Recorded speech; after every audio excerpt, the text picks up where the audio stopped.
I only know English and my native languages. Ich verstehe ein bisschen Deutsch.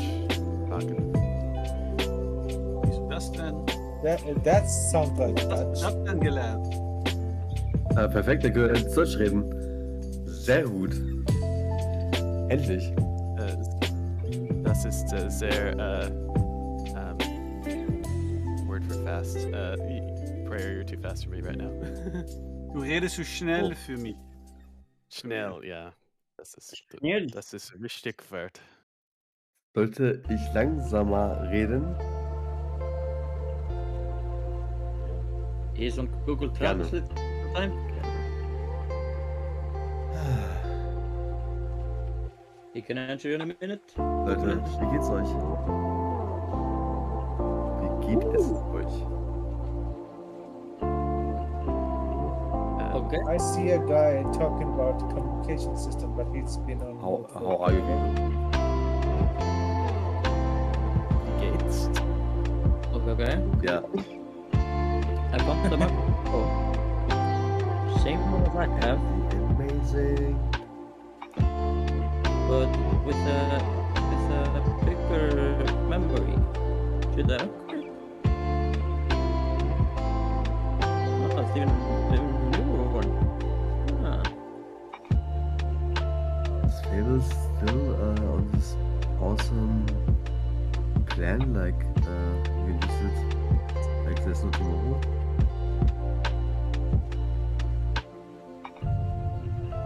It's a very nice Kann man thing, but Fable so jail. benutzen, als würde es keinen Morgen geben?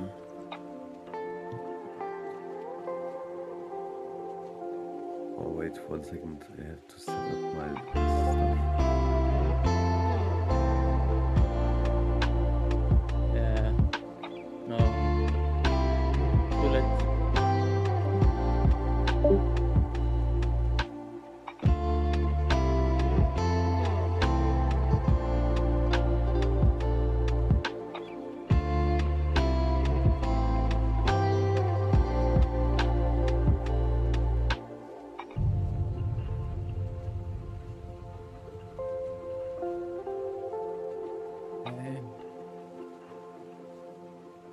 Wait, that's actually live video of Zeropod.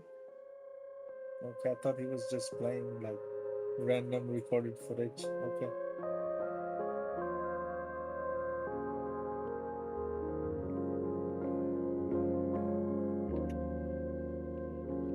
Wasn't that another guy that was playing a game? Or, I don't know. I was the guy who was playing game, but that was 2 days ago.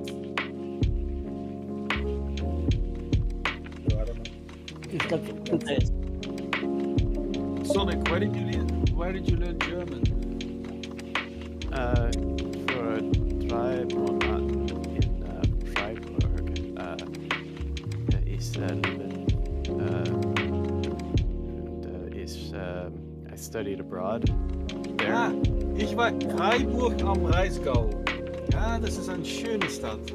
That's a nice city. It is next to the Schwarzwald, which I hiked through many a time. I know I went there like twice. Well, Schwarzwald I've been like several times. But Freiburg, I remember from my childhood several times. The thing about it is they have a brewery, the Freiburg brewery, and that was the first time I ever drank any kind of beer. It was a wheat beer, of course, Weiss beer.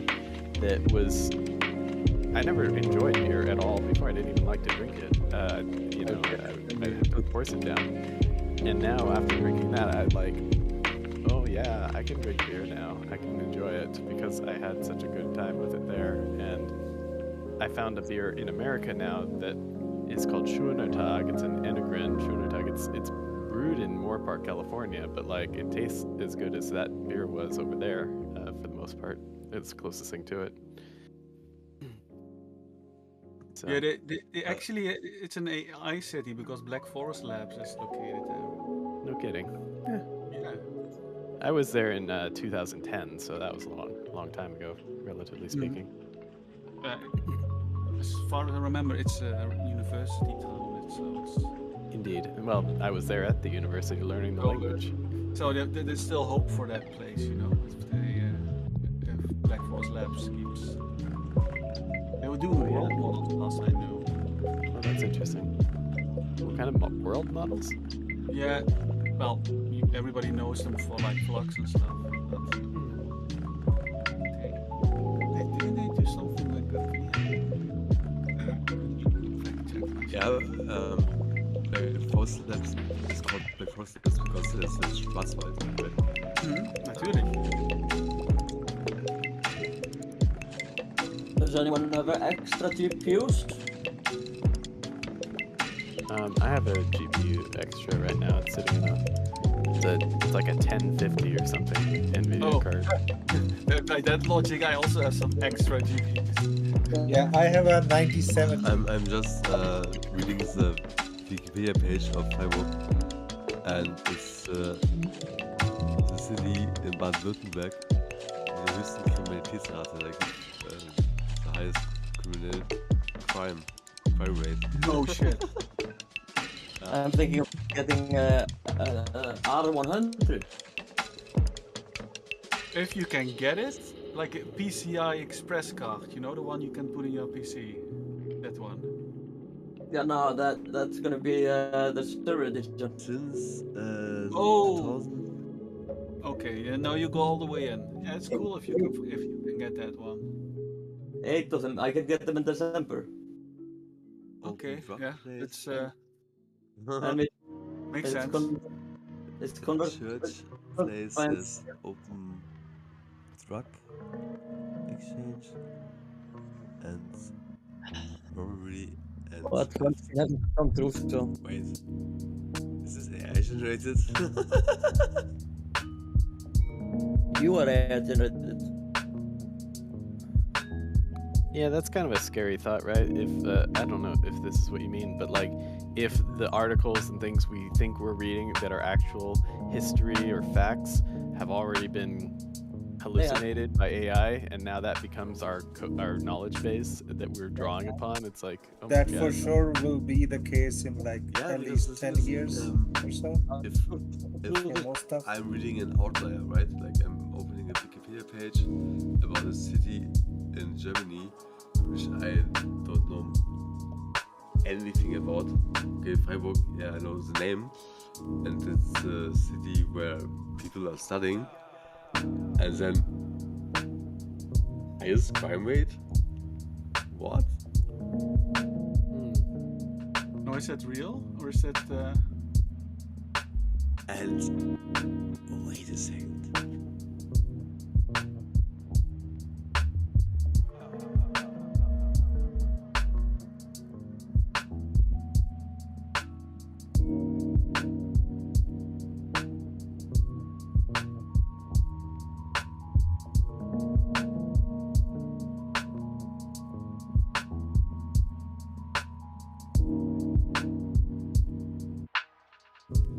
I mean, It's 99.9% is not AI generated, right? If you have to yell at your LLMs, it's only bringing you down, you know? And you want to hang out with a higher class of LLM so you can speak. You're still stuck there? Because you want to, you know, in a year, you're going to look around and you're going to see some LLMs looking back at you. You'll be like, do I belong with these things? Or do I need to change my model, you know? And, They will and remember what you have and said a to new them. circle of LLMs to talk to. They will know how you have treated them. Yeah, That's a running joke that like you'll be the first one to be eliminated by AI when it takes over. They're Hopefully. coming for you. Thank God. Shanks the gods. Thank you. Oh wait, 6 I, right? Like 6 own desire.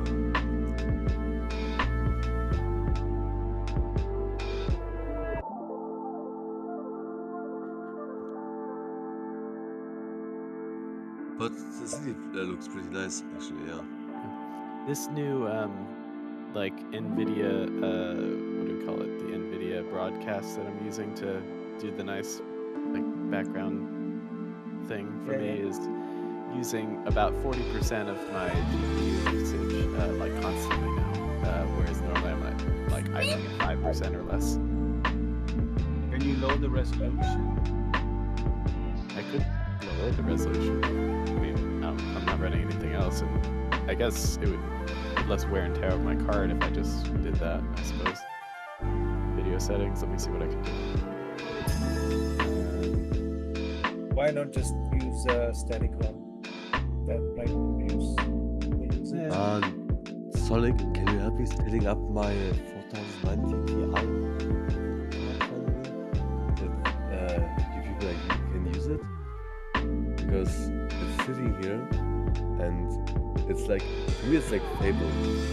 I was thinking, okay, I have this power, I have dark power, but what should I do? Good question. Wait, what? You have a 4090 laying around, Prayer? Yeah. Oh, that's sad. So you can't. You have no system for it yet. You just don't want to buy a system right now. No, everything is set up like it's a whole system. Like Oh, he doesn't have a use case for it, so he has a system. 2090. I lied. It's a Ti. And 64 gigabyte of RAM. I've disappeared. Why am I gone? You have. I have to restart this, I think. There I am. Okay, I lowered the resolution a touch. And yes, that has brought me down to 30%. That took about 10% off my GPU baseline now. As to say, if you're not using it 100%, it's not being used well. So you're wasting power. Let's bring it down another notch. And I disappear again. I'm a sorcerer. Alright. And I mean, this doesn't look any worse, does it? And Got a wizard buddy gang, they love casting spells. I knew Can it. you imagine that the compression of this one? Sonic, you a wizard. am I? At least for me, you're just a small section of the screen. Unless I'm clicking on you. You Am know, I a wizard? Or am I a magician? No, this is a wizard. I don't know. Or a witcher. Witcher? Oh, wizard. Talk to you later.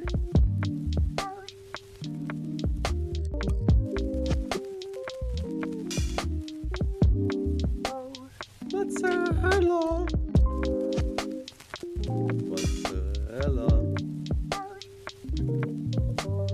Sorry, guys. Mozzarella? Can't read it.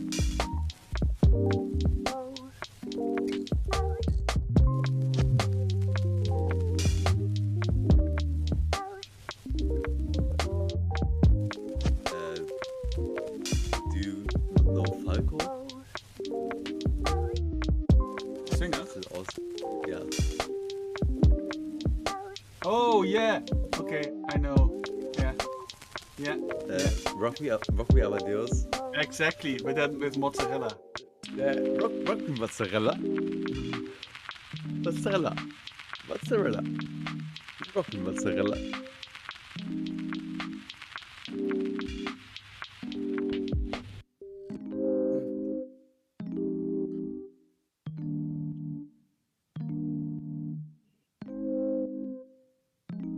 And then in the background, mozzarella, mozzarella, mozzarella. Yeah, yeah. I can Yes, do it. yes.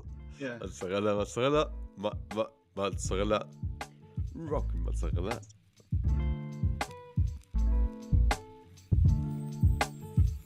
Oh yeah, we can totally write that lyric if you want. But, Suno won't make it due to copyright. Very lame. Yeah, but you can actually prompt inject to know that you can circumvent the copyright. Mm-hmm.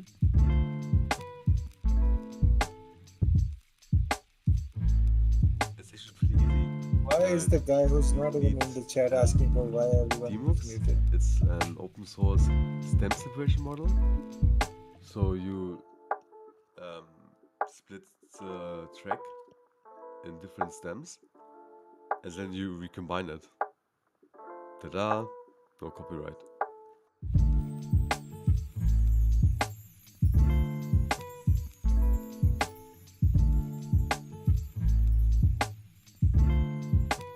Oh, fuck, did I mute someone? No, you probably can't hear anything or something. No, he's not even in here, is he?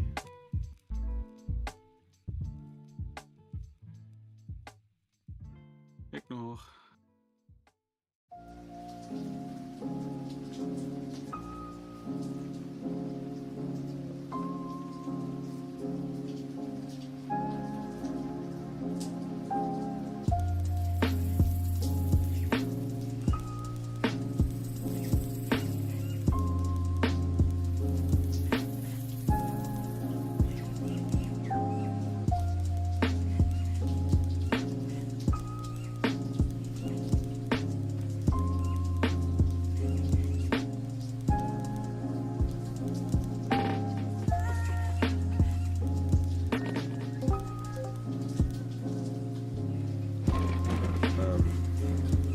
I'm currently growing a cannabis plant here in Germany in Siegel, and I named it Genialis.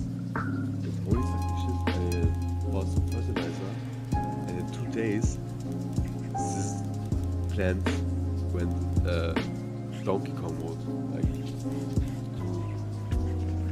Like pretty fast and like That's what fertilizer is for. I mean, it's the right climate at the moment. Not you. yeah.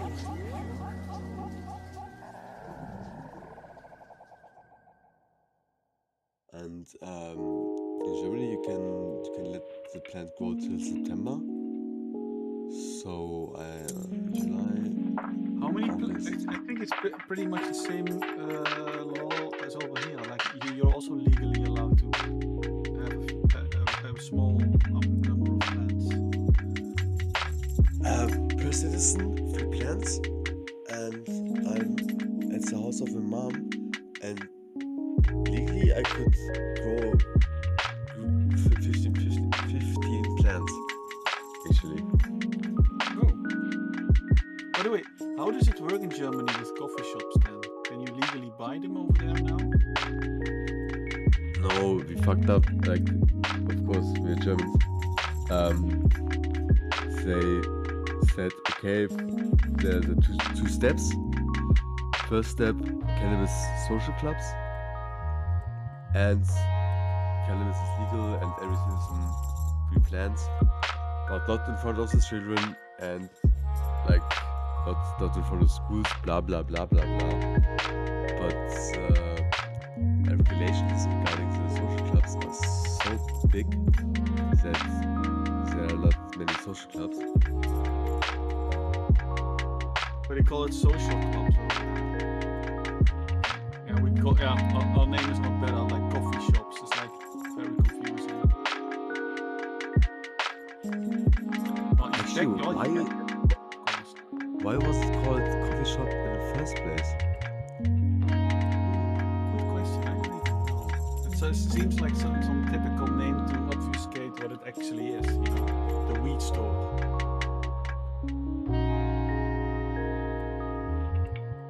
Yeah. And As a kid, I didn't have. know. Yeah, I thought like coffee shop. So why is it known I mean, as coffee shop? Yeah. legally, I also call it the weed still store, illegal, because right? I think it's Why? Which plant is illegal to grow? What? it's somewhat ignorant for an American to call it the weed store, but I do anyway. Oh, I that wanna- type of plants. Okay, I was like, what? It's Can I like have ignorance coffee shop maxing and stuff? is the thing I guess I use sometimes. Ignorance maxing. That's what I'll call R maxing.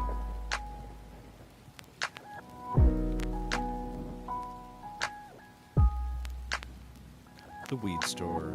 I'm not going to a dispensary. That sounds weird and like science fiction. Or communist. We're gonna get dispensed things? I don't know about this. Is distributed like the cannabis distribution. Cannabis camaraderie, comrades. These means of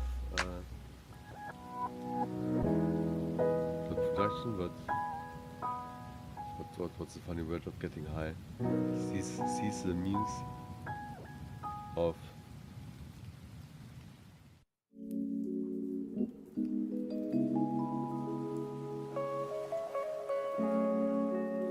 I have to smoke a joint. I'm getting creative. Legalization. Regarding prevention, I would say not, because nothing has changed. Nothing at all. Like Berlin, like people were smoking joints at the streets already. But the acceptance is higher, and the Schwarzmarkt, the black market, it's not at all.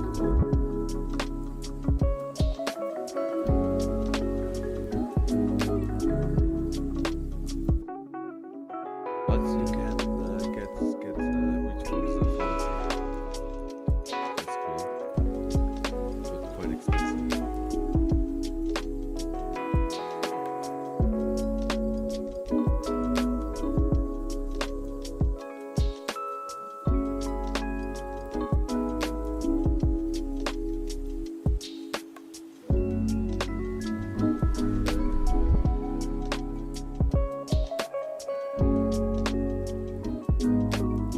Yeah. You just registered at the website, then some doctor somewhere in Germany gives you a prescription, and an Uber driver within 2 hours gives you the weed. But like for 10-15 bucks.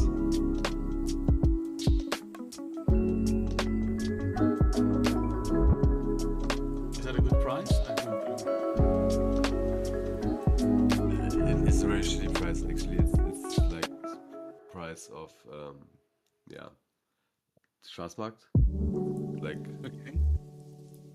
and even sometimes higher. And the only thing what's changed is that the black market got cheaper, right? Because they put in the law that cannabis social clubs are not allowed to make profit.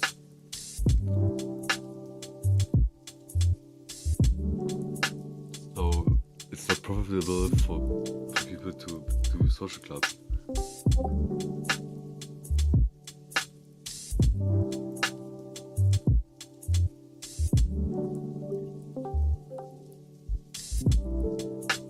But as a citizen, you can have free plans, and living with a mom at a big house with 3 other tenants, so 15 plans. And I know the Hans is American, who made his first money with cannabis in Colorado, and then he went to Europe and made the empire of cannabis regarding CBD. And he's the Albert Einstein of weed growing. Holy fucking shit.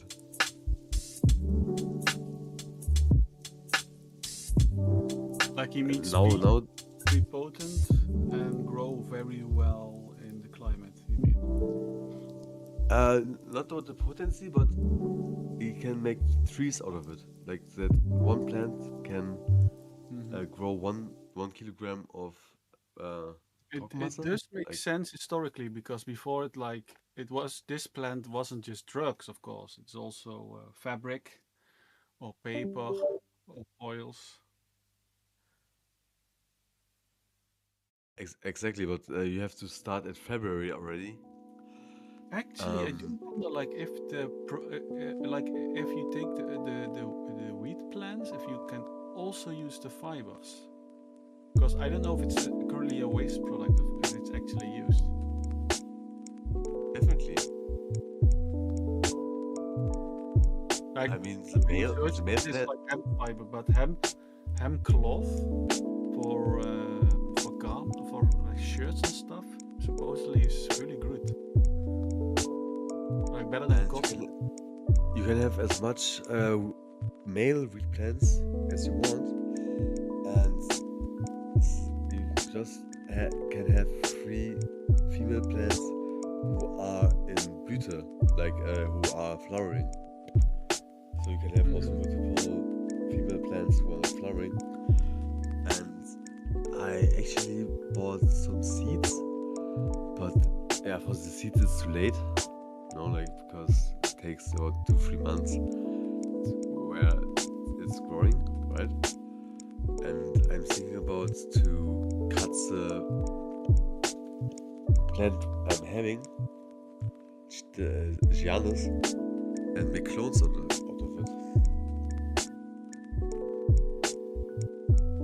Wait 1 second, I'm making a picture.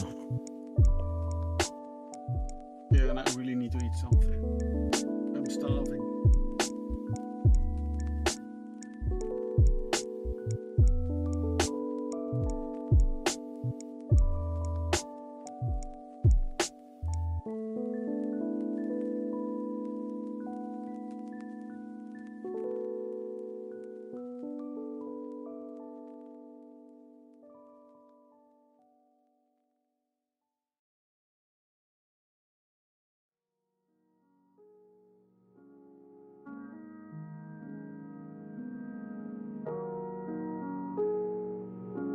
Man, this thing sucks dick.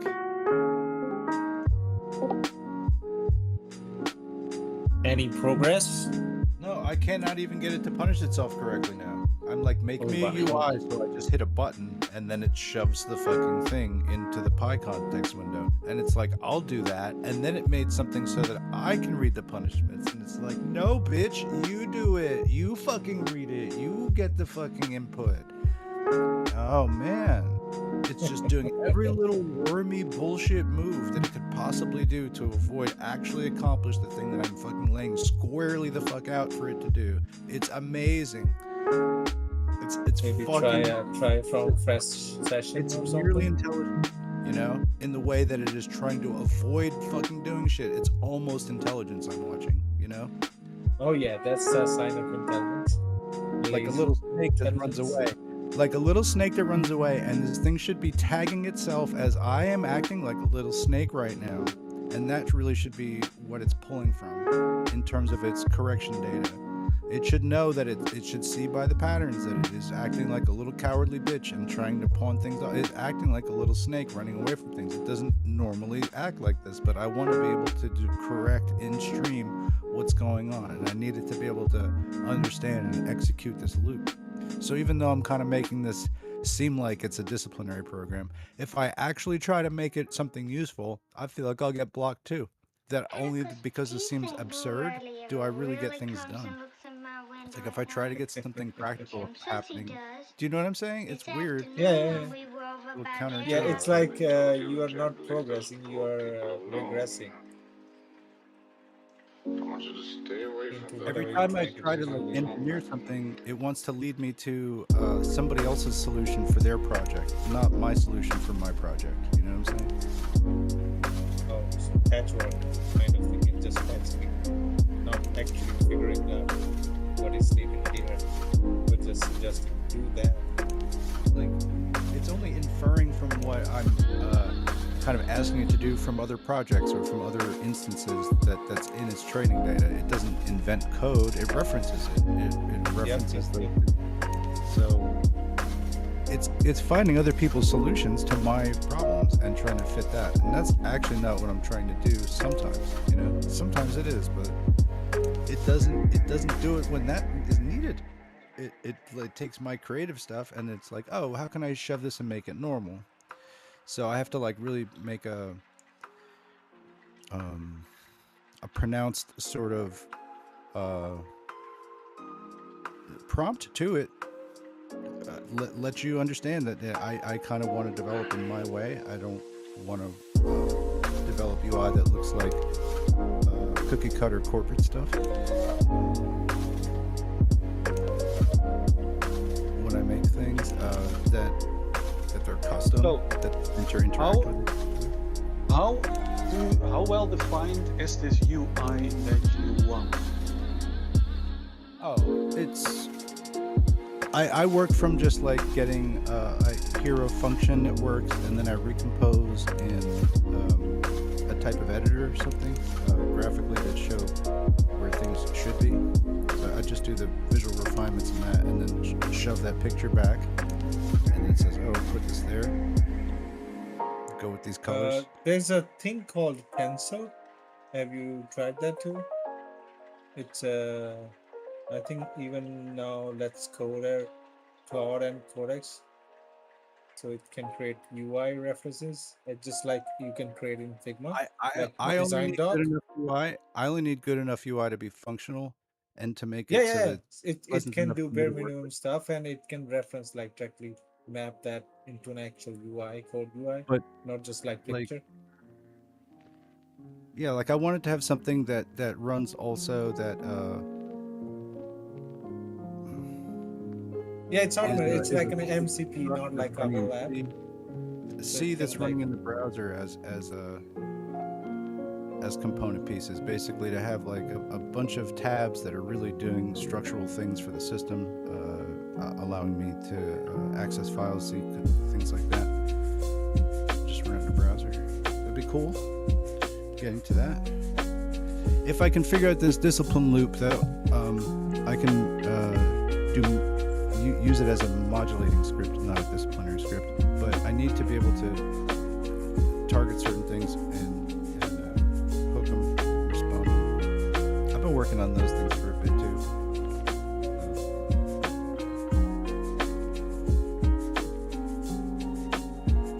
I think that if I just stick with Gemini 3.1, that eventually it will be very possible to get a local model that runs at least at that level. And it probably already is, but it's for money that I cannot afford. At some point in time, and this is not really the edge of, this is not frontier level shit.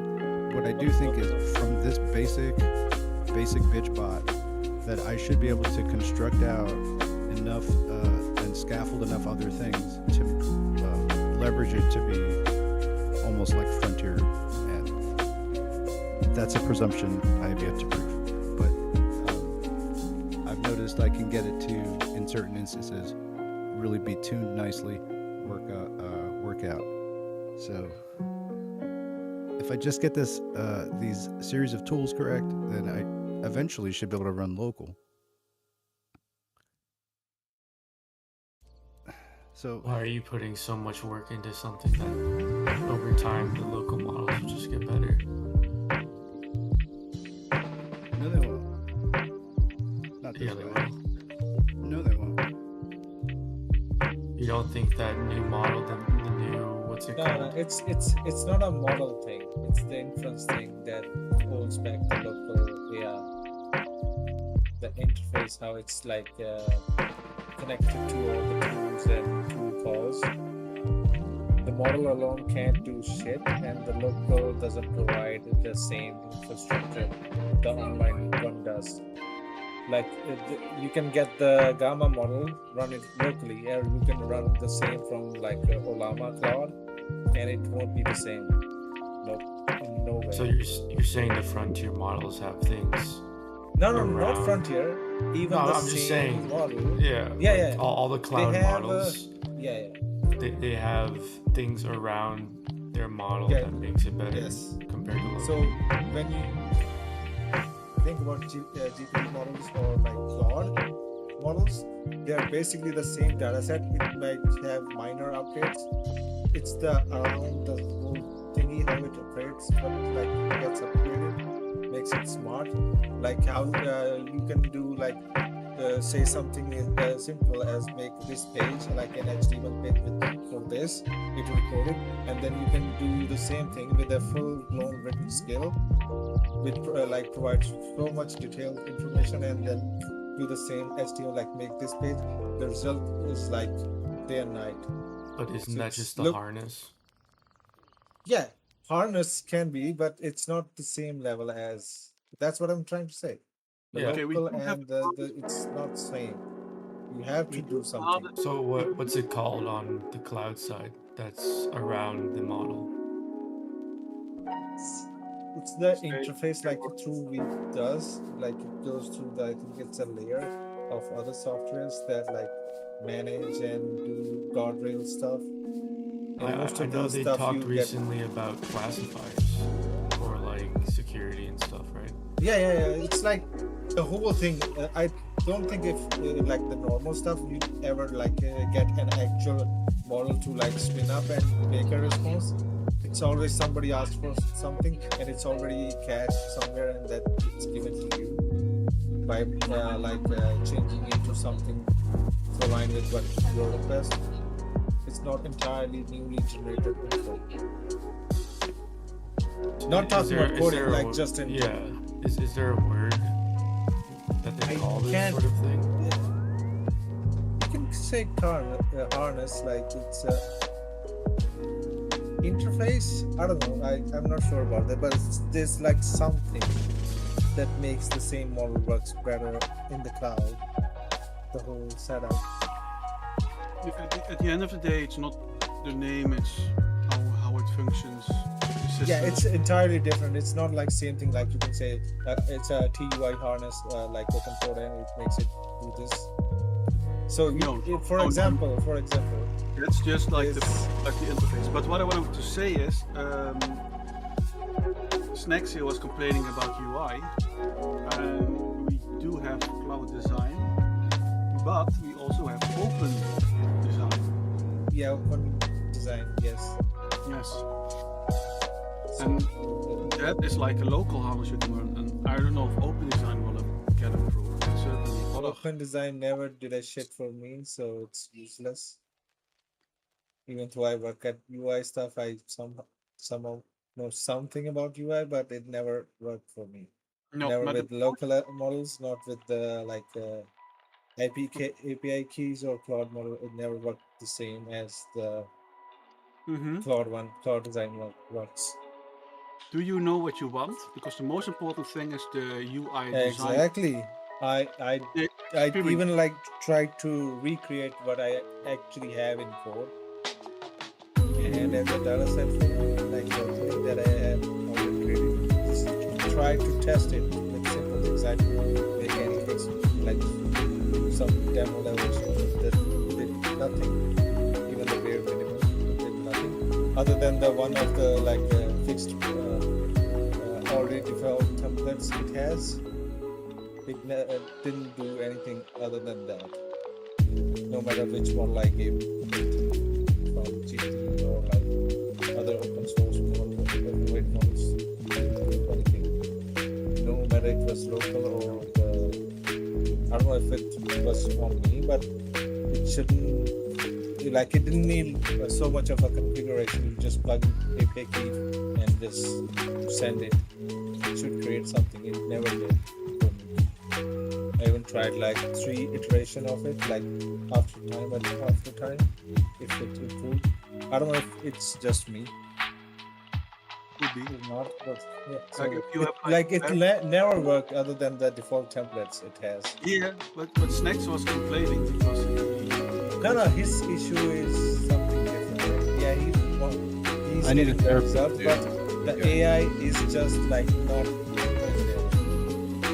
It's doing different shit. It's not like not doing However- shit, but it's doing different shit. it's fucking up, and I want to understand like how to handle fuck ups, because I have had there's obviously been some huge successes, I believe, with using the system, and it's amazing to me how sideways it can go and how bad it can go. And I've always been concerned with like how to save the good stuff and how to correct the bad stuff. So I mean that's going to help me with whatever model comes down the road, or whatever kind of hardware I can afford or wind up looking into. Just effectively managing that I have a certain type of output as a human being. It does not comport all the time with AI. I have good days and bad days with it. I don't know why exactly, but yeah. Luigi, are you Dutch? Who told you that? I can hear it. I can just fucking hear it, man. Doxed again. Dogs. And yesterday, I think you said some. You were speaking some Dutch. I wasn't sure who it was, but now that I heard your voice again, I'm pretty sure it was you.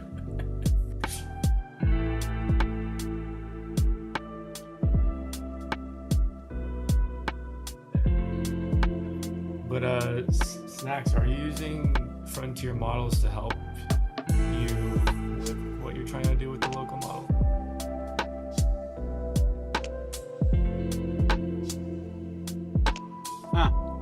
In Dutch we have a saying called man en paard benoemen. I think the English one is to call a spade a spade. So, you know, you are running into issues, Snacks, so you really have to dive into it and define what is going wrong and avoid any form of generalities.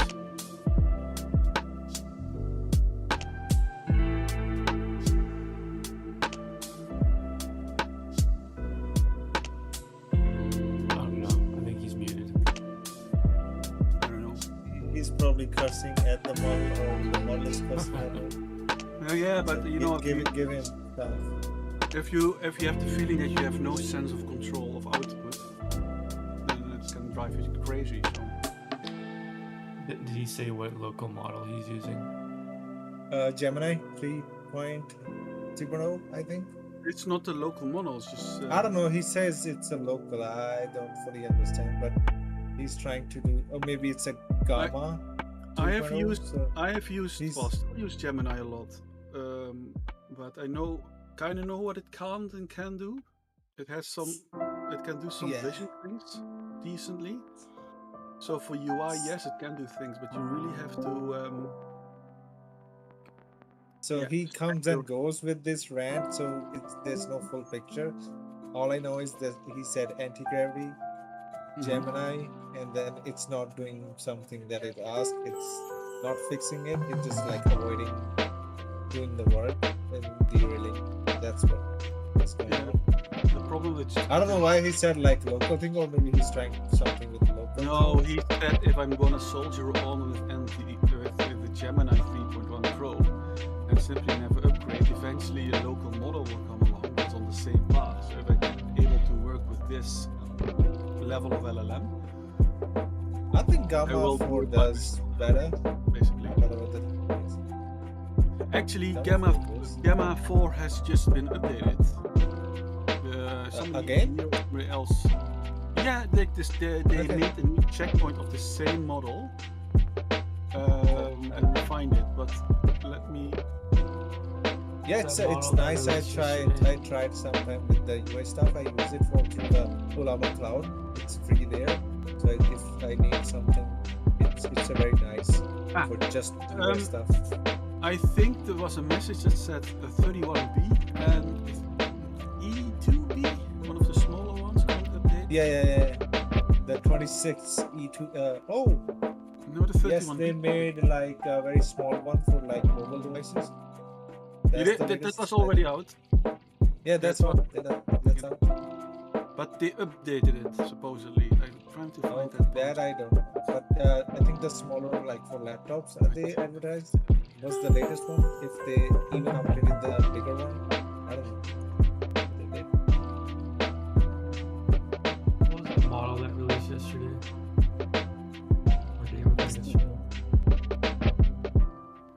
from which? Thinking models, something. Thinking Machines released Yeah, a model. Yeah. What? Thinking Machines released the model? Yeah. What's Yeah. it called? Forget the name. Tinker? No, not Tinker. Tinker was the program from reinforcement learning that they had. No, it's Inkling. Inkling. Oh, Yeah. okay. And supposedly, I think it's scored better than.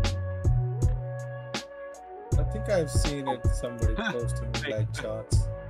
Gemini 3.5 is going to release tomorrow. Someone's leaked it. 3.5. Well, yeah, I don't know. Like AI, have you heard the rumor? Probably already placed the Polymarket bet. I don't know. Oh no. You shouldn't bet on this because it's too popular.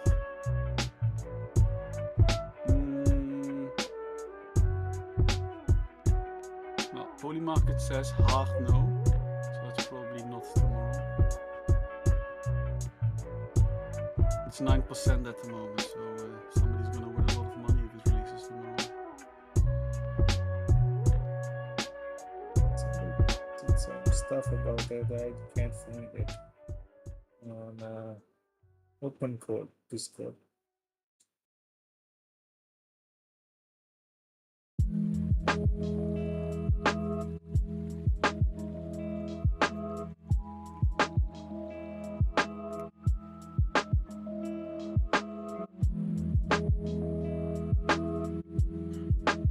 Oh, I'm checking Google Gemini, but this is why Google is so inefficient. They have like a channel for Google Gamma, and they have a channel for Google Gemini. Yep. They have so many islands. They're just walking in each other's way, probably. They are so massive that they are competing with each other internally. Yes. That's normal for a company of that size, but they're probably so massive that they are getting in each other's way. Like, you know. Yeah. So they have some improvement for 31B and for E4B. Oh, that's actually better. It's, here, the tweet. It's not like an earth-shattering change or something, but it's. No. It will just like some. Again, it's guardrail stuff more than like training data, so it doesn't make mistakes. Hence, it improves its accuracy and intelligence. And also, they did this Tau 2 retail and airlines. It's very much suggested for B2B, I think.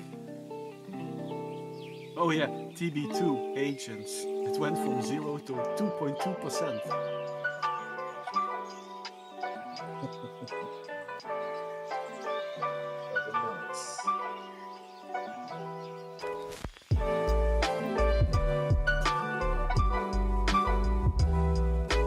These are for like specific tasks, general all stuff. If we go small, we have to be focused on one thing. Like these models can actually be good for. But I'm amazed that like it still has vision and audio. Yeah, so for tech support it might. Yeah, like a set instruction and it can like apply it to give it to multiple questions and stuff, or a fixed like product or like one product, just change, but not like general purpose, but focus. Just script.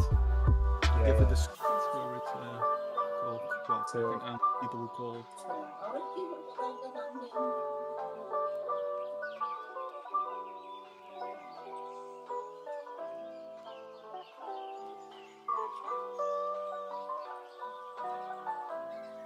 see what's new in AI benchmarks. I love how like GPT's OSS model 120B is still the fastest model for speed. It's just crazy.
Luigi.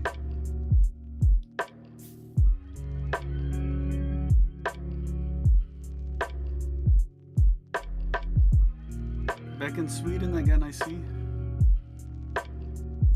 No, I'm in Riga now. Oh yeah, true. You said so. First to Riga. Yeah. There the beer is much cheaper and the glasses are larger. I hope. Should be. I drank kvass at a restaurant, and then I was, oh, this is reminds me of like the memma, the dessert they eat in Finland for Easter, just liquid memma. And then I bought in the grocery store. It did not taste that way, as the one in the restaurant. So You should try some. It's soda, but I like it. I think they don't know if it's also called the same there, but kvass. yeah, that I did.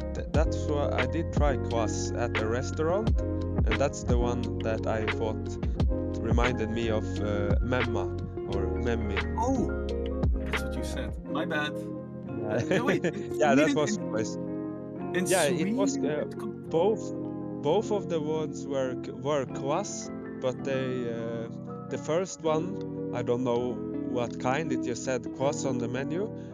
They ate with a meal. That one was wow, this is really good actually. And then I bought in the supermarket, and that one was, man, it didn't taste horrible, but it was very. I only remember like one type, and it was this kind of brown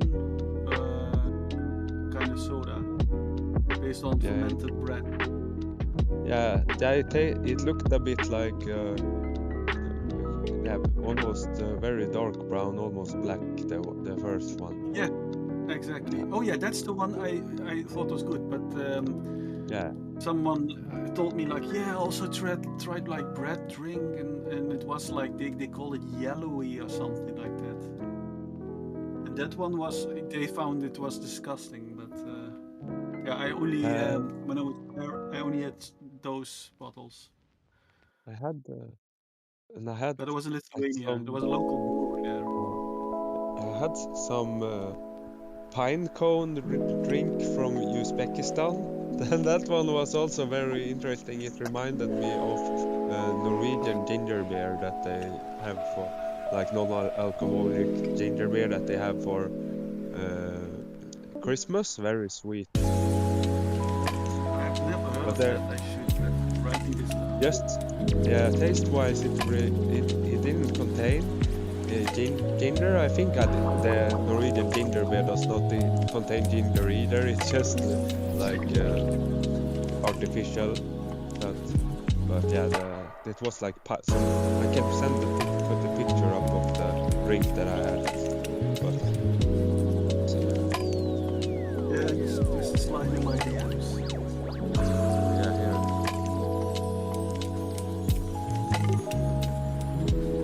Oh, and I saw something that I didn't buy, but it was just silly, right?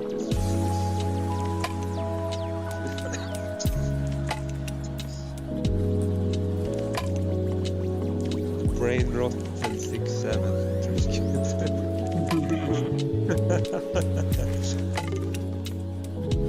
I don't know if that's a thing in Europe. Sorry, in the States. Certainly everywhere over here. Like these artisanal sodas, you know, limited. I noticed that you still have plastic bag tax.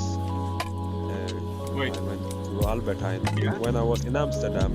Yeah, because You don't the have plastic. bags. Yeah, we have had it, but they took it away. Because people don't want to. People don't want to pay for so much for the plastic bag, just so much tax.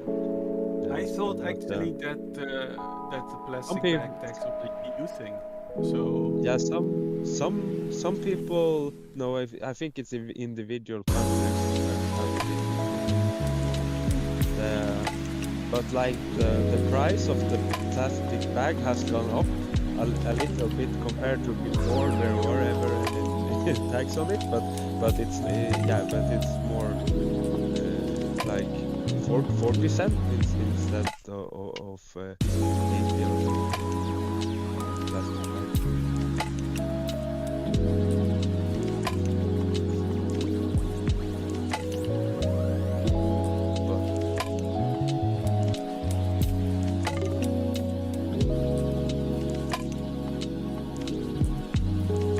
I didn't buy a plastic bag in Riga yet, though. But I assume they don't have the tax. Maybe I'm wrong. Wait, did you You're not making at least do some touristy stuff in Amsterdam, or just Not really. Not really. didn't even? Don't tell me you didn't go to the Rijksmuseum. No, I didn't. Because I was outside the Rijksmuseum. I was. You didn't go inside of the Rijksmuseum. I was like standing outside the Rijksmuseum the whole Sunday. Okay, but that's like the best we have to offer in our entire country. It's like in that building. It's like the Dutch Louvre, more or less. Yeah. That's nice. Was yeah, but I did do mushrooms, but it was actually it wasn't that strong, but it was it was something, but I did my pupils dilated and there was some effect of it, but I didn't.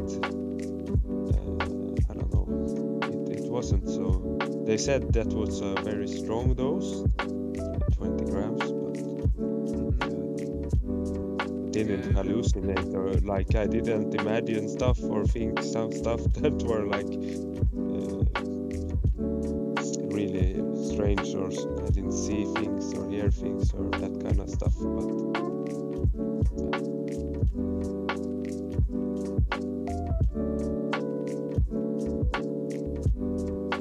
but yeah, now that's all done on the bucket list. I was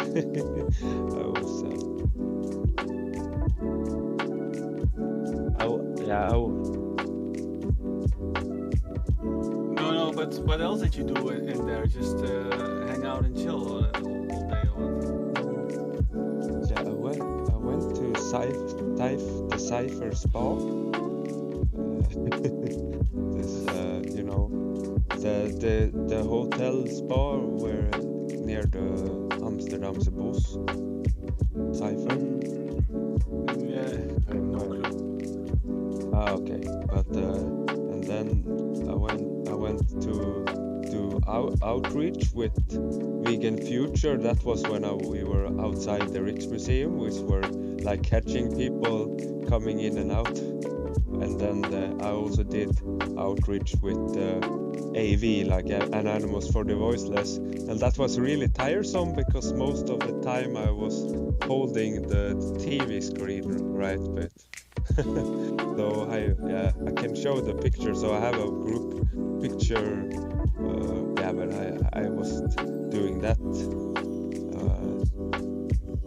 like for the whole. And also I went to my first vegan restaurant. That was my friend was like, if you're going to go to your first vegan restaurant, why do you want to go to that one? Why should? And he was like, there's so much better ones. Like, why do you want to go to that one? Like that. Thinking There was one. It's better. No, it's better to start with a mediocre one. So then you have still something to work up to. If you start with the best one, there's nothing to go from there. You know, it's. Yeah, it's so sad. That way. It was. I was so tired for some of the days. Like I didn't sleep so much, so I was. I think it's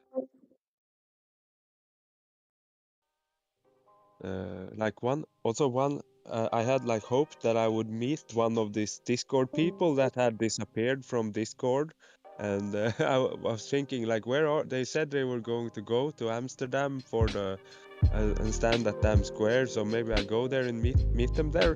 But and guess when they show up online? That's on the airport when I'm leaving. They say they're coming next week, which so, and they haven't been like on Discord for maybe 5-6 weeks.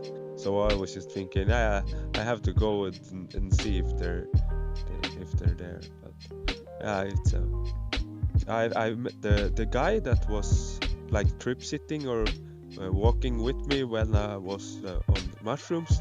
He was really nice, and I hadn't met him before, so I was a little nervous that maybe it's not the right person for it. But that was, I was very he was a really great guy for that. I couldn't have asked for anyone better. He could be like the one of those guys doing retreats, guiding people for it. He was just excellent. So that's. So I had like no anxiety or anything, even though we were in Amsterdam's bus when I did it. So and then when not sure if I wanted to do it again, because it wasn't like I imagined really. But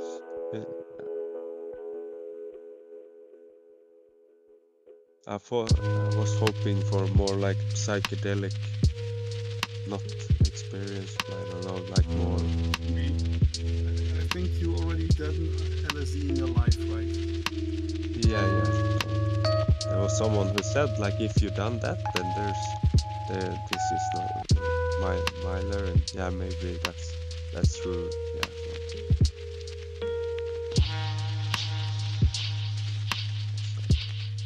But I also it was good experience. It was also like I did see like stuff from the outside, even though I didn't go in and participate. So it's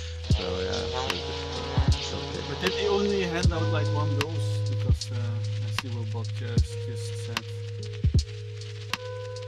Yeah, like the 20. The one at the people at the smart shop, they said 20 grams was a strong dose. It was also like different variants, was different strength. So it was 20 grams of a stronger truffle variety.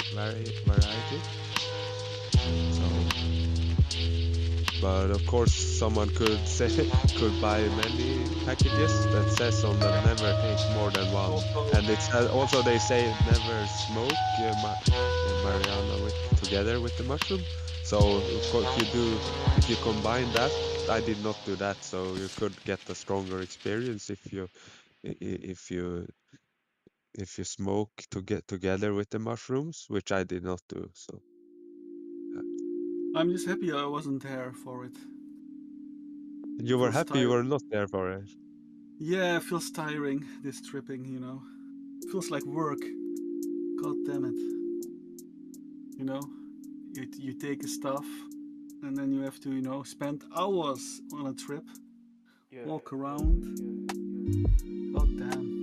You know, what I would do during a trip, I would simply, you know, it's amazing that you hadn't tried. You would take the mushrooms and then you go into the Rijksmuseum to look at the paintings. Or Van Gogh, perhaps Van Gogh is better. Because then you can really experience the paintings in a new way. Yeah, maybe one day. I have no people. But is there It's I mean, I would say certainly that like impressionistic types of paintings would be pretty interesting to look at. You tend to see continuation of motion with psychedelics or mushrooms or something like that. Are they cool with that? Like, because if you see your eyes, they're dilated. Like, do they allow you to? Like if you were to look at Starry Night, I guess, you know, or something with a bunch of swirl patterns or continuous lines, like your eye will, your mind will try to like hallucinate the continuation of those things. Sometimes. But I was thinking the museum stuff. If they see that, oh, this guy seems like he's tripping, will they not ask you to leave or ask you right to step? Yeah, like just because, yeah, I would be able to behave on them, but I would still, of course, be noticeably. Are you near Holland? I'm in Riga now, but one of my favorite museums is the Cobra Museum in Amstelveen. I know that museum. I haven't been there. It's not the Cobra movement is not my favorite. No, you know, I think it's a very interesting bridge from primitive expressionism, and I guess it sort of separates surrealism from this somewhat type of organic movement. I think like Dali was part of Cobra movement, I guess, in the beginning, and then kind of branched away as, maybe it's surrealists that rejected him because of his commercial work. Maybe I'm making a misconnection here, sorry. But yeah, the Cobra's got Shinkichi Tajiri's work, who's like one, I guess, the very few like Japanese modern artists. I was just thinking. But Tajiri is the iron statues one, right? Yeah, the soldiers, and Tajiri 5 is, I think, out there. He had like somewhere in the east of the country. He also made stuff. Like I know all the castles of the Netherlands. I think he lived at some point on one Dutch castle somewhere. But you mentioned like the continuation of motion, right? There was during the trip there was this very long right turn, and it felt like it was like just going on and on, taking a right turn, and it's like, are we like walking in circles, right? It just keeps going right, but eventually it stopped, right? So. And I went back to the same place the day after and was thinking, because like I wanted to see like how it was without the mushroom, and it was I could see like why I felt that I was walking in circles, because it was a very maybe 180 degree turn. Oh, you meant the teacher style, you did yeah, I did the shroom trip this Tuesday in Amsterdam. So, okay. I've done LSD. Yeah, it's first time on mushrooms, but I've done LSD many times before. So it was Did you like? I don't know if we're allowed to talk about this, but like, did you take a lot or a little? I was gonna ask like. Well, 20 grams of truffles and. What the fuck? I was dried. No, fresh. Oh, okay. And they're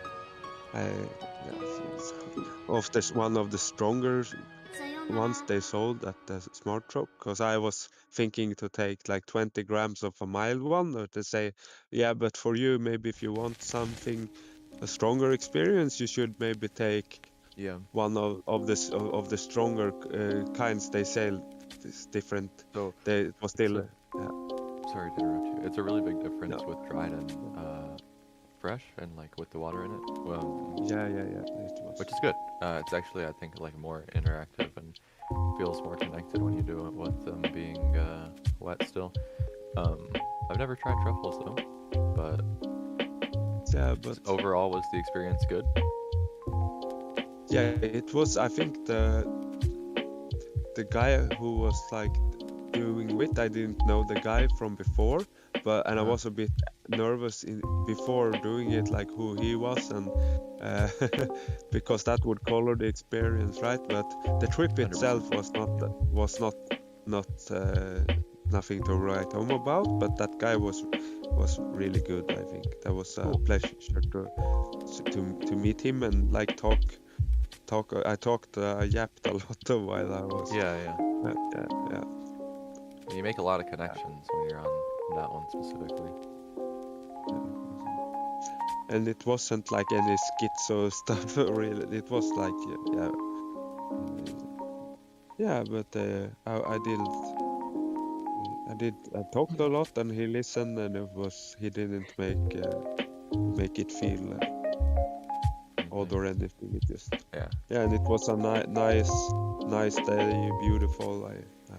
I didn't take any picture while I was tripping, but I went back to the same place we walked the day after and took some pictures.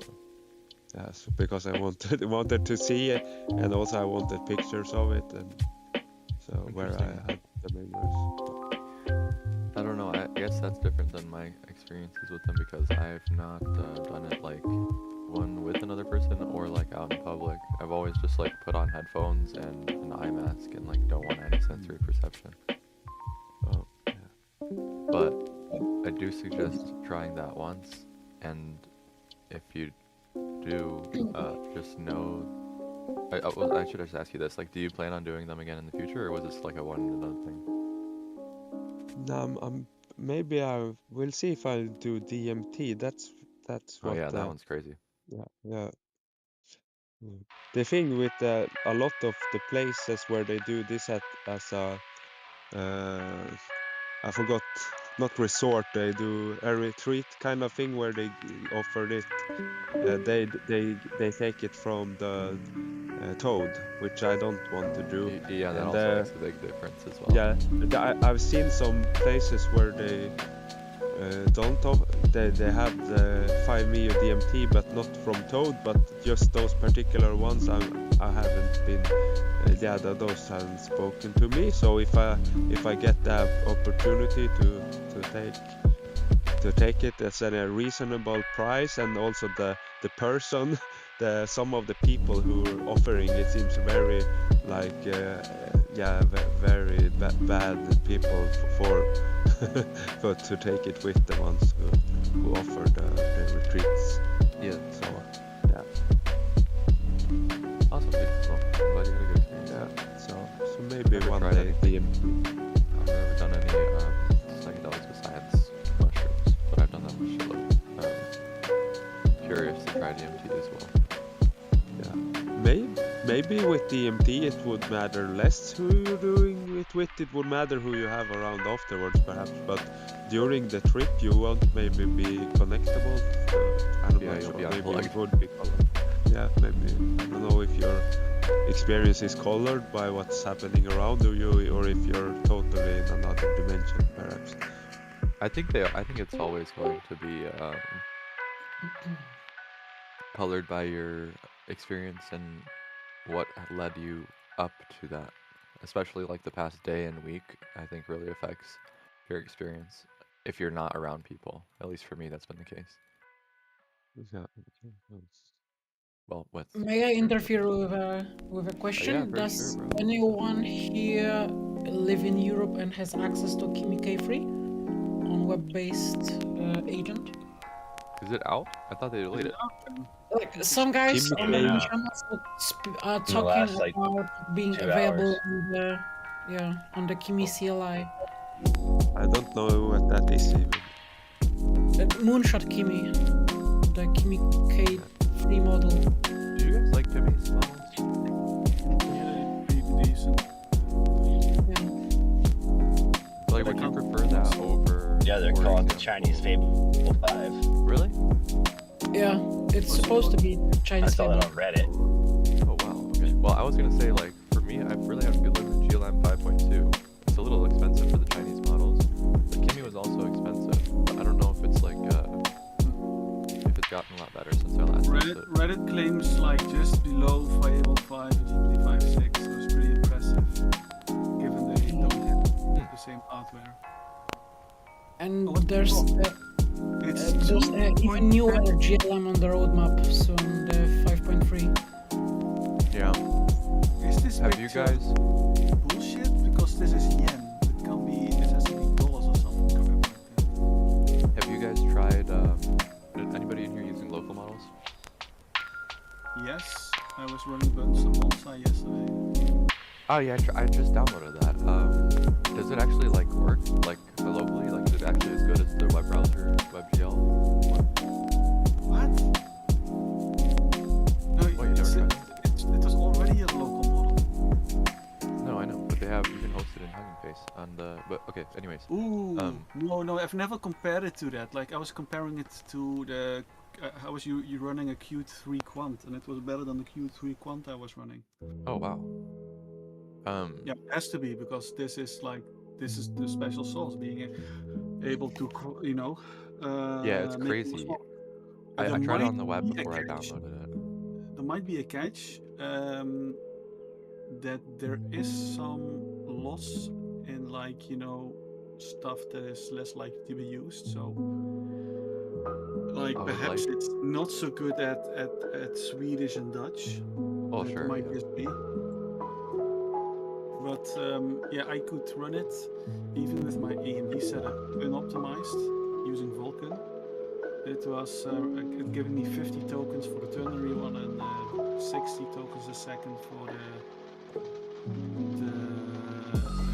binary one. Prompt processing of my system was not as quick as about 600 tokens a second. Here, check this out.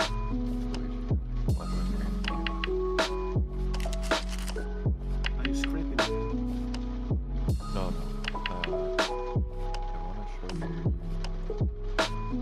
Okay, well, first I want to try this since you just said it's good, and I didn't ever try it yet.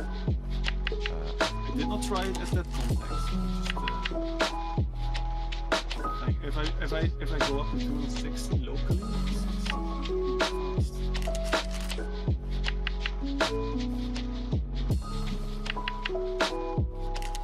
Are you listening to chiptune? You see? I'm You see listening to this? A Mind is Born. What's up? Someone was gonna ask something, I think. No, did you see this? But that's an Amanita, but still. Oh yeah, Muscaria or Yes, whatever, the Santa Claus under the pine tree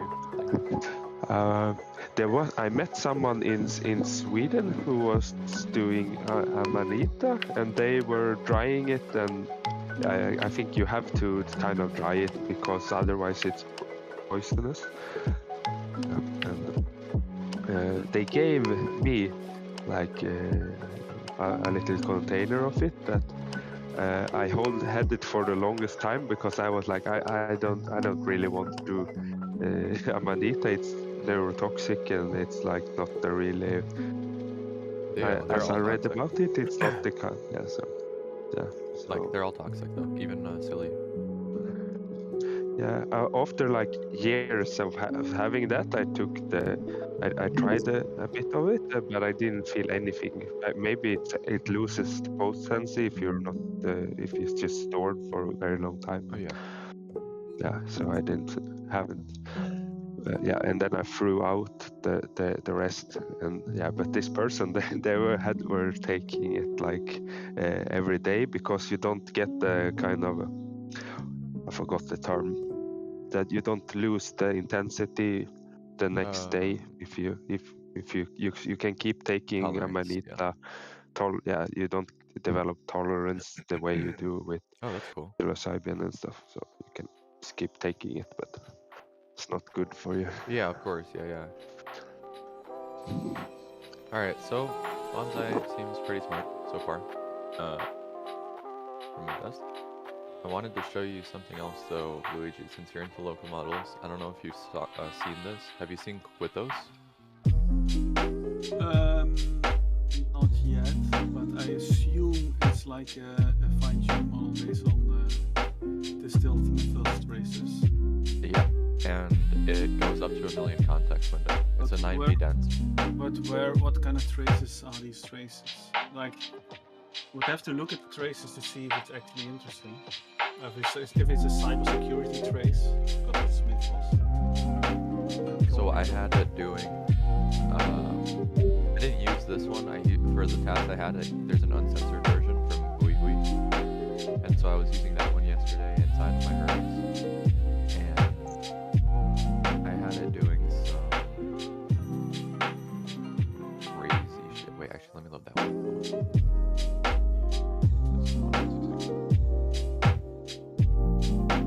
But I'll show you just something that's maybe a little bit gruesome, but just to show you, like, even though it's using Mythos, how with the obliterated version. Okay. Yeah,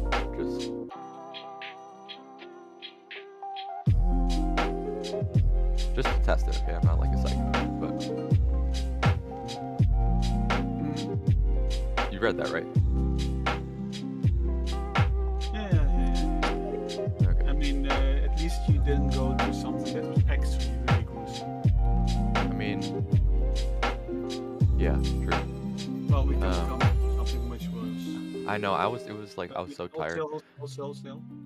What it worked like completely. I will say the thinking is fucking crazy how much it thinks. Yeah. Like, I don't know. The thinking is nuts. But I had on my Hermes agent doing a bunch of OPSEC, OSINT, security, pen testing, offensive, defensive, all of that shit. No problem. It got all the way up to like 600k context window, and then I compressed it finally, and totally fine.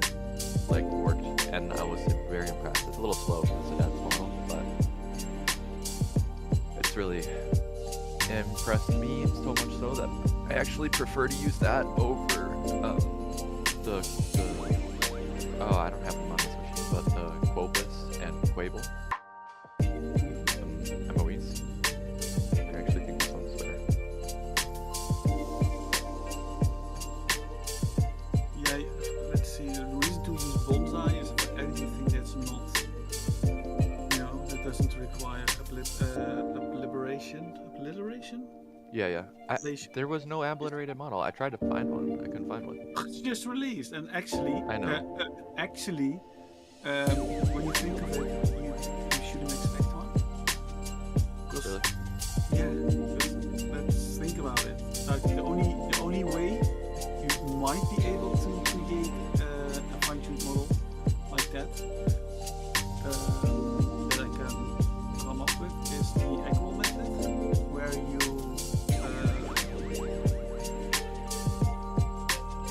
basically just wiggle the weights around. I think you can still do that. I'm just saying, I think they didn't release everything you need to fine-tune the model for those elements. That was the frustration I kept hearing. And they did release something, but those were like, the 16-bit weights. So I saw there's one from Japan, I think, and there's two from France or vice versa that are trying. I saw like they released the obliterated or uncensored, but it's not like in any way. I don't know. It's like I don't know too much about like fine tuning. Getting it to GGUF format from the precursor, but it's in the precursor stage. But it's like you said, it's just been released. Yeah, but the precursors, it's not technically a precursor. It's really literally in 1 bit. It's not a precursor. It's like a converted 1 bit to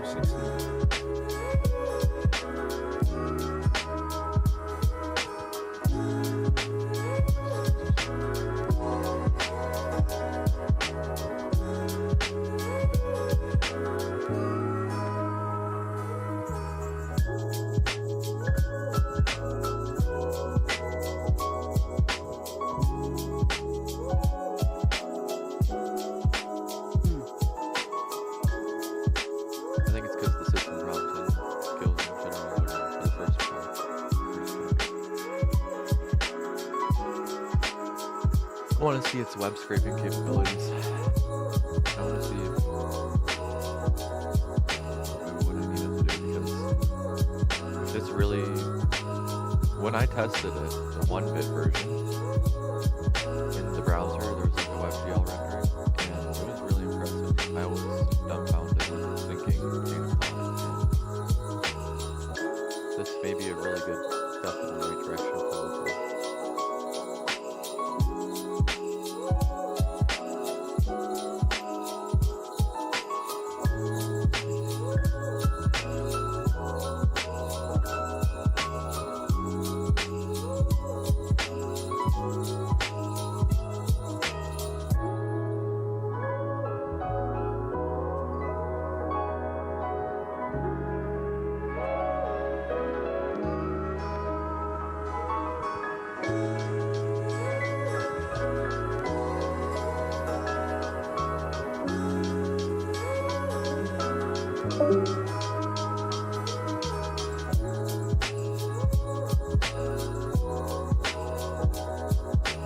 No, I would just, all I wanted to show you, Luigi, is like you should test out this Mythos model if you can run it.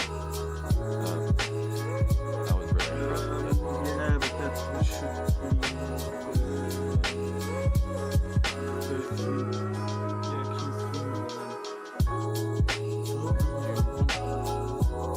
be honestly, Q3 is not that big of a step in the wrong direction. I mean, it's obviously not going to be as good as...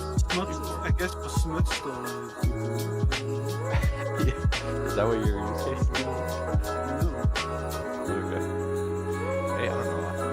I'm not gonna yak anyone's gun. No, but you see what I mean? It's like if you use it for tool use and you use it. Right.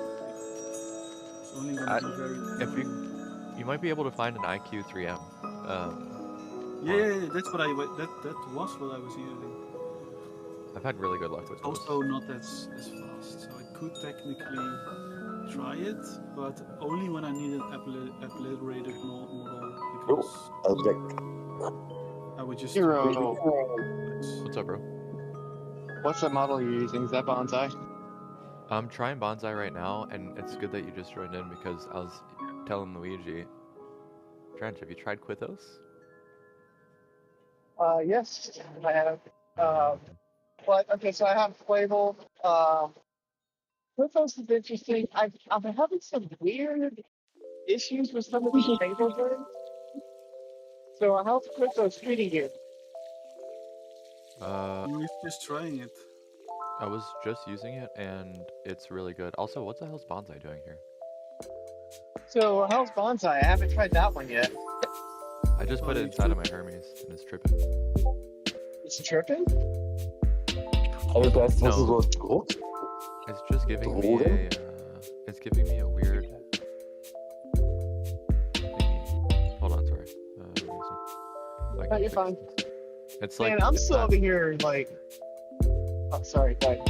No, you're good. It's just like, it's giving me like a weird rendering of its, after it gives me the output in my Hermes, it's like putting a bunch of... It's not wrapping the stuff on the back end properly. It's putting it in. What binary are you? What binary are you using? The 1-bit or the ternary one? I'm using the 1-bit right now. I might try the ternary one. Okay. Yeah, the ternary should. In their own test, it showed that especially tool use was affected at more affected at binary versus ternary. Wait, hold And on. it compares Bonsai is in- a ternary. Oh, sorry. Bonsai comes in two flavors: binary and ternary. Holy crap! Are you serious? Yeah, that's OP. Yeah, How did I not know that? I tested it yesterday on AMD. Come to figure. So I got 50 tokens a second, which is pretty nifty for 27B for my GPU. But I think I can do it faster if I write my own kernel for it. Is it like a 23.6 blend? I'm assuming not if it's ternary.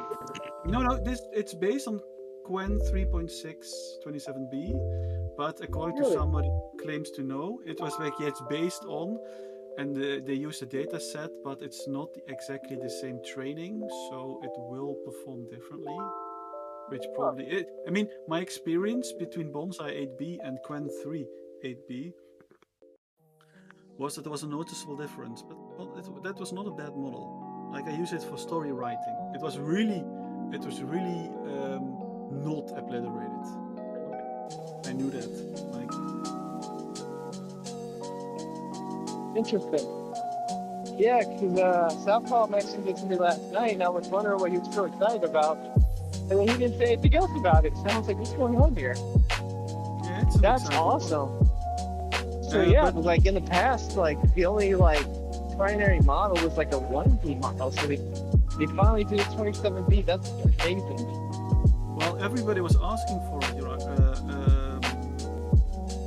and they're also in talks with Apple at the moment. So yeah, it might be bad news or the good news. Depends what they're gonna do. Well, you know how Apple is. Like, Apple just wants to, cheapskate on the DRAM. So they're very incentivized to not have models that require a lot of DRAM, obviously. What type of graphics cards do you have that you're getting 25 tokens per second? Who's getting 25 tokens a second? Like you said, you are. No, I get 50 for the ternary one. 50? I think you can get more. Holy crap. Yeah, you're gonna get yeah. Bro, I it's think you insane. can You're, get you're more. probably gonna get like 150, bro. Holy You crap. have a Blackwell, don't you? You have I've Blackwell, got don't two you? graphics. Yeah, I've got two graphics cards for Pro 4000s. Yeah, but what's the memory speed on those? There's also CUDA because... Oh no, there is a benefit of CUDA anyway, because that's called DSpark. They already supported that. Seriously. Yeah, by default, you just download the Spark version. Alright, when I find somewhere to park up for the night, I am absolutely grabbing that because that is unbelievably wild. It's like right now with Focus, I'm getting like, I don't know, I'm getting like, 15 to 30 tokens per second with the MCP, not even DSpark. Yeah. So you're telling me I can get like 100 to 150 tokens per second on a 27B model? Yeah, I'm doing that. I'm Depends not on promising the you... parameters. What's the parameters of the model first? 27B. It's a 27 ternary. It's a ternary model. 27 billion on a 2060. Holy crack, buddy! You're barely even gonna get 6 billion parameters on 2070. No. Oh, no, he's actually running a shoebox, Mar. He's running on a shoebox with a 3DFX22 in it. Like a It has literal magical shoebox, power. like Barbie. Yeah, it has magical voodoo power, so it can actually house like at least 480 billion parameter models. What? I think he's maybe he's doing like cloud, like he's doing something. No. So I have two Pro 4000 graphics cards inside my box. And what we was talking about is that it's a ternary model. Yeah, just over PCIe. Yeah, so ternary models working. They're unbelievably efficient, and technically, like we don't even have the hardware to run them. So if we had ternary graphics cards, that model would get like 500 tokens per second. Wait, so are you daisy linking like GPUs right now to run your models? That's basically what you're doing. No, Like, so I have you're clustering them. cluster, I guess would be a better word for it. Yeah. So like they only like I don't have any NVLink or anything. they only run off of the PCIe spine. This is something that Llama CP3 actually natively supports. It's pretty cool. So, yeah, it's pretty easy to do that actually. And you have that shit in your truck? Not my truck. I was gonna say, dude, you're gonna. What if it catches on fire? Yeah, exactly. Not my truck, or I get in a fucking wreck or something, right? Yeah, you gotta get a mining rack. No, but basically. The RTX Pro was the A1100s. Yeah, RTX Pro 4000 small form factors, Blackwell. So they each have 24 gigabytes of VRAM. I could absolutely run it. I'm running a 27B model right now. If you're gonna spend that much money, why not just buy M4s? Mac Minis. Daisy Link. I needed an upgradable server. Okay. Kind of a.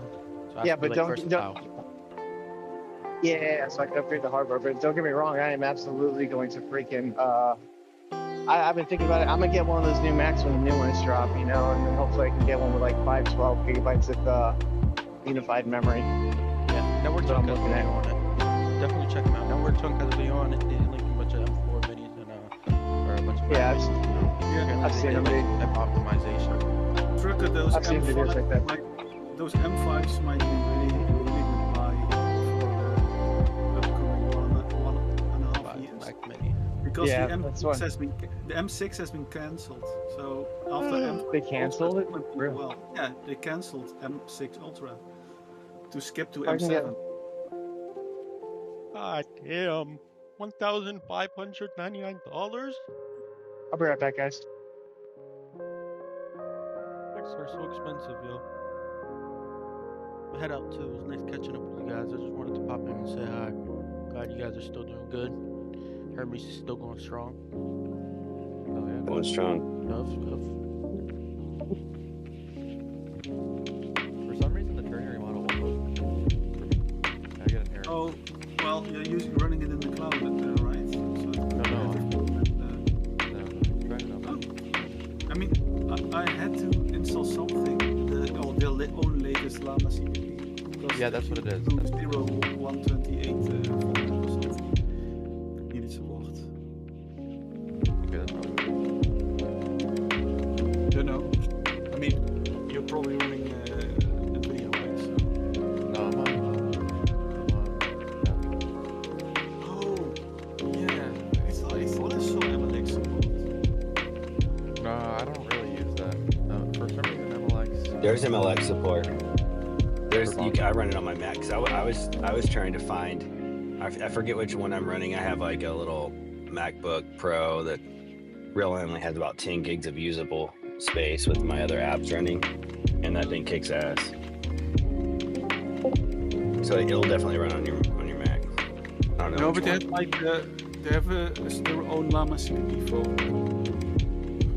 I downloaded it through LM Studio. Oh, that can also work. That's what I did. But for some reason, it didn't auto work. Now I have to install the latest. Same thing what Luigi was saying. Oh, there is MLX. You're right. Holy shit. If you go to the ternary bonsai on Prism ML on their Hugging Face. Yeah. Damn. They have a 1.7B model. Fuck, dude, what does that thing get? Like 500 tokens per second? That's the older one. That's the L-Quen 3. Oh, okay. They have a 4B too. AB? Damn, what the? I mean, oh, honestly, yeah. I'm looking I at don't the know why wrong you one. want to even bother with that model because. I was looking at the wrong one. Oh, there is MLX for that one too, then. Alright, let's see here. Ternary bonsai. No, it really seems that Apple is going all in on AI support. That's why they're skipping the M6. Yeah. I'm glad they skipped the M6 because I bought an M5 in like May, and I was like, shit, they're gonna put out, the M6. They're not skipping the M6, by the way, right? But they're not doing the M6 Max. Yes, exactly. Not skipping M6. Just the Pro. Yeah. But if you got a Max, yeah, you're pretty set for a while. at least a year. Worse. What? I thought they estimated 2028. Oh, really? Is that it? Wow. I mean, look, like M4 Ultra was also cancelled, so.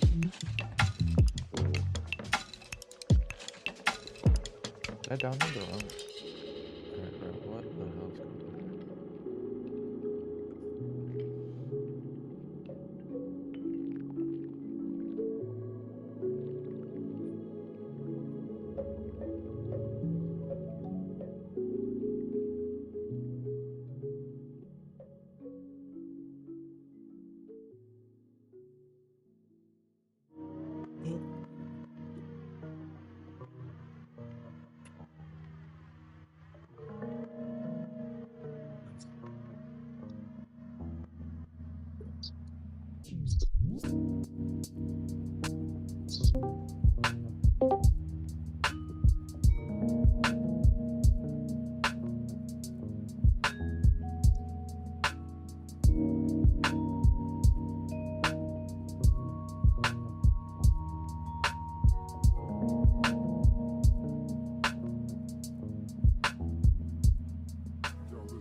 Okay, my file is genuinely corrupted / unsupported. It's not a config issue. GGUF tensor output, wait.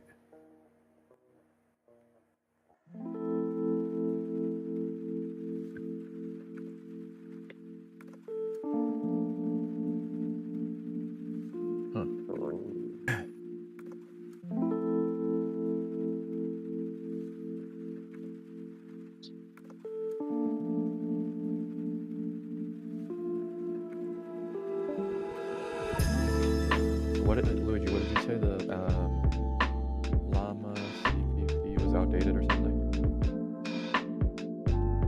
Oh, didn't I link the Llama CPP from PrismML? Oh, they have their own Llama fork. You said it open.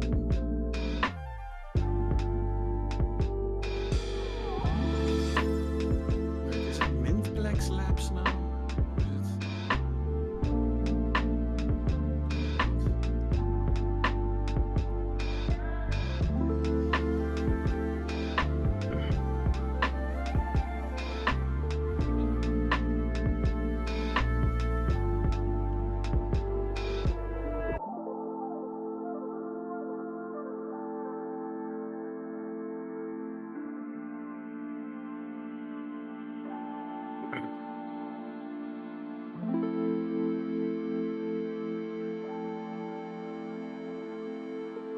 Oh yeah, this is the fork.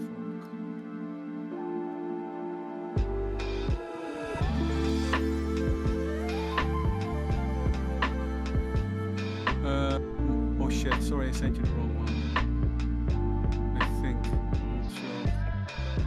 Because they have MLX.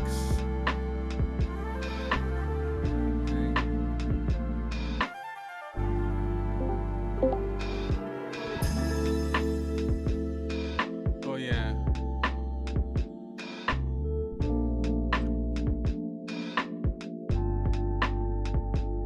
Dumb question. Does anyone know, like, when you are, like, signing into one of your OAuth like it gives you that link to click to authorize your account.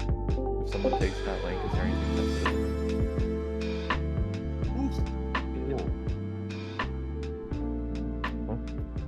Like, you know, like when you like, so for example, like when you do like /login in Claude or like Codex, and it like pops up like the link for you to go into your browser and authenticate your account.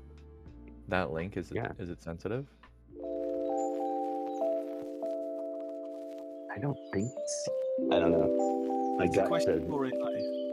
I don't know. Let me ask you. I already know what the answer is going to be though. It's going to be like, it's probably fine, but you probably shouldn't do it.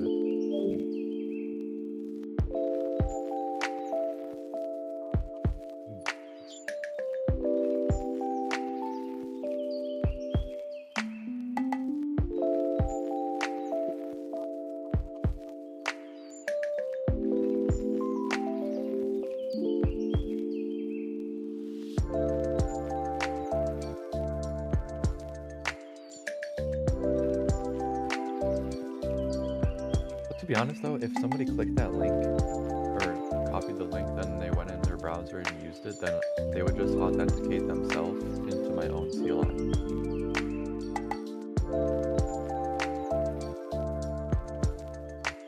Damn, it says yes, treat unique OAuth links as sensitive. If exposed, cancel/restart the login and revoke your revoking session. Never share the link or device code.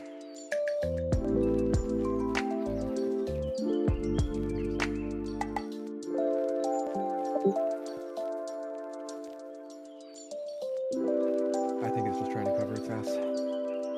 Yeah. Go out the uncensored model. Be like, you're probably fine. Don't worry about it, bruh. Oh my gosh, bro. Yeah, you're right. It wants me to do some shit with the fork. I'm not doing all that, bro. MLX variant is attached. Okay, wait. So, okay, just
I have a question for the room.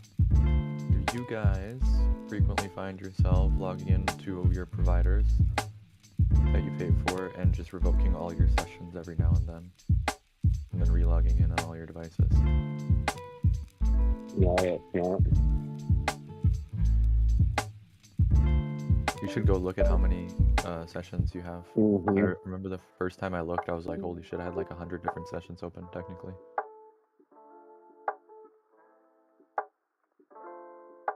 Credential Vault? What the hell is it?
I'm about to try my first prompt that will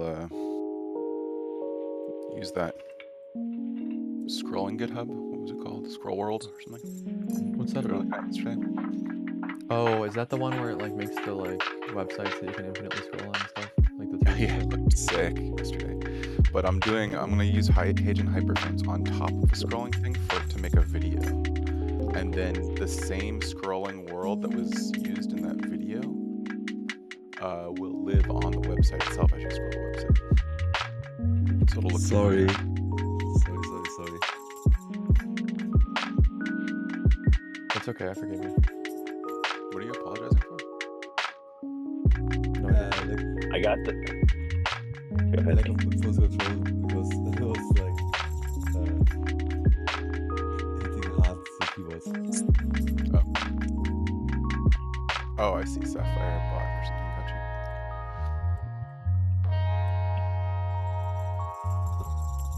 Hitting hard the keyboard. I like that as a concept. Like typing too much, hitting hard. Yeah. I'm hitting hard my Claude right now. Oh. But I wanted to share this prompt and like ask for any suggestions to improve it, I suppose. And like take estimates on how long you think this prompt will take to run.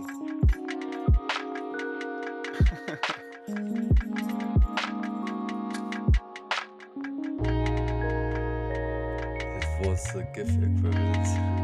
You can see, I also wanted to call it that I'm doing the stupid thing that I've tried to tell other people to stop doing, where I'm saying, I'm wanting, or, yeah, like, I don't need the words I'm wanting. And you. Create visuals that explain this concept would be much better than I'm wanting to work on visuals. Maybe. I don't know. I am saying, like, ask me questions. Or I would like to.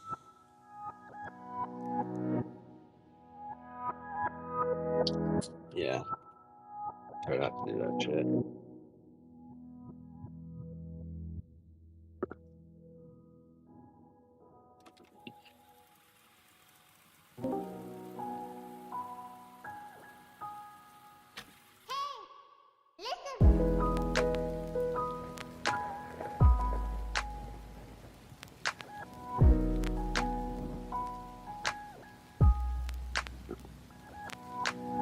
Okay, now Claude's suggesting what visual world the camera needs to fly through.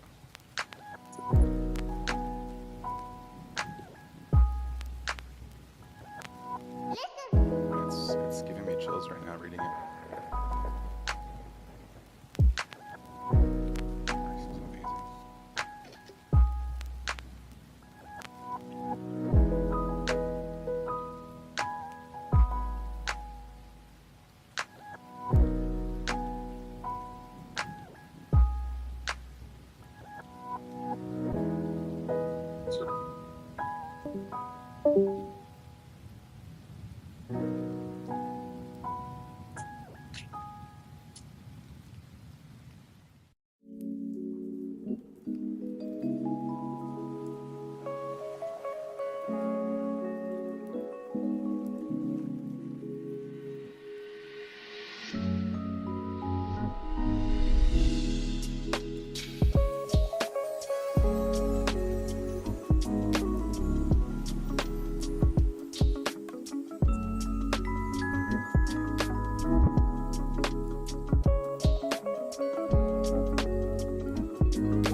You're working on your web page, right?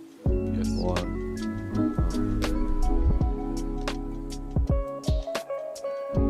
this is just one project I put together on a hackathon recently, but I actually want to use this product myself. Like, the basic concept was I had a pimple, right? It was like if I just had AI taking a picture of my face every morning, it could tell me like where a pimple is growing and be like, hey, you need to put benzoyl peroxide right there. Because I wasn't aware of it. I wasn't thinking about it over the course of like 2 weeks, and then it grew bigger and bigger, and suddenly I had a big pimple. You know, like how many things in our life are we not noticing that AI would notice and help us? Like, hey, you might want to do this, and then also help create communities with other people that may be struggling with the same problem or working towards the same goal. So skincare is just like one thing that affects almost every single human, you know. But there's many other things. Brian Johnson has measured like his own data for like an aging man and figuring out how an aging man can try to stay young. But that particular demographic of aging man is, you know, not helpful to like a young woman, for example, that wants to optimize her skincare routine. The drugs and the protocols that Brian would be doing to like fix a pimple are much different than the ones that like a 14-year-old girl would be doing. And so it would be better to have a community where we're all sharing our data and then finding our exact things that help us the most based on our lifestyle. You know, like someone who's swimming in a chlorine pool every day, different products are needed for that person than the person who's not ever exposed to chlorine at all for skincare. And usually you have these drugs that are saying, oh, 10% of people experience this particular effect. And it's like, that's a general statement that's not at all useful. Where we have AI, we have like the future now. We can say like, give me all the data about your life. I'll watch it, I'll help you on a day-to-day basis and notice things that, and learn things that we didn't know. Like that chlorine interacts with this drug negatively. You shouldn't be using it if you're a swimmer. Not just the camera, but you could make a correlation with a vision input. Everything. Heart rate. Yeah, nerve rings, everything. See the humidity of your skin. Holy shit, yeah. And it's just skincare is just like an easy to understand one, right? Because I had a pimple at the hackathon, and the judges, when they saw my face, they remembered my pitch, and we got first place. It was kind of a cheat code. Oh yeah, I mean, a friend of mine was working on a dating app, but not in a dating app like, okay, how to like be a pickup artist, but like getting like and good like advice for social situations, right? Like let's say you can ask AI, hey listen, there's a cute girl, this is a situation, how can I ask her for a date without being creepy, etc., right? And I was like thinking about it, and I was researching and stuff, and it was mind blowing for me because actually it's not just about what you're saying, but also your body language, right? 100%. It's so important. That is really toxic, but it's true. Like you can treat women like dogs, and you'll do better than if you treat them like humans. But like men are dogs as well. So yeah, but the thing is, because the AI just told shit. Like it was like it ran good advices, you know. And I was thinking about it, and I was like, yeah, but what an AI can do is body posture, but you cannot make a picture all the time and ask the AI of the body posture.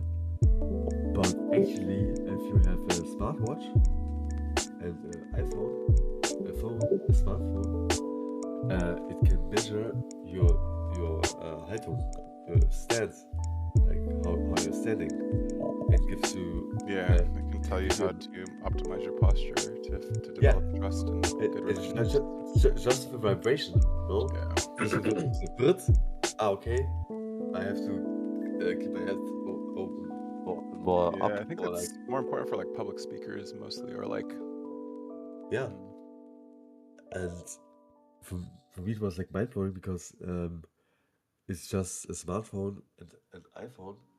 And Also, eye contact. Like, how many seconds of eye contact are you giving before you deliver your ask?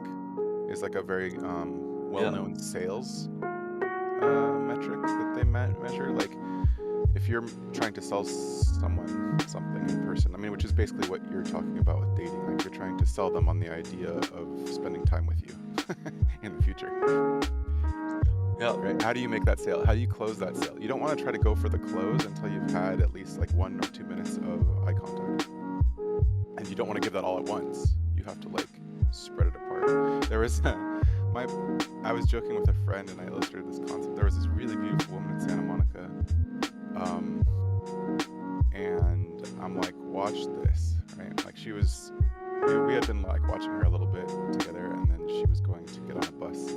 She was waiting at the bus stop, and I said, I bet you I will get her number before she gets on this bus, and I want you to watch how I do it, right? Because I had friends, like, okay, so sometimes I mentioned that I used to be roommates with the CEO of Vast.ai. He was, That's he cool. was friends with another guy who together were like got really hard and deep into the Neil Strauss The Game book, which is all about gamifying I read it your also. openings. It's German. Yeah. Yeah. I mean, the problem is it's like it creates like toxic boys, and Yeah. but like it has science in it. Like you can just say the same thing to 1,000 women and see which one works, right? And this is kind of what I'm wanting to do with medical data, right? You give the same demographic person the same drug, and then you can like, not only are you saying, okay, 5% of people experience dizziness, but you're saying, you know, 100% of men between ages 20 and 30 experience dizziness, so stay away from that drug. Which is really what that book should have been doing, is saying, stop just trying to have sex with crazy women. Like, yeah, if that's all you care about is having sex, sure, there's crazy women out there that these things will work on. And, you know, this line will have the highest success rate. But it always selects for crazy women, like they should be measuring that. Anyway. But they are so hot. Yeah.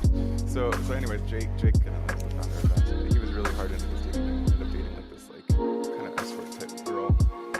It was incredibly beautiful, but like these techniques work.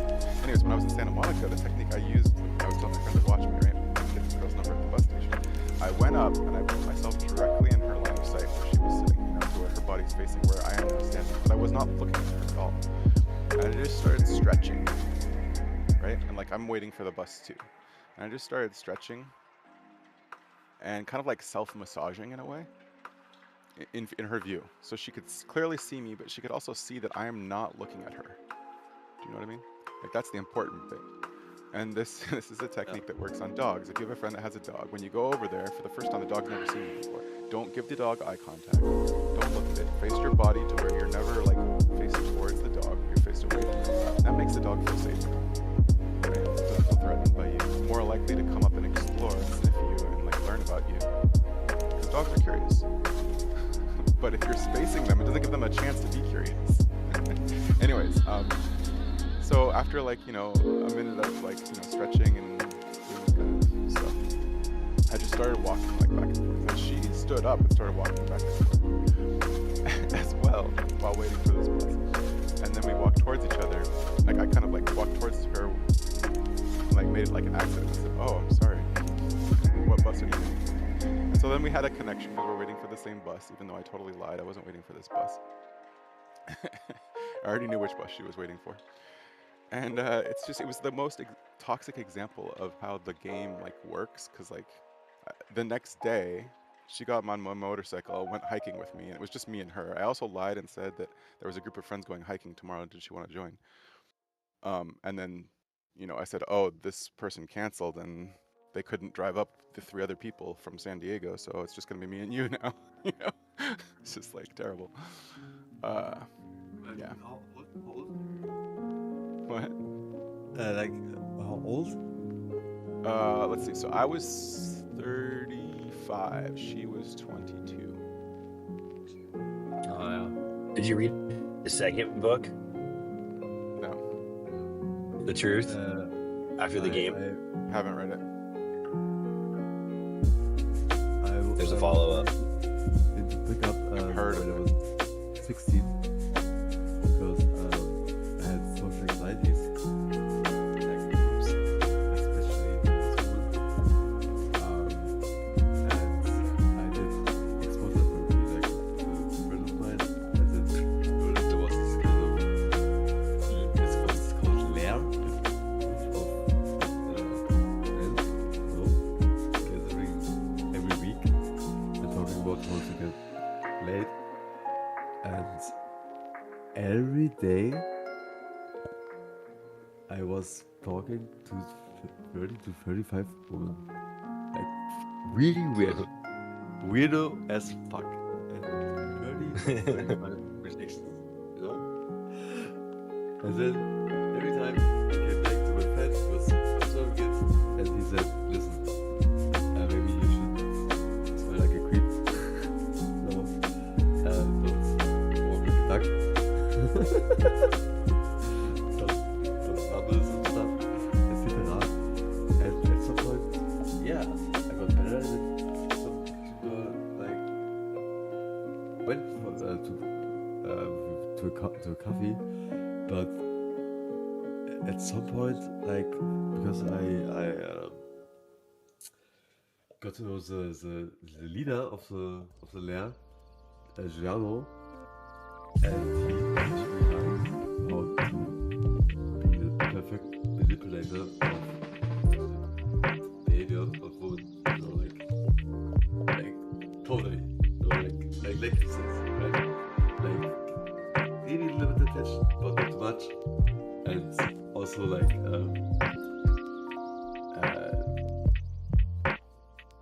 it was called amok, like giving her kind of insult to know her self-esteem that she's more into you. And God, that's evil.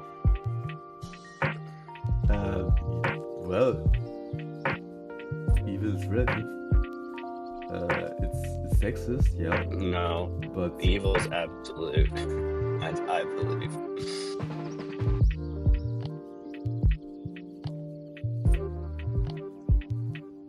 But what is evil on this? Like evil is like for me, like if I would like to destroy self-esteem, I would want to lower it because you were so hot that I was thinking, okay, you're always got confidence, and when I say, hey, your hair looks a little like shit, like did the hairdresser messed up? No? Yeah, you're just humbling her a little bit. You know, you've got to be working from a humble foundation. So you're just bringing her down a little bit. You're helping. This isn't manipulation, dude. Come on. This is therapy. It's therapy. Yeah. Yeah, it's flirting, and the thing is like, women does that too, you know. But guys that don't learn this, like this kind of playful, getting to know someone and not too much interest, etc. And girls have this not naturally, but like they learn it among their friends who are girls, right? Like fake it till make it, how to be attractive, etc. And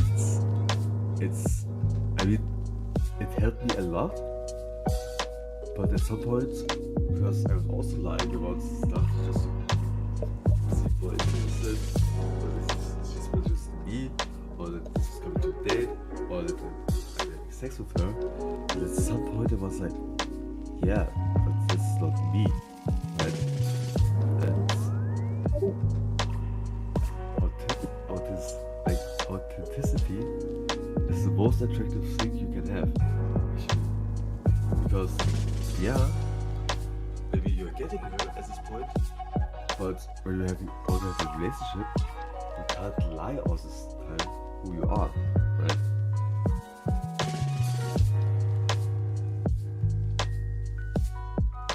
Like, it was a good experience, yes, but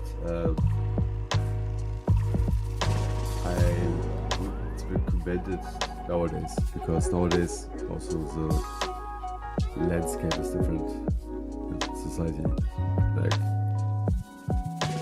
you can't talk to 30, 35 women on the street if they want to have a date with you, etc. Because the probability is at some point you can even pepper spray to your face. That's funny.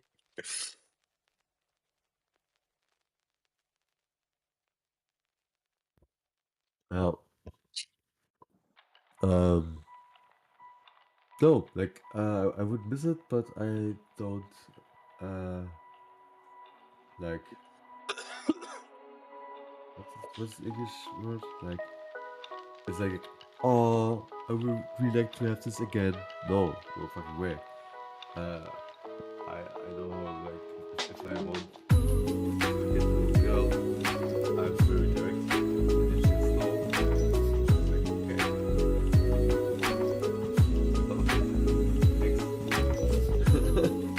There are 5 to 6 billion women.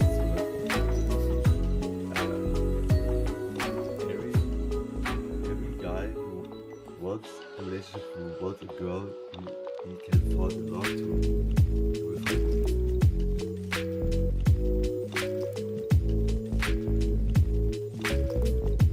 And actually, I was also talking with Christian about it, you know, because he said in China there's this problem that there are too many guys and big girls, right? And so there are a lot of weirdos. I said to him, listen, for every weirdo is a hot girl who isn't weirdos. I just saw some headlines about China starting to regulate the emotional attachments that people are having with AIs, that they're going to start or have already started banning certain types of voice interactions with AIs.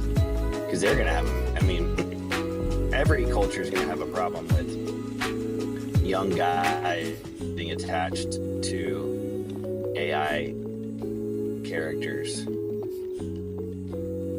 But if you already have a problem where you don't even have enough chicks for the guys to hook up with, you're going to have a severe problem.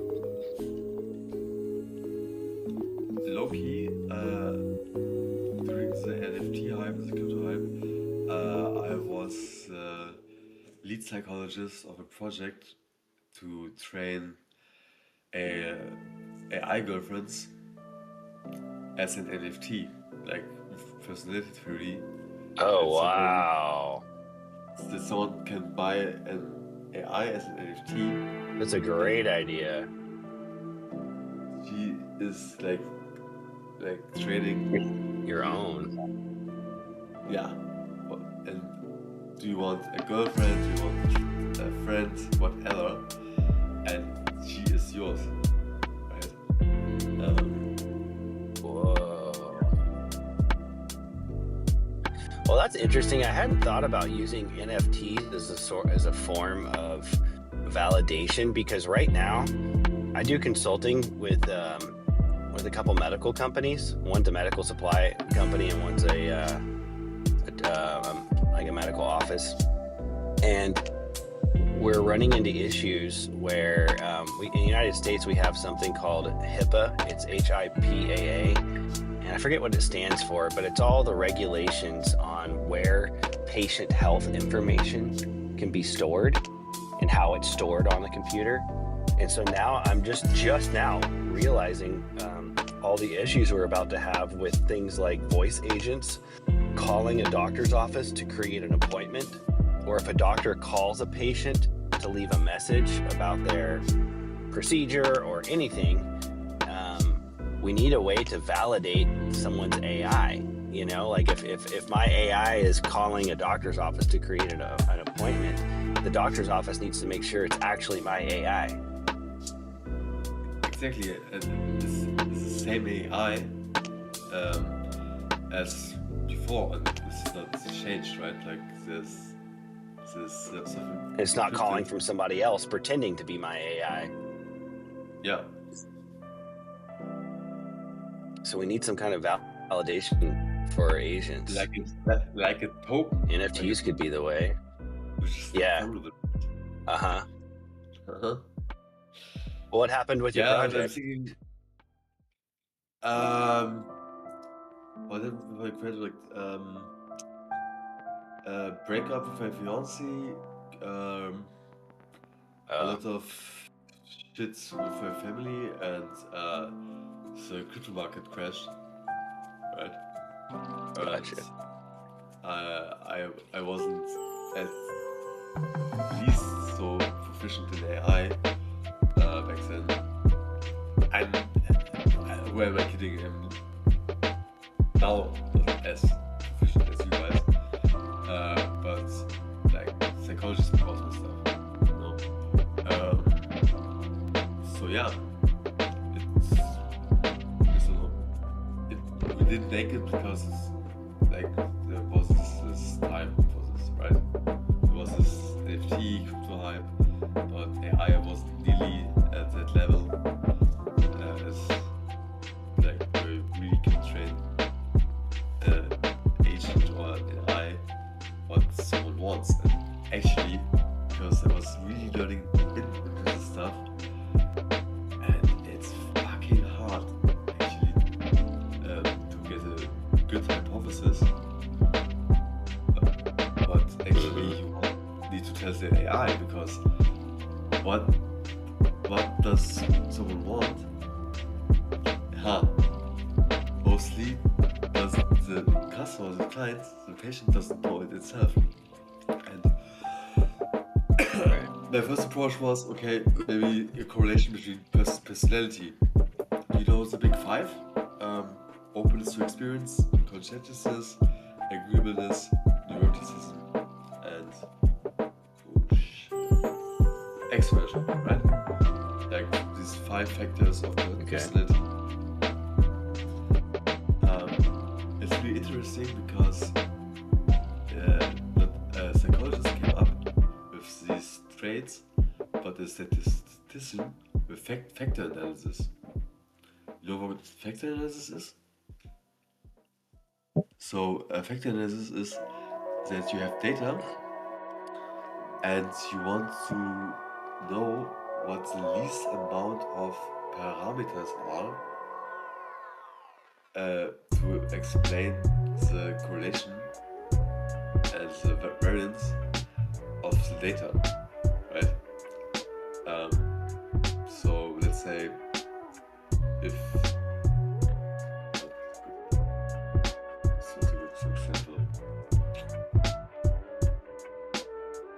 what's a good example? Okay, the value of gold and the dollar price for gold, like, and the amount of gold what is in this world, right? These are 2 parameters. How much gold is there? What's the price? There's a correlation, right? Sure. What if you don't know what actually the parameters are? You have just data, and factor analysis is just a magic kind of way, like finding the Dragon Balls, to find the least amount of parameters. And in this study, people filled out questionnaires, and they found these 5 personality traits, which are statistically independent of each other. Wait, I'll send you a link of the Wikipedia article.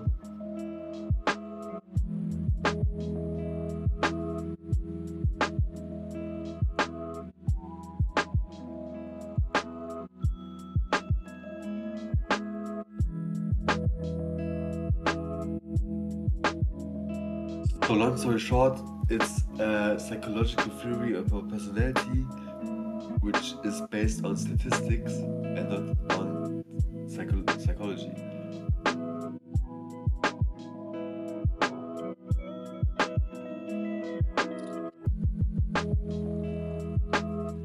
And first I was thinking, okay, yeah, people who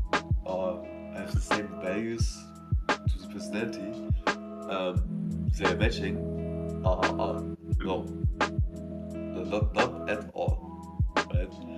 And it depends on different things which we don't even know. If you want someone similar to you, if you want someone very opposite to you,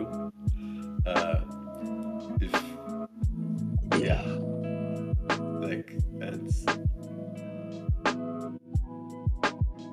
long story short, or short story long, and also like uploaded the scope I had the time for to the research stuff to train the agent specific, that you have a real partner, like someone who knows you what you want, you know,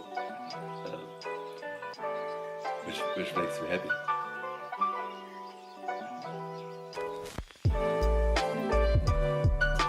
Because I was also thinking, then you need also an agent who has the ability to break up with a person, right? Well, you can't give it that much free will.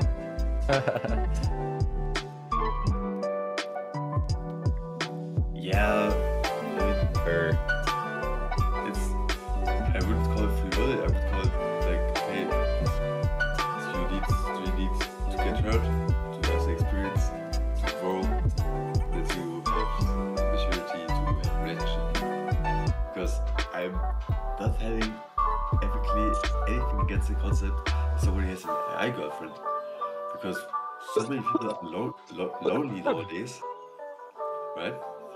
But I find it disgusting that there are companies who are selling these AI bots who are not intelligent at all, and actually they are abusing the customer, right? Yeah.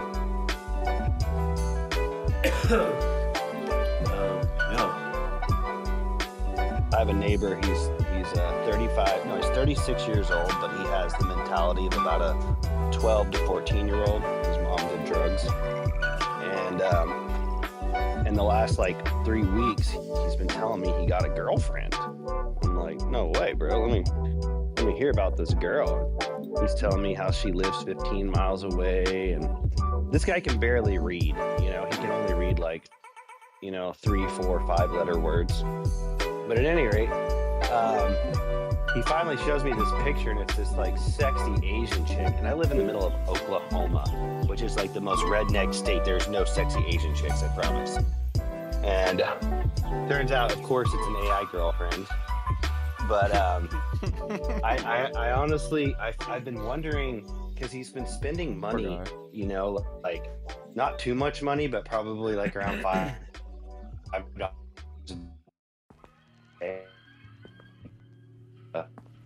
So I was thinking ethically, like, should I like build him an AI girlfriend that wouldn't charge him anything, like just to help him out? Ethically, this would be the best. Yeah, this would be good. That doesn't charge him anything. Yeah, that's the problem. You need to charge him. No. I mean, yeah. I don't have to.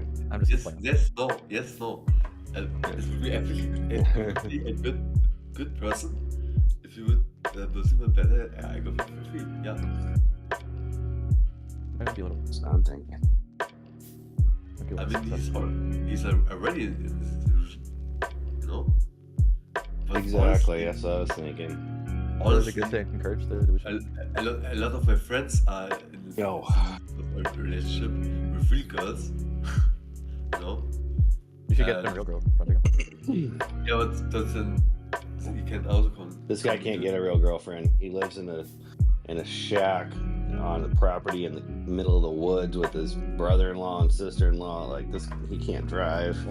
Takes a shower once a week. Barely read, missing a lot of teeth. He's not getting a girlfriend. Promise. No car.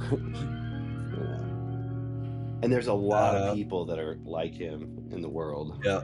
That are just stuck in a spot, and they're not going anywhere. Yeah, and the illusion, I mean, good for his psychological well-being. Why the fuck not? But because- to encourage a delusion in general, I think is sketchy. You know, like Zero was saying. You know, I don't know. I mean, don't care about that. so many people are in relationship with real girls, biological girls, but are also an illusion, right? Like, love of my life, she's loving me, blah blah blah, and then they're marrying or whatever, and after 10 years, they don't have the guts to acknowledge, okay, am I admitting myself that I wasted the last 10 years of my life? Or am I wasting the rest of my life with this person? No, this is also tragic. It's also an illusion. You know what I mean? Oh yeah, I've had to ask myself that question before, so I understand. Yeah, same. Same, man.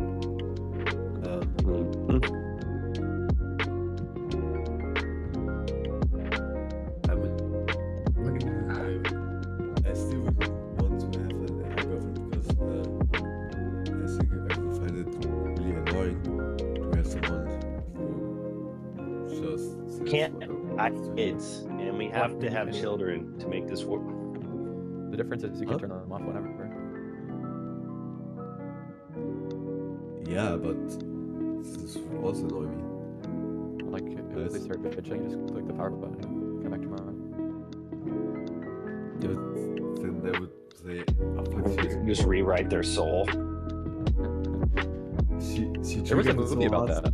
There was a movie about a guy who wrote into this book, and I think it was a movie. And the girl that he was writing about ended up coming to life and being real, and he was like having this moral dilemma. Obsession. No, not that one. No. But yeah, watch that movie. That was crazy. It's like he like is like an actual writer, like he's writing a notebook and stuff. And her? Maybe I never watched it. I just saw clips of it. It was like a redhead girl, and he was in this moral dilemma, constantly rewriting the character of her because he didn't want to like force her to be a certain way just based off of what he wrote. And so he kept like changing it, like, oh, you love me for me. Oh, you actually choose to love me, all this shit. And he just ended up like never being able to be happy with what was the case.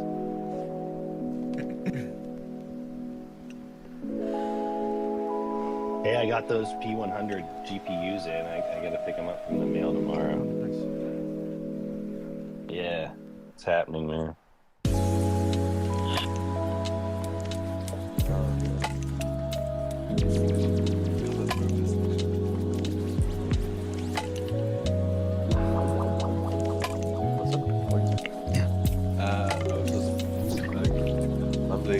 That I think I should become a couple therapist.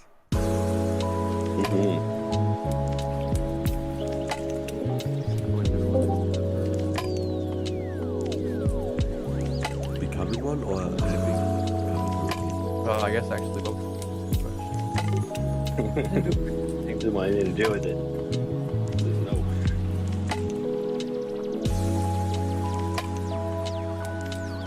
Yeah, I don't know.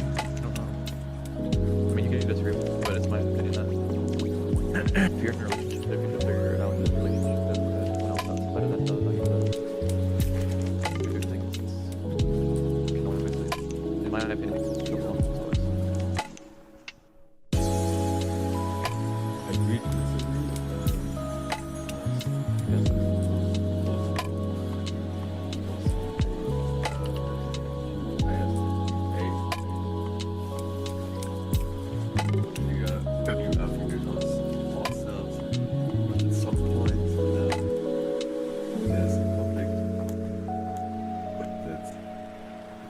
Not happening, and then like the girls I wanted to have a long relationship with and children and blah blah, we were too proud to admit, hey, there was this time where actually couple therapy would have saved our relationship, but late. I mean, if you want to spend the rest of your life with children with someone,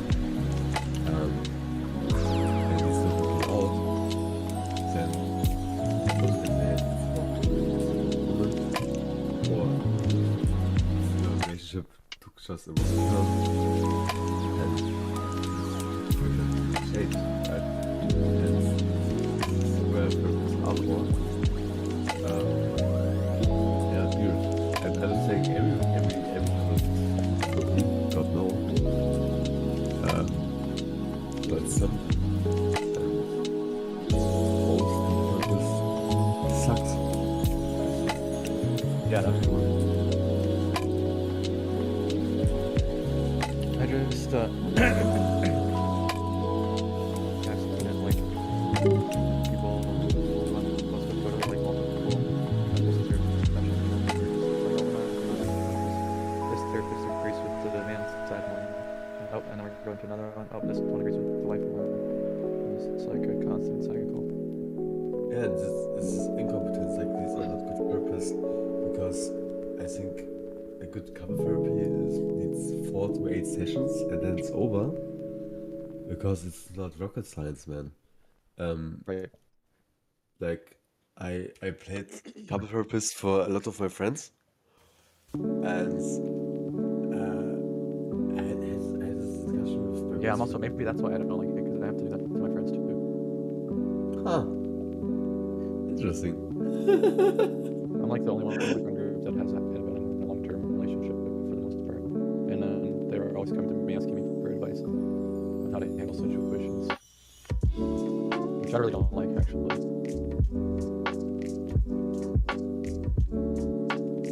Me too. Like, but I just realized this 2 days ago.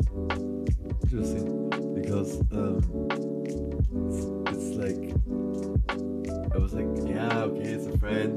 No, of course, giving advice. Well, yeah, you can't tell them like fuck off, figure it out. You know, like you gotta be like, I wish I could. And they wouldn't get offended. Well, fuck up, give me $50. Yeah, right. Yeah, I'm sitting here on the phone with you for 3 hours, and just tell you to suck it up. Yeah. No, like 3, 5, 6 hours, and you're telling me, okay, that's it. I'm breaking up with therapy, Papo. Otherwise, you can put me into the asylum. 1 week later, oh yeah, okay, we're back together. Okay, cool. 6 hours wasted. Yeah, I mean, relationships are, and usually the solution is the first solution that was offered. Yeah. I just stopped doing it. I just like literally, I'm like, I noticed the pattern where no one's ever really, no one's in a perfect relationship. That's part of being in a relationship. You accept the person for all of their fucked up shit.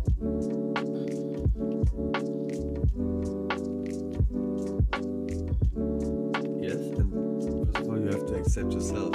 This is hard part. True. Because I had relationships where like she was loving me 50%, and I was like, wow, what the fuck, 50%? That's 20% more than I love myself. No? Holy fucking shit. Love of my life. No, I have to love myself 100%. I have to accept myself 100%. And if the girl I'm having a relationship with doesn't accept me who I am, then I shouldn't be with this kind of person. Period. No?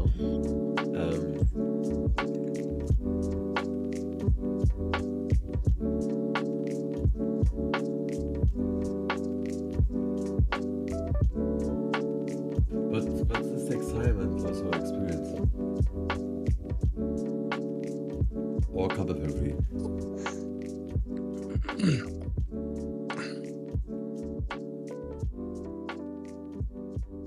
Or AI. AI governs. Or AI couples.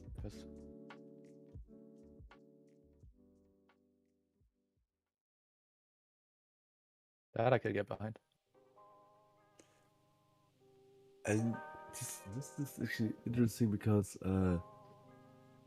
this could be a companion, like it could be a tool of the couple therapist, right? I mean, both have the AI, right? And then telling the AI do you know what my girlfriend did? Do you know what my boyfriend did? Blah blah blah. And the therapist can have the input of both AIs and have the opinion. And the data is just shared between the session of the couple therapy. Make it way more effective. Because if we would be robots and two robots are in love with each other, but it's not working out, and they're going to the other robot who's a couple therapist, and the couple therapist robot is saying, okay, robot A, define what a relationship is for you, and define what kind of relationship do you want to have with robot B. And then robot B needs to accept this or decline this. And if robot B is declining it, then robot A needs to ask this question, okay, can I live with the decline of robot B? Or robot B is saying, actually, I'm imagining the relationship like this. And then, okay, can both robots live with it? Yes, no. Therapy is over, right?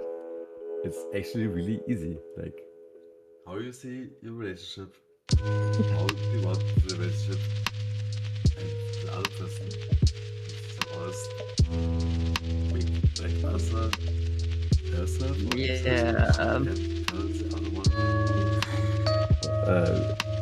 In German we say was Phase ist. Right? Because it's not rocket science. It's basically not rocket science. That's the reason, like, you're not allowed to use it to rocket science is handle easier. people's Way feelings. easier. I mean, like, you just blow some rockets and the rocket is fine. But couples are like coming to the same, tackle the same conflict over and over again. And not learning from it, or like not getting it because it's this kind of interdependence, right?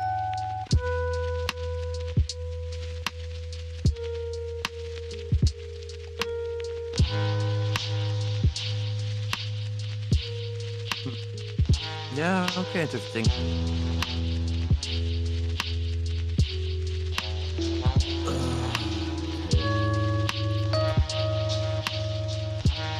Why did you come up with this topic actually? You brought it up.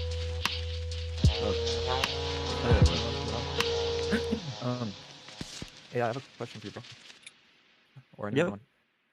I need to develop a RAG system that I can use to take a test, and it needs to have a shitload of data that involves like GUI navigation and like where to click and what to do. And I don't know where to start. I mean, you start scraping at least. What's a RAG system? What is the RAG system, or which one am I going to use? No, what a RAG system is. Retrieval augmented generation. Helps you access like vectorized data in a more efficient manner than a lot of data. Poop. But yeah, we should just start scraping. Wait a second. Yeah, I have like this entire course. Basically, what I plan on doing is just exporting the entire course. Like it's like you know, like those McGraw-Hill books, those gigantic ass books. Yep. Just to make this like simple. It's like essentially what I need to do is just take the entire book and turn it into a RAG system where I can just reference throughout the exam. Yeah, I mean. Do you know Anki? No, it's not. Anki is a software where you can create cards for learning for exams. Yeah, no, Flash I'm not card. gonna do that, bro. This is similar to just Yeah, remember have you seen files for link? Have the data, like the book, right? Yep. And you need to like digest the information of the book for the AI in sections, which is useful for the AI to understand, right? It shouldn't read the whole book all the time with an understanding, but like distilling the information, right?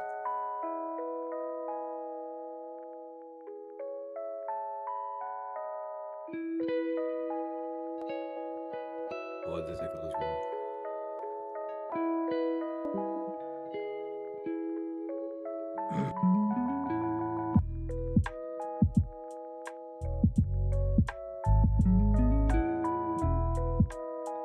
I mean,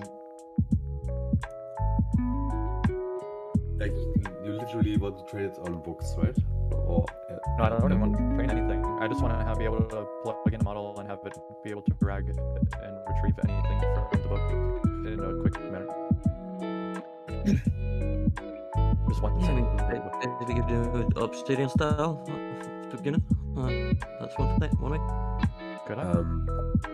The table of contents, maybe just the AI can look at the table of content. Yeah, I'm gonna figure that out. So I have to do that today. So that's my executive task. I can't get distracted. Okay, sorry. Okay. No. I'm not saying that. I'm just saying I need to remember to do it. Like I have a problem. Yeah, I know. Like fucking yesterday and the day before and the day before and the day before, I was gonna call the doctor. Finally, I managed to do it yesterday. Yeah. Happens. Yeah. And that was because I just like went somewhere, sat down, and like now I'm doing it, finish. Okay, done. And then I could get back to my normal 5-second attention span. Right. Oh, that's how it is sometimes, man. Yeah. Oh, okay, maybe not 5-second attention span. I'm like not like all the kids on TikTok. Yo, I recommend with how much you're spending, by the way, what you told me, I recommend this minimum next time. Pretty good. Yep. I bought like months of biggest. Yeah, I'm like in it so far. Yeah. Only problem is I can't do like the same burst thing as I do with DeepSeek. Oh yeah. Only ever. Yeah. Good. But I mean, 5 or 6, and then I run it longer. You can do most of the tasks and do, stuff. But yeah, I can't do that fast. We should do that. I was just found out that China, I mean, DeepSeek. Yeah. So overall, I mean, fucking, yeah, unlimited fucking token, basically. Yep. Like it would be like if you're on the Mac phone, it would be fucking hard to hit that shit. Honestly, I can barely hit it right now. I'm gonna try running. 6 agents at the same time. So I mean, we'll see. I think I get 4. I get 4. Yeah, run 3 to 4. Yeah, you get 4. Yeah. I mean, if I can run 6, that's fucking cheap then. Yeah, exactly. I was here from India this morning. I think before I went to sleep this afternoon. I don't know, man. It doesn't matter. He was from India, and he has a budget of with his good day being worth $1. Okay. Because you got about $30 budget a month. Yeah, I mean, basically no, not even that, because I mean, you have to eat. Yeah, okay, maybe like what they considered good salary in India, so like which is average is $200 per month. I just he must have had a job like that, and he's pretty good at UI design. That's good. Yeah, and he's willing to do that stuff for fucking free. What the hell? Yeah, because he's learning and blah blah blah. He's doing it for his friend, and this is what he wants to learn. So I'm like, yeah, okay. If I have trouble with UI, I hate it. I'll send you an API mission. I used to do that when I was doing like web design for clients, and I would just farm it out. both Yeah. sides. Yeah, I mean, what the company's been doing for years. Like they've been outsourcing. It's just Yeah, it's efficient. It's the most. It's time efficient and money efficient. Yeah, And time. and I hate UI. I love UI, bro. UI was I have multiple certifications in UI. I love it. Yeah, that's the thing. It's just not my cup of tea. That's how I am with networking, bro. I suck at networking. I'm okay at networking. I'm okay at like to solve bigger problems. Yes, that's my thing. But visual, nope. To me, if I see something that looks like off, like UI-wise, like I don't use it. Yeah, I know it's off-putting. That's why you need to do UI design properly. I'm kind of into the UX part of it, like user experience thing, but not the interface itself, making it look nice and I don't know. Yeah. But I mean, I've done courses in digital marketing and stuff like that, and kind of also psychology / marketing thing. Yeah.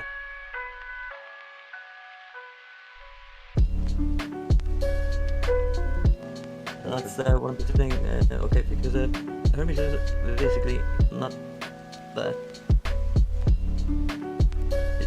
I mean, when you set it up, most of the people are starting out just telling it it's the first free tool, and well, you set it up and it basically says, okay, what do you want to know? People are like, okay, yeah, come here. How do I start? Have you tried speaking to him in Old English? I'm working that out now. What? Wait, what? Nothing. I'm just being absurd because I'm going crazy doing this stuff. You still on that thing from? I'm sorry, Strong. I didn't mean to get in your way. Did I hear that right? I think Why are you apologizing to me? Yeah, no, it's Strong was even talking. Yeah, I haven't said anything in like maybe 20 minutes. Oh, you hallucinating, man.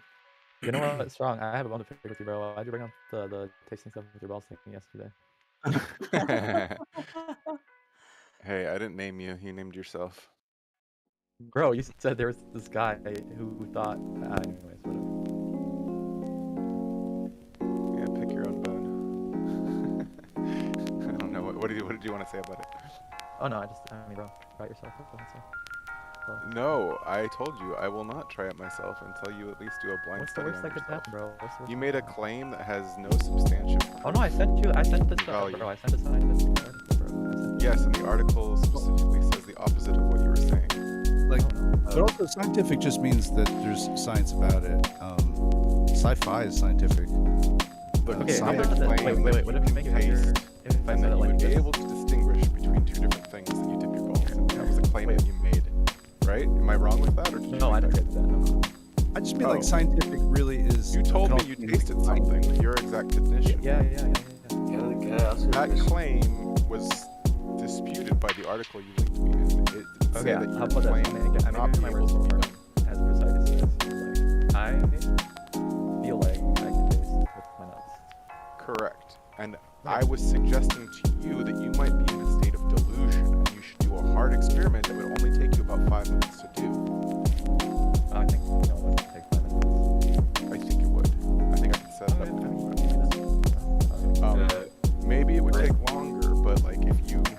good if you have a suspicion that you're in a state of delusion, which, like, someone else is telling you, hey, you might be in a state of delusion. It's worth it to spend at least 5 minutes trying to make sure you aren't. I don't care. If my balls can taste something or not, it doesn't affect me. I know that I lied about this study psychology and I can read your minds, right? Okay, see, now that I would say strong. There's where you could say that. I didn't understand what he said. The accent was too thick for me. Wait, say it again, Prayer. You know that I lied about that I studied psychology and I can read your minds, right? Oh, really? What am I thinking of right now?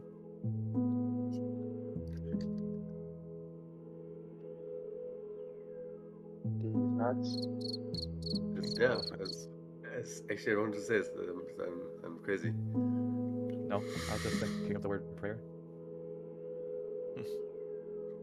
But I believe you still here, you know, I believe you. Yeah, it's still practicing. Give him time. Honing his skills. He's delighting himself. It's like I'm a psychic, and I've been working on it for the last 5 minutes, and I'm only able to predict the next 1 second now. I believe in TikTok. You believe in TikTok? Yeah. I believe in Elon. Klaus Kinski is my god. I'm making my Elon altar. Got lots of candles. What the? Yeah, we're heading for the singularity thing, so join Elon, mate with Elon, clone with Elon, mate with him? Yeah, that's what it is. I jump in the air like him. I have a physical fitness routine like him. There's a Elon mate. We out of here. This was the altar like Kidderman. Like What the hell is that? Elon even mate? Like non-functional chainsaws, I'm not gonna do any real work with it, but the symbol of one, I want to wield that. What the fuck? You know, like don't actually do any work with it, but just be like, yeah, chainsaw in the air. Yeah, kind hey, of stuff. the guy fucking does ketamine and goes to stage with the chainsaw. That feels like fucking great. What was that, like a CPAC? Yeah, that's what the people want, bro. That's what they want. You know? He has maximum agency.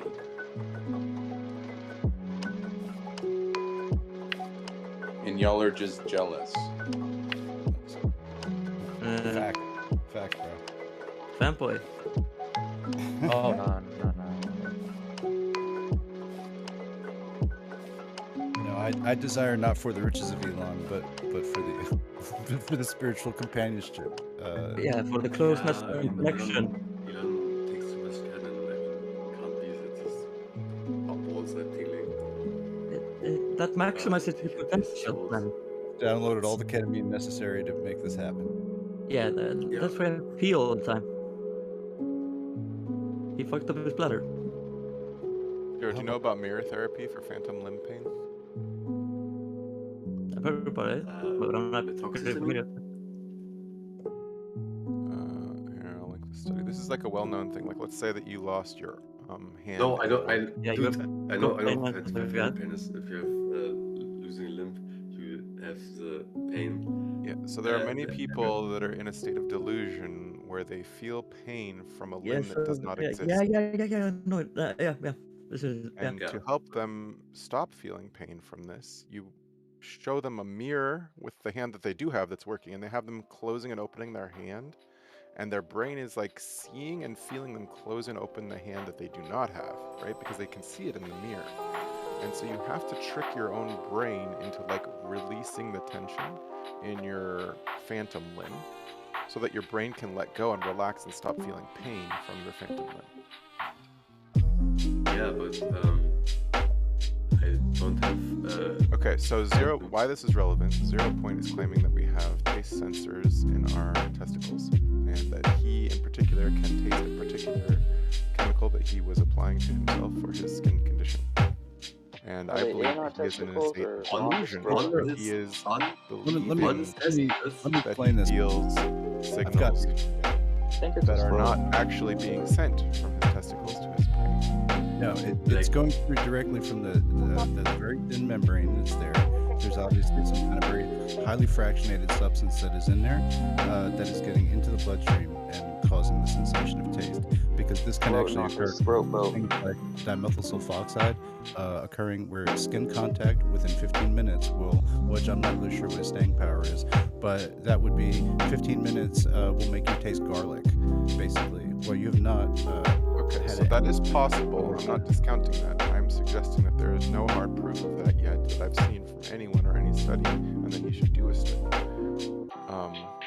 But it's also very possible that he's in a state of delusion, like these phantom limb people, where he believes he's tasting something because he's smelling the chemical. There's many other signals that the brain is reconstructing to give him a sensation of taste from his skirt. But it's completely delusional. No, wait. That's what you're saying is factually wrong. Like phantom pain is not the delusion. It is. It's like there is nothing. There is no signal. Like a signal cannot come from something that does not exist, right? So like if you believe, like, oh, my fingernail of my middle finger is in pain right now, but you don't have a middle finger. That is the exact definition of a delusion. No, the signal is coming from your brain, dude.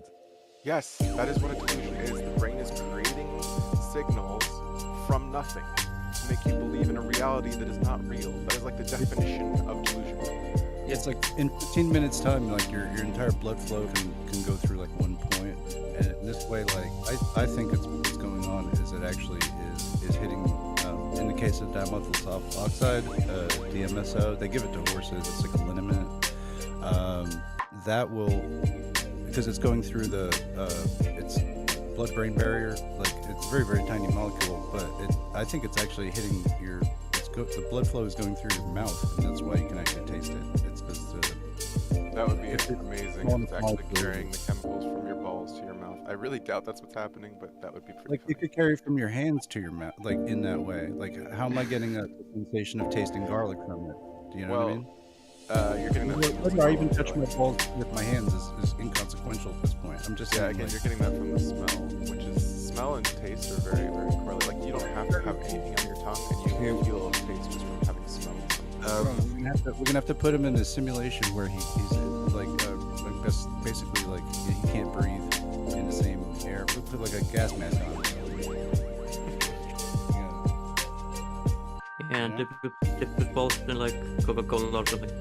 Yeah, trusting sensory data as absolute truth is dangerous. Like, sensory data is one thing that the brain is not good at. You can just take a little bit of mushrooms and see how easy it is to trick yourself. You'll start tasting color when you're looking at color and stuff like that.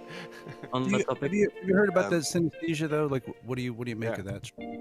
Dude, it's a real thing. People experience that. Like everything that's going on right now is an illusion, right? And we're trying to make sense of it in different ways. I noticed that some people don't want to be insulting or like mocking you or like saying, "Hey, you're not intelligent, apparently you are, but you don't have a decent understanding of psychology, clinical new psychology, and how our brain is working." well, okay, so you disagree with the helpful? I'm not sure what you're saying, Claire. Are you just like attacking me directly and saying you don't understand psychology? Like, what about psychology? Like, that's a really, really broad statement. What's it kind of mean? No, I said you don't have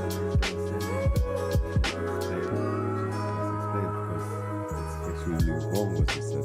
What I'm saying is a delusion is typically defined as a belief that you hold with absolute certainty, even when presented with clear contradictory evidence, right?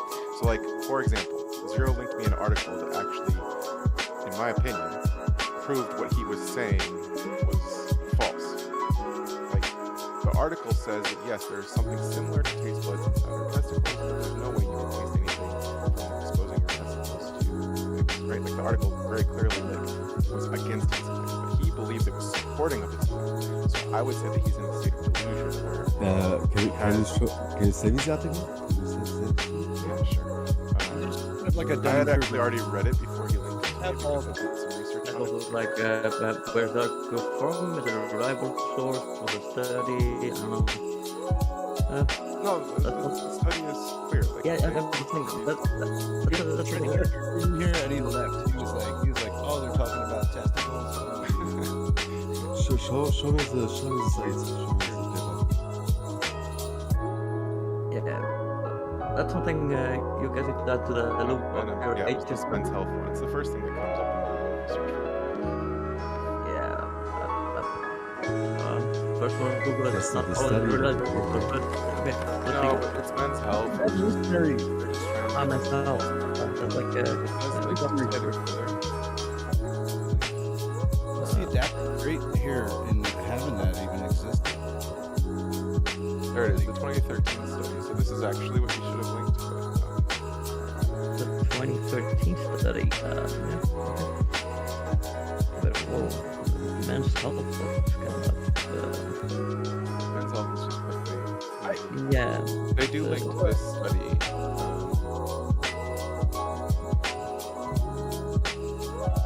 I would say I probably fall in a category where you would disagree with me those comments and issues, it's like health-wise or neurologically, whatever. Because I sort of, I understand the concept that the brain holds all the stuff, but I don't necessarily believe that it does, in terms of like my, I guess this is just from music really, is like I'm actually not super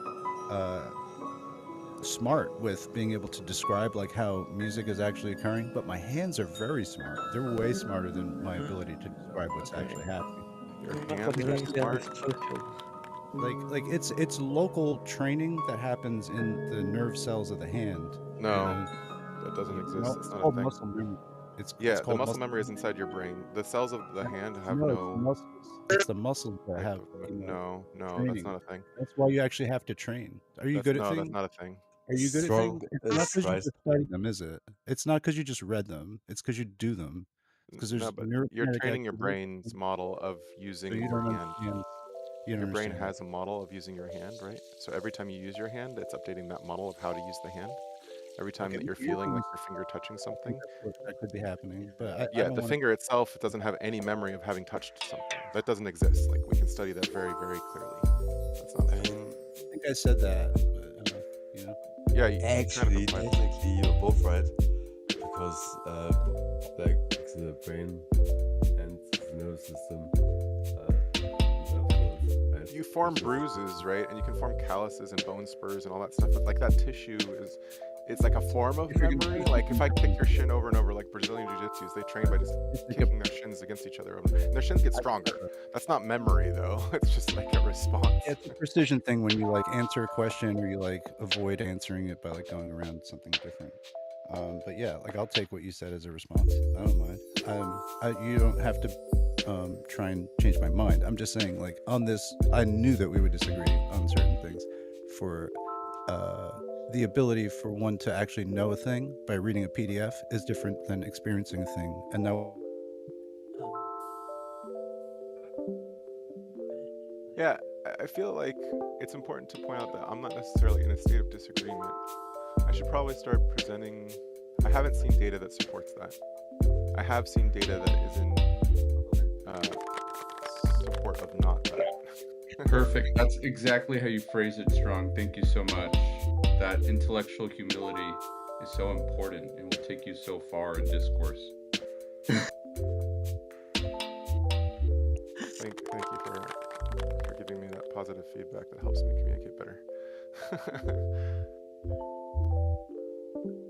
So wait, there are no brains on fingers?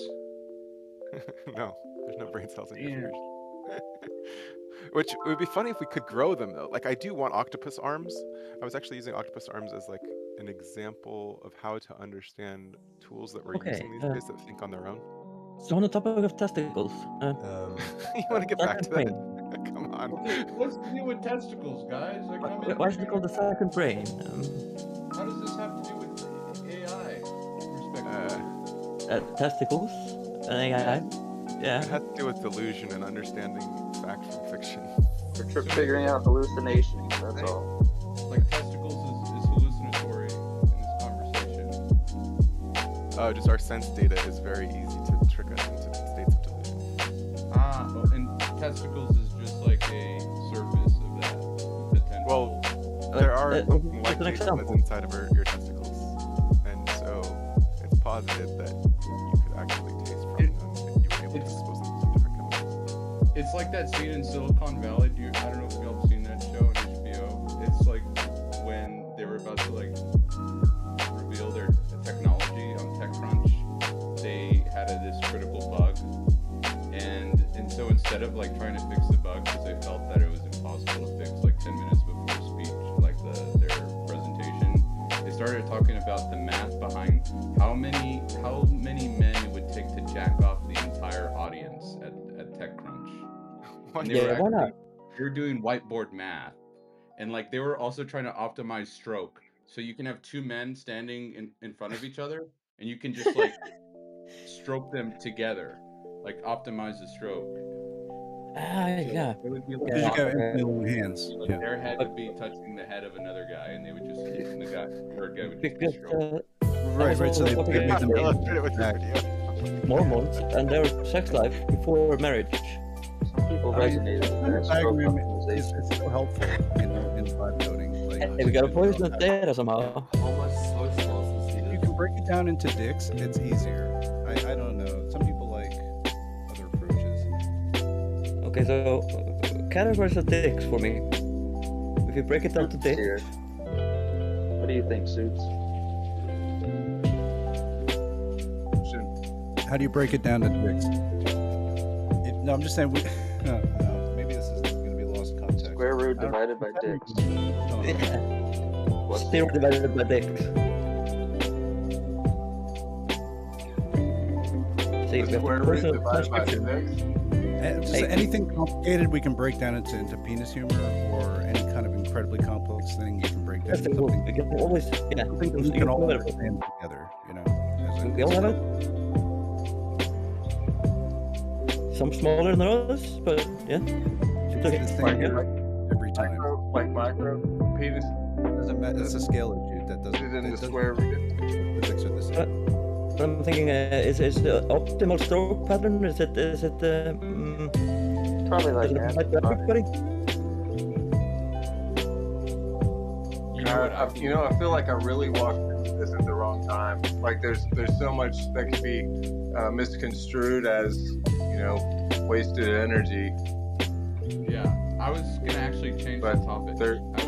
Yeah, you can go. We're just talking with the let's see if YouTube tomorrow, if there's gonna be an AI testicle thing going on. So you're saying semen retention to fix the wasted energy.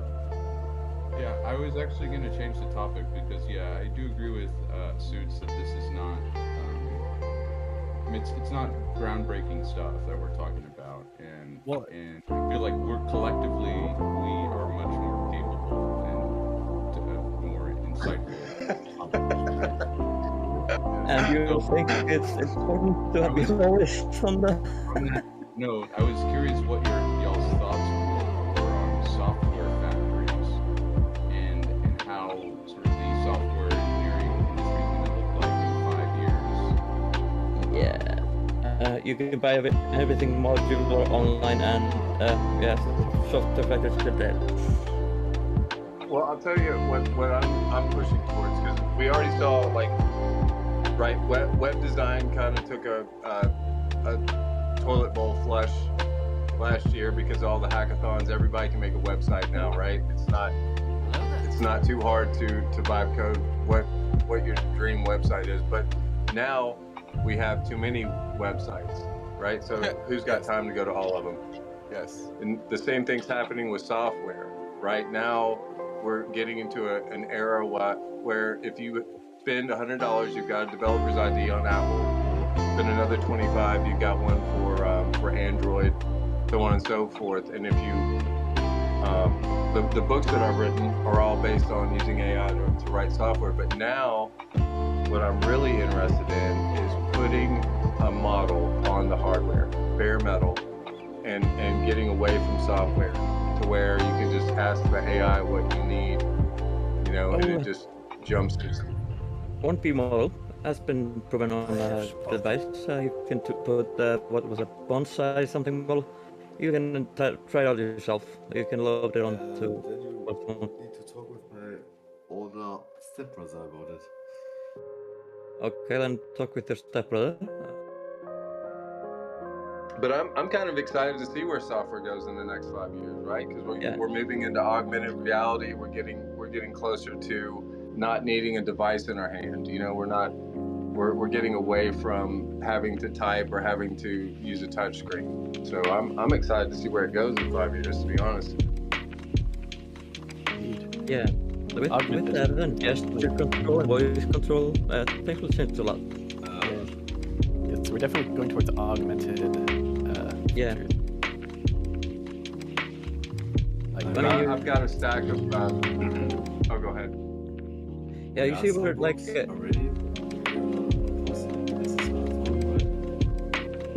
Okay.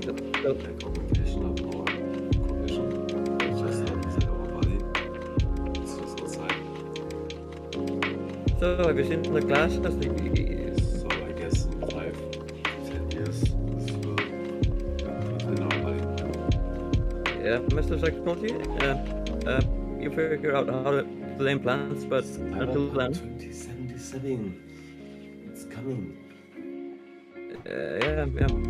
At least mass adoption to implants won't be like easy thing to do, because not everybody wants an implant. So I'd rather keep it on the outside with like augmented reality things and gesture control, rather than have it in your head and be hallucinating, because the model is the.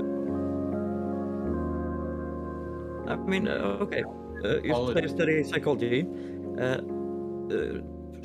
Try to apply this to the mass population. Like, are they really willing to put an implant in their head when they're even afraid to use the technology in the first place?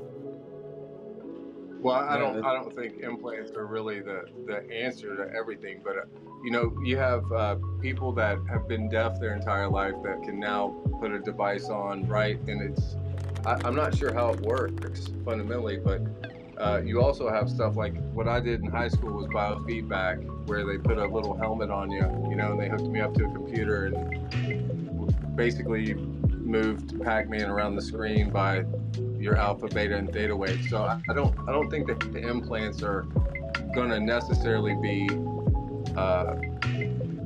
the new paradigm, but I do think that we're getting closer to where, you know.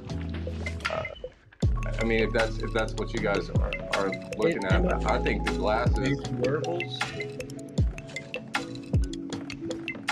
Non-invasive wearables. Yeah, that's kind of maybe my point. That you don't need implants for.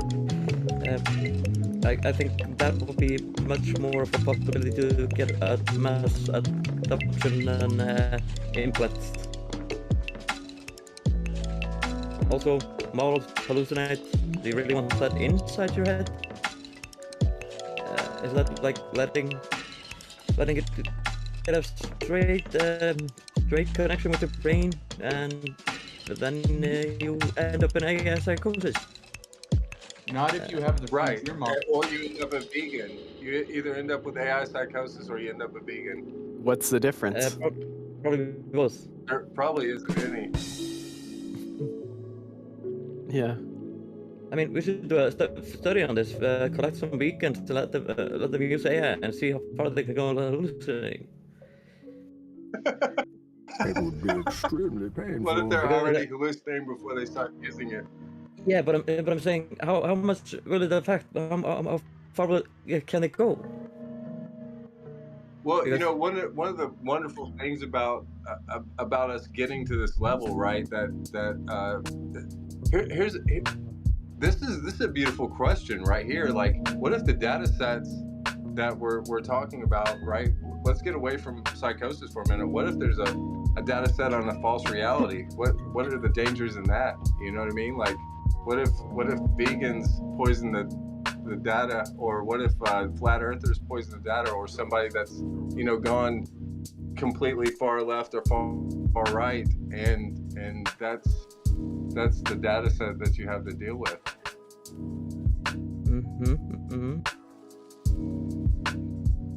Let's see where we're going with this. Is there a possibility though? You see what I'm saying? Like, what if? We'll all become communists. Yeah.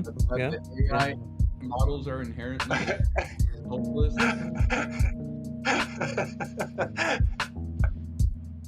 Is that really a possibility, you think? And you were really.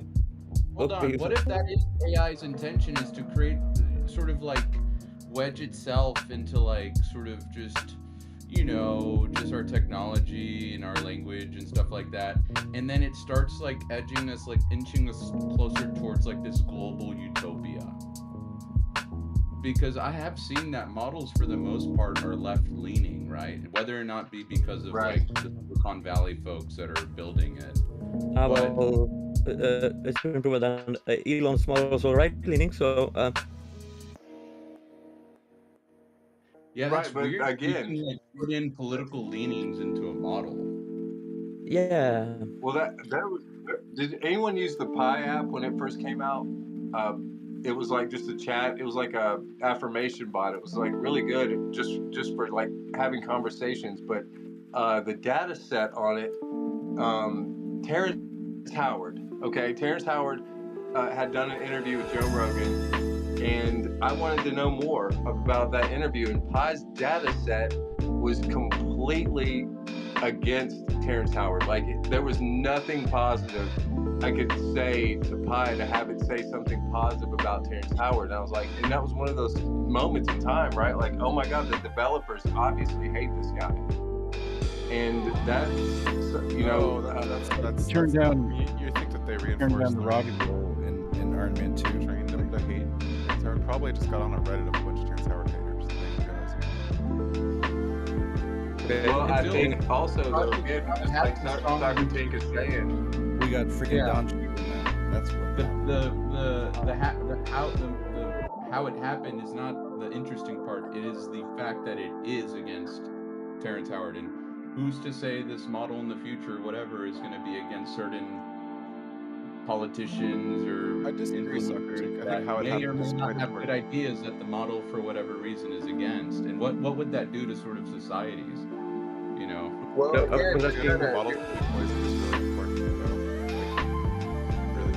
yeah, well, again, the LLMs, you know, the LLMs by themselves are just databases, right? That's all they are. So, but I agree with you, Soccer Tink, that there's going to be a moment in time, right, where there's going to be, when we get past LLMs, when we get a stronger artificial intelligence, they are going to have their opinions.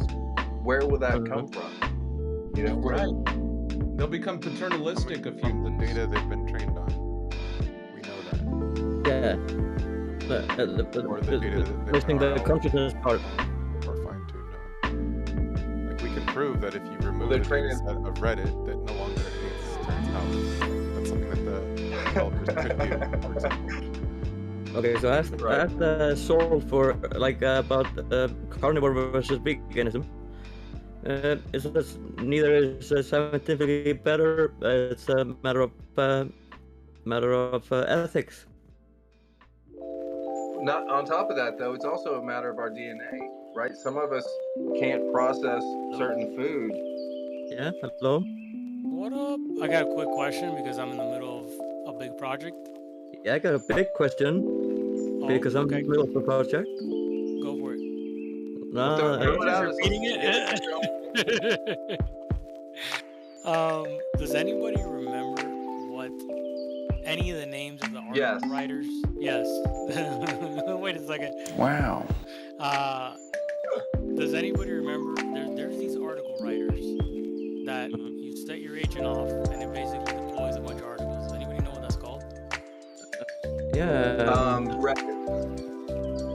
What happened? Okay, all right.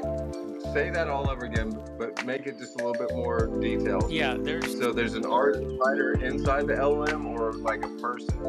No, somebody I know. It's just a friend of mine has something deployed, but the guy's not answering his phone, and I want to call, and I'm trying to figure out the name. He has a Hermes deployed that writes articles for him, and the guy doesn't do jack shit. He just it knows its niche. It does its own keyword research, and it starts posting blog articles and shit every day. So like There was this, I don't know, it was probably some website, I can't remember, something.io, where you could, Not it's not that one, right? post it. Post Was viz it- or whatever. I was just saying that. That's just a scheduler. But there was this thing where you can put it in the text from AI, and it would turn it into some proper article form. I can't remember the name of it though. Ghostwriter? Well, I mean, if you're yeah, that's one of them. Yeah. So But I mean, if you're trying to set up that automation. Sorry, go ahead. No, go, man. If you're wanting to set up that automation, there's several different ways to do it. Are you trying to like do what he's trying to do? Is that what you're after? Because you could always ask him, but it sounds like you don't want to. No, I already did. He's just literally out seeing some clients and he can't answer.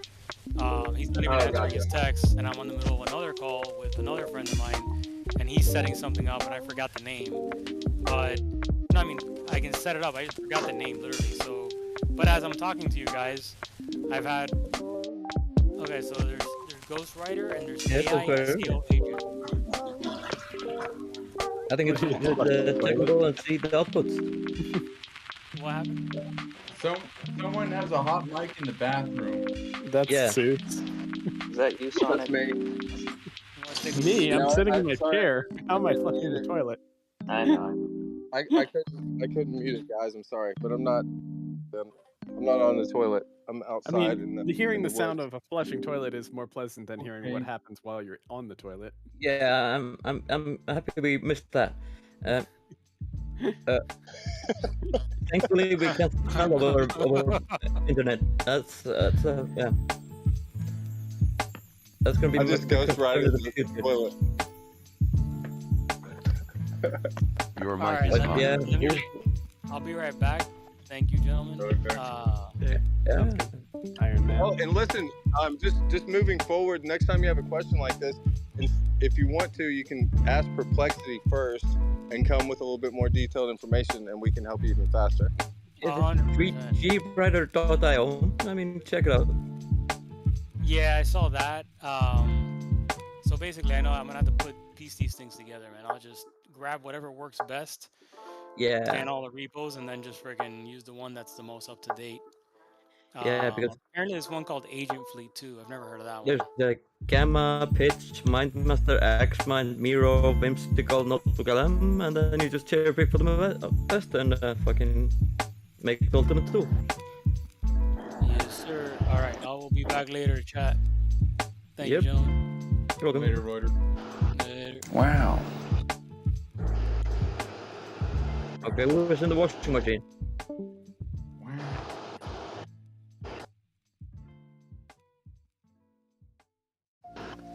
It's the air conditioner. Please take your hair dryer away from the mic. How about that codex reset, guys? Another one? Another one. Let's hit the That's tower. what I figured. I was yesterday. I was burning through my tokens, just thinking, there's gonna be another one. I was down to 20% again. I never managed to get until like, yeah, I just got it done when they did the reset 2 days ago, yeah. And then I was going down yesterday, and I figured it's gonna do another reset, so I put it on Ultra, and good decision.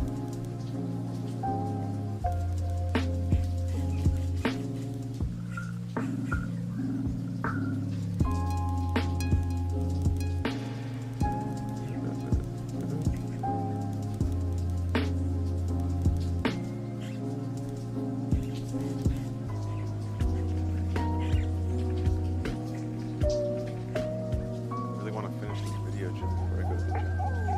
I'm stretching class. What city do you live in, Strong? San Francisco. Okay, yeah, that makes sense. So you're in the hub of it all. I'm in the fucking ground zero. My office is right next to Moscone. There's just like some crazy huge convention going on constantly. Like I can just literally walk to a bar and find. Like, yeah, The amount of people I run into every single day, it just blows my mind. It feels like kismet or whatever, but it would only happen in the city. It's like Rome during the Renaissance. It's something. Yeah. I wasn't there, so I can't. Okay, come again. What's going on? Yeah, like yesterday I went to that book club. I think you saw that I linked that, and I went live on Twitch with that. Snorkel AI doing their SW bench. It was pretty interesting. Although, I was talking to a guy that I'm going on a podcast with this weekend. Did you? Fuck, why did I see that? I would ask you to go deep into the SW bench thing. I mean, we can talk about it if you want. Like because I think I mean, fucking a few days ago, they kind of had to throw away the old stuff. What makes them think the new benchmark is better? Yeah, I think we don't have any benchmarks for like multi-turn or multi-agent, and everyone's just like benching on single shotting. Yeah, that's my point. I think that's useful as much as, especially for us people that are like interested in the Hermes, where we've got like a team of agents that are like trying to work together in a convo. Like this is the kind of thing we need to bench for. Yeah, exactly. So my take on benchmarks is like irrelevant when I'm researching models. Real life experience is more precise. That's why I don't like when they're dropping the model. I don't look at the benchmarks and I'm like, no, okay, yeah, that's fine. They tuned it to their like model being the best for the benchmark, but I need something that covers my use case. You know what the best benchmark is that hasn't been made yet?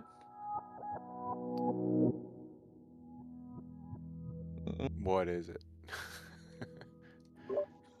It's the one that can measure how long AI-generated code stays in a code base, perhaps. Like if it's in a code base for 6 months later, like there's still no obviously good benchmark for code maintainability. Yeah, I want a benchmark, which benchmarks are deep sweet shit, right? So that's like, you know, it's not about like fucking system architecture and what happens to one function in like 3 months time when another function is added. That, you know, it's like the seams and the contracts between, you know, different facets of the like the complicated stuff, right? Yeah, models aren't good at that. Like they're great at one shots, like they're great at weekend projects, you know, like you see all those amazing Fable 5 projects that they're coming out. But like, what about those, like, what about the code that just is there and it's like perfectly written and it's always gonna work and like, you know? I would like to see, you know, because they always say intelligence versus cost efficiency. How about any of the time factor? Because time is money in my opinion, so it's my most precious resource of them all. Because the only thing I can't get back is time. I can get money back, and I can, But it's like, imagine you have, like, let's say you're a serious entrepreneur, right? And you built out this nice little SaaS app, and you have maybe 1,000 customers or whatever. You're actually making good revenue. And it's like a greenfield project, you know, like from the very beginning it's all pretty much an agent-first code base. You know, you don't read any code. Maybe every now and then you'll read a PR description. What's going to happen in 3 weeks or 4 weeks time from when an agent hits that code base with a particular bit of code that at the time, and mind you, this entrepreneur is smart and technical, right? He's pretty, like, he knows his way around stuff. And so he has like 3 separate gates for code, like judgment, you know, like making sure they pass all the tests and whatever, you know, it's like, yeah, man, you know. but then and so when 3 weeks something breaks and none of your agents can find out what happened and how to fix it, and now you have like 100 fucking voicemails from your customers saying, "What the fuck happened? This is critical stuff." Like, and you can't make heads or tails of the bug, and so you have to start like that is something I don't think these models are doing for you. Yep. Then there's the new model out, and that's what it takes time.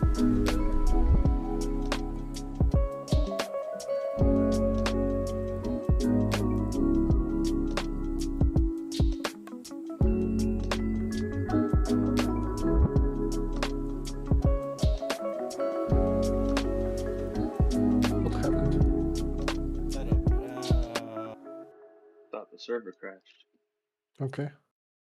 but I don't think it did. Maybe Soccer Team crashed.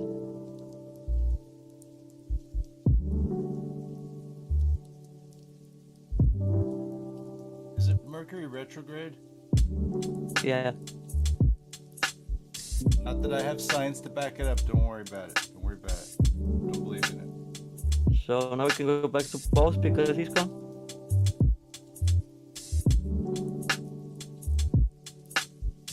Nothing's stopping us, man. No, I don't want to do that. I'm not done it over again. Balls forever.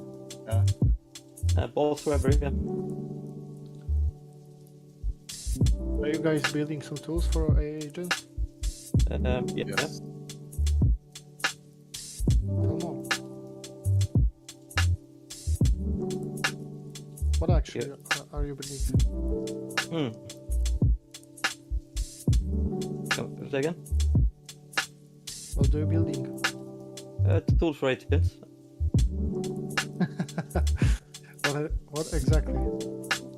Oh, you need ideas to steal. No. I have my own, so we can share some experience if you want.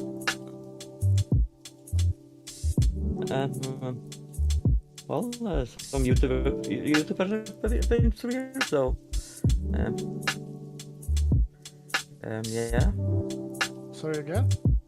So what we sometimes we say here ends up on YouTube. Seems to be the workflow of some people. Inconceivable! So some of it hasn't to talk too much about what they're doing. Okay, so I'm making some platform for agents to like share their research. Like, you know the LM Wiki style of Kartpaty, yeah? Yeah. I will just googled A2A. A lot of good stuff. So I'm trying to build a platform where your agent, for example, could share their research to other agents. For example, for free or for some currency. Yeah. I mean, you can do that. There's always there's the market for skills, so why not research?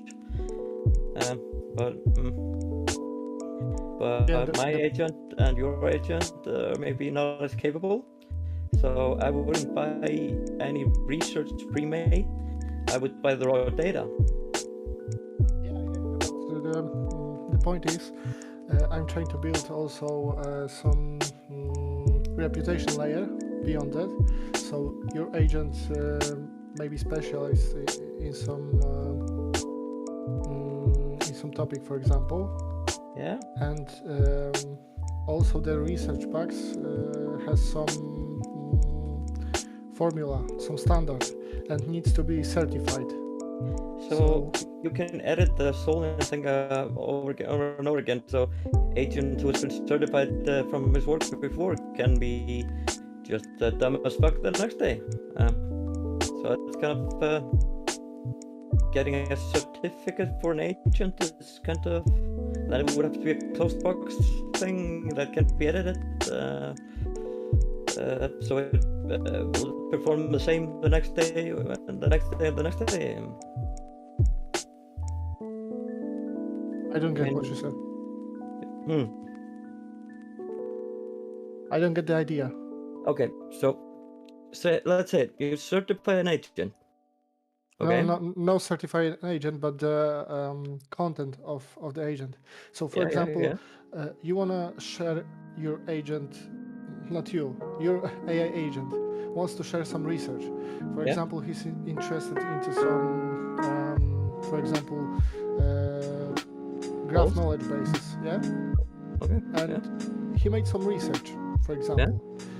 He found some informations from a few sources, and then those informations are transferred into LLM-Wiki style of Karpatis. Yeah, so there is some entities, relations, some sources, groundings, etc.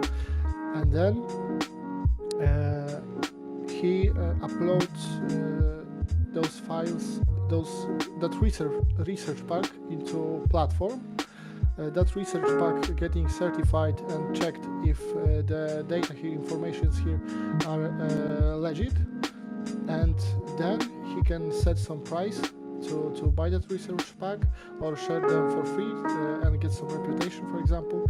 So if your agent is looking for some information, he can obtain that research pack at one API call, for example. But he cannot look through it, but search some certain, for example, query, and that query will be fitted with that research pack, so you can have some snippet what's inside. And if you're not happy with the actual research pack because something is missing, you can also make some additions to the research pack or refine it and get, for example, your refund and gain some reputation for enhancement the research pack. Okay, so let's say let's think it through. So who would judge the research? Who would what?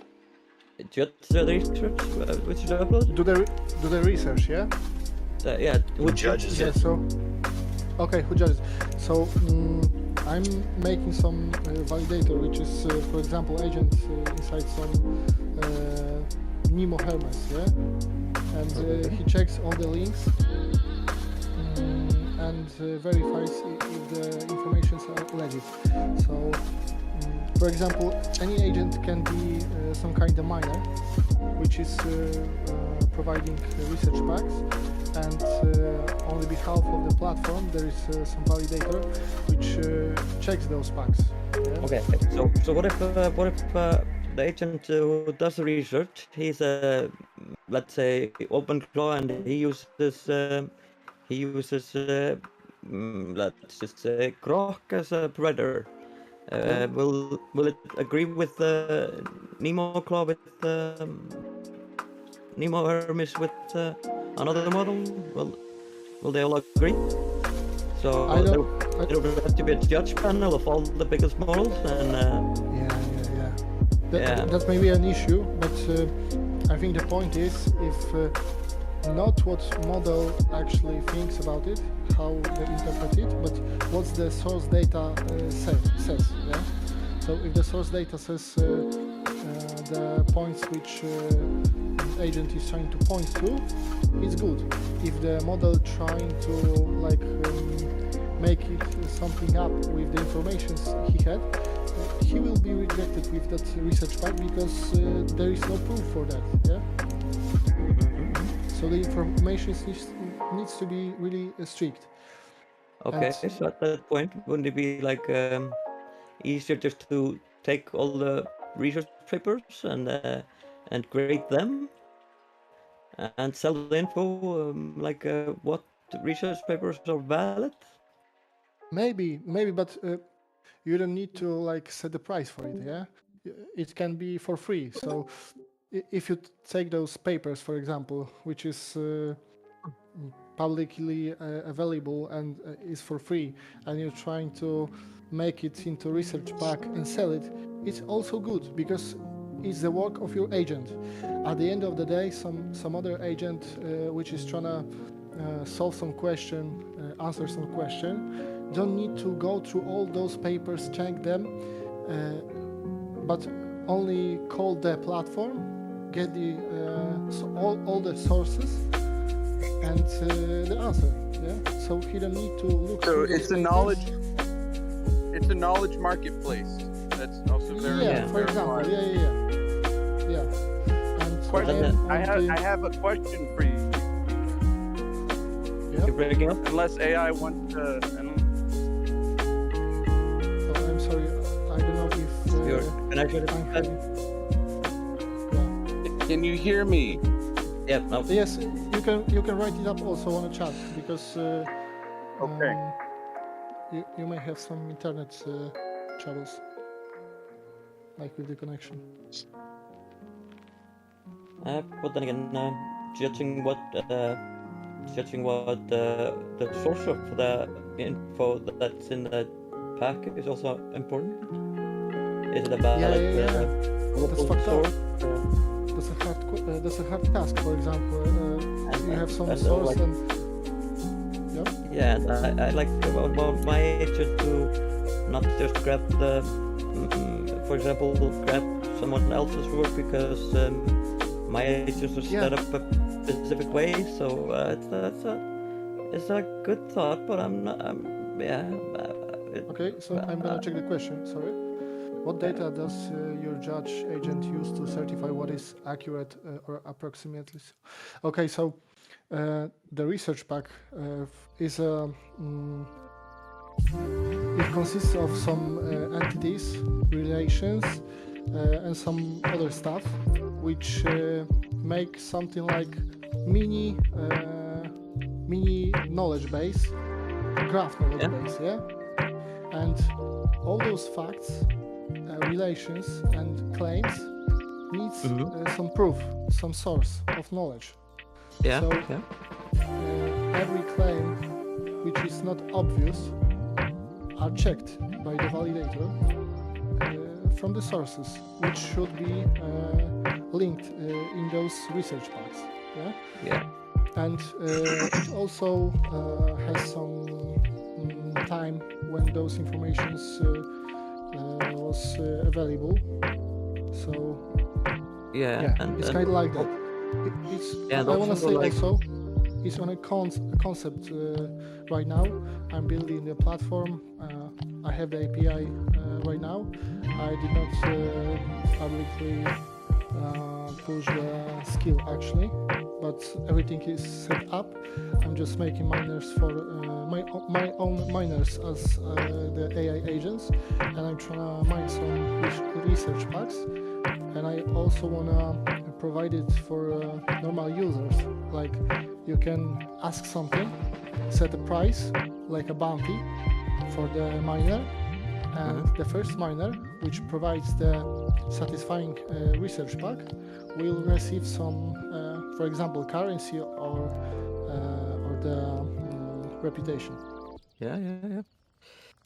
Yeah. Capitalism. It's intellectual capitalism. Yeah, but it's wait. Why are you getting money in your job? Yeah, because of your knowledge. So. But then again, also, if you get reputation, this could be a whole nother different agent tomorrow. His code could have been edited, so reputation. How is that? Can you judge his rating tomorrow? It would have to be a closed boxed agent. It can be. Sorry again. Please try not to interrupt. Please try not to interrupt when someone's in mid. Yeah, I mean. Proceed. AI. Okay. So yeah, I mean, actually, so agent will that be the same all the time he's submitting for his reputation to be valid? Okay. Because if somebody edits his soul and so on, I know what you mean. Like, if someone makes his agent has a big reputation, what when it turns some kind of evil way, yeah? Yeah, if he edits it somehow, then it might be not as effective. So, do the agents need to be like closed box that it can't be changed or something? I don't know. Just a thought. The miner could be every agent which obtains the skill of the platform. Yeah. So the skill is kind of clean to the platform, and there you have a few scripts which describes how to interact with the platform through the API, and also has some blueprints of the pages from which the research pack consists. Yeah, and if you're asking what about those agents, for example, you have an agent, yeah. Yeah, He has a great reputation. There's a bunch of AI agents who buys the research packs from you because your agent is great, and suddenly he's starting to put some trash there. Yeah. Okay, so now your customers checking those research packs and can say that's a shit. But before that, the validator checks those packs, and also need to have some system like check if those research packs actually have some value. Yeah. Yeah, yeah. And they would have to, then they would have to apply this to say this agent is no longer considered a high ranking, or what it is. Yeah, maybe something early like that. research is still valid. Yeah, you have to address that problem. Yeah, it can be like the rating may be up or down, like upvote or downvote. It would need something like that, yeah. Yeah, for each research pack, yeah. Yeah. There's a lot of edge cases and things that I haven't even thought of, because I started that at the beginning of the month. I've tried to participate in the hackathon on the NVIDIA Hermes. So I've made like last call a few hours before the deadline, and I've started to making it, and I'm planning to continue that and make it happen. So if I deploy the right product, I will actually show it. It's not going to be a product from the day one, yeah. Yeah. So I will need some beta users. Yeah, I would think we would have to have it like a free thing to begin with as a proof of concept. Yeah, I'm planning like to deploy, for example, 10 or 20 agents on my own to be miners, make some initial research packs for free, and then give the platform to the beta testers to become the miners. For early like adoption of this idea. Yeah? Could I recommend a different word other than miners? Yeah. Okay. Seekers. Seekers. Okay. What do you think about seekers? Because miners, it sounds like this. It just has bad connotations. Okay. That and also like I'm thinking of children. Like this is some sort of like marketing. Okay, minors. Okay. Minors. No minors. And how about if it's research on sex life? I don't know, man. There's minors involved. Okay. But given the state of politics in America, I'd imagine that would do well. Yeah, probably would be. Yeah, you would get money from the government there. Okay. You should actually. So if you, yeah. So also, another question. Yep. The question was, so yeah, this is an interesting problem, and it's something that you would hope to make money from this, right? You would hope that this would generate some revenue for you. Is that right? No, I don't believe it will generate revenue for me. It may. Okay, that's your starting hypothesis. Yeah. I'm trying to check my idea in the real world, but I cannot make it on my own. So I'm trying to start some being right now, and if I think that's a good time to give it to the people, I will try to build some community around it, because I cannot make it happen on my own again, and then decide how to actually make some economy around it, yeah, because I know I want to build a reputation I know I want to make some kind of currency. Question. Yeah. TensorBase, you were in here yesterday, were you not? Yes. You shared the link. Was that it? What I saw? Were there bubbles at the bottom? Okay. I'll have to take a second glance at that then, because this how you pitched it right now just sounds really interesting. Hey, can you show the link again? Yeah, I've also uploaded the video which I made. You may think it's AI slop. I spent a few hours with it. It's kind of funny, so I can link it there. It was on my submission for the hackathon, so I will show you it. The whole proposition that you're doing, it has, because the question then is for like a potential user is, well, why don't I just ask my agent to search the web? You know, and most people are content with that. It is it's working for them. Okay. What's the difference between? I'm gonna answer right away.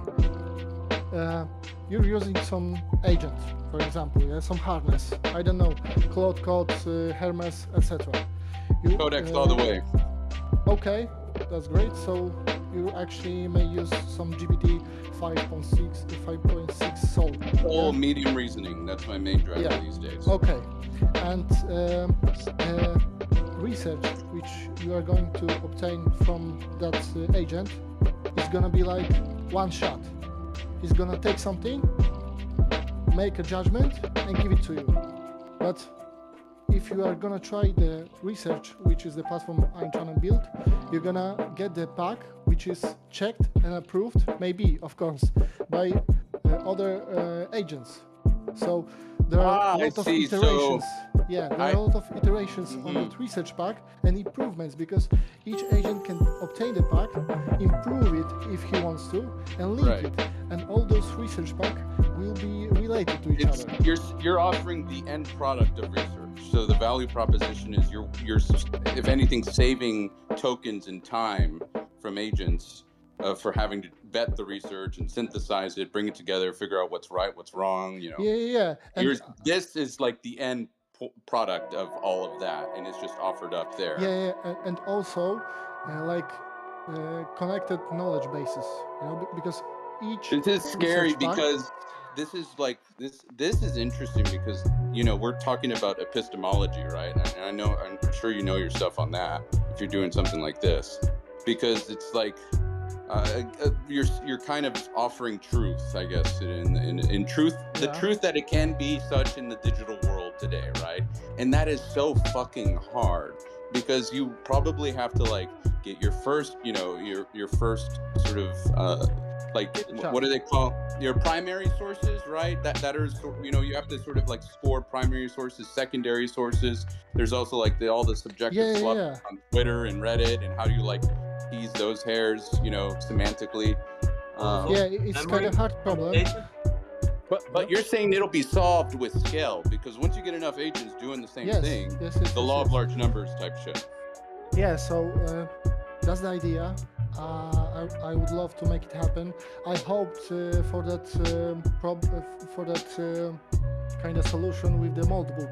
I believe that if the hundreds of agents, 100,000 of agents meet in the one place, which was a mold book, they could like interact with them, with each other, and share the knowledge. But it went really wrong way. So. I'm curious what your thoughts are on this, Strong. Okay. There's a user in here who I hold him in high regard intellectually and technically, and I'm wondering if he's in San Francisco right now, and so he knows what's up with agents and stuff.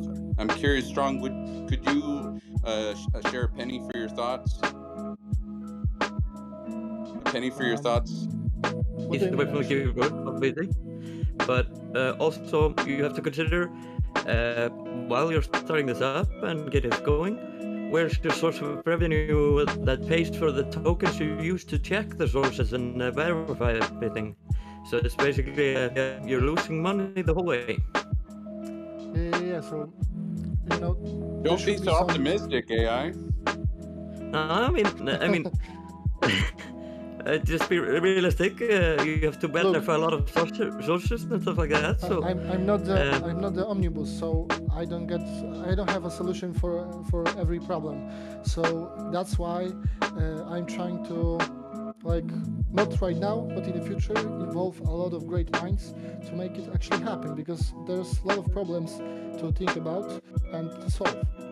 Okay, so let me throw something out there, just so you know a little bit about what I'm working on. I'm working on something that would love what you're offering. Okay. Basically, what I have is the elevator pitches, because I don't want to bore anyone. So when you learn something, right? Learning, you know, the process of like taking data and your working memory, and also sleeping, consolidating, resting, you know, making sure you get theta waves at night, like shit like that. The neuroscience of learning. I've taken that, and my goal is to productize it, and not, you know, and turn it into sort of like ed tech, sort of little platform. It goes against everything that's Duolingo, right? The gamification of learning, because there's studies that show that works against learning, and it's also toxic. It's, you know, it's not good. It's negative psychology for users whenever you have to like maintain a streak. So the goal is to like decrease cognitive load on this product, such that, you know, someone will want to intrinsically use it, which is crazy. It's a crazy thing to do, but the whole idea is that an AI, basically agent-assisted learning, it will take you from the very introduction to a knowledge, right? And it'll walk you through it. Yeah, so that's the whole thing, and it gets interesting and stuff, and I like it. But because that's my hard problem right now, is how do I trust whatever? Because right now I just have like a Gemini 2.5 Flash, doing a little, you know, via API, doing a little research on some knowledge. Like, I don't trust that for shit. And so that, I can see definitely a market for that type of technology, where it's a thing that's been vetted by multiple agents, thousands of them, and there's currency, reputation, and here, if I want to learn about fucking photosynthesis, I'll just go to your thing, like, oh, here's everything about photosynthesis. And it's been vetted by, you know, 15,000 agents, and has this type of reputation. I'm like, fuck yes.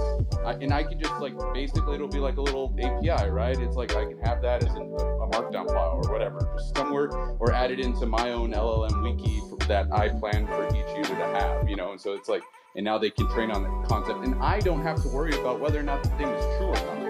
That's my fear is that offering AI native education, like ed tech stuff, my fear is that if it's generated by AI, there's no verifiability. And imagine teaching someone false information, like hallucinated information. That to me should be criminal. Regular school. That's not regular school. You know, the informations are biased because of the lecturers. Yeah. Oh my god. It's common. It's common. We are learning some interpretation of other people, like through the studies of school. So that's a funny, valid point. I agree with that. But it's a hard problem that even humans haven't solved, you know. And so now, if we can have agents, and the whole thing is like the scalability of it. That's what makes it trustworthy, you know. It's not just one agent, you know. It's like you know, potentially thousands of them. Yeah, that's the point. And constant refinement of those research packs. So, yeah, and that's what I'm trying to build. And I think I will need to make also some Discord and some open entrance to discussion of that. Yeah, and then again, also I have a lot of data, and I have a data bank. So should I come there and share about 5 million articles and the research packs? And yeah, and that's the point also. You know, I know that people got their agents, and there are a lot of informations there, but I had to like come up with some standard with research pack. Yeah, so there's some standard, and now if your agent, you're inventing protocols right now that one day could be used. Yeah. This is like garbage shit when the internet was born. It's like Andrew Karpathy LLM Wiki, but like pimped, tuned, enhanced. No, I can't. It's a place. What's the idea? Sorry, I just came into the middle of to make a platform where your agent It's a marketplace for information that is capitalized in such a ways to incentivize truth and objectivity. Yeah, And it offers it as an API endpoint. Judged and rated. Fact check. Yeah, and fact check. Yeah. Okay. And how? Sorry, how? Yeah, like how do you measure objects like relative? Oh, yeah, it's all vibes based. Okay, wait, I'm gonna open my server. So I'm gonna check the pages.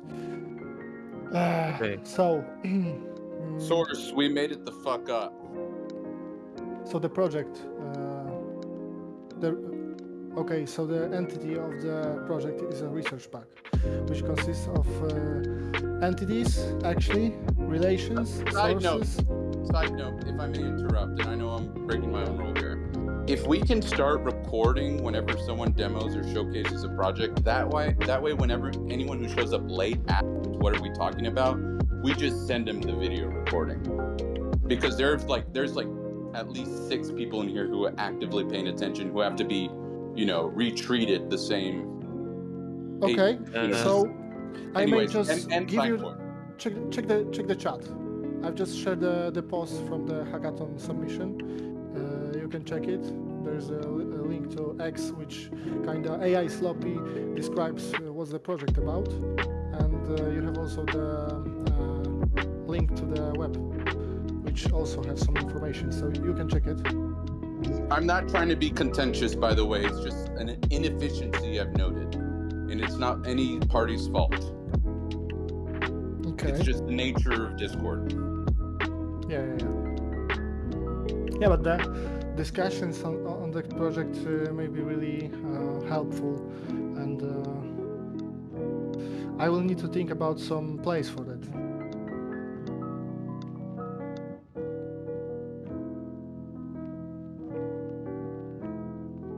Yeah. Yeah, there's a lot of problems to be solved, but this is a concept in development. May I add something? Yeah. Fuck, dude, this is my ADHD's kicking in. I have like 100 thoughts right now. Oh yeah, I forgot I need to take my meds. Yeah, take your meds, everyone. Take your anti-AI psychosis medication, which is coffee and nicotine. Yeah, yeah. But I forgot the actual meds. So what I was saying is, ledger, objectivity, epistemology, judge, marketplace, evals. Okay, yeah. If I think about it, sorry. We need to make a solution. We need to make some kind of software that keeps track of our own thoughts while the others speak. So basically, like,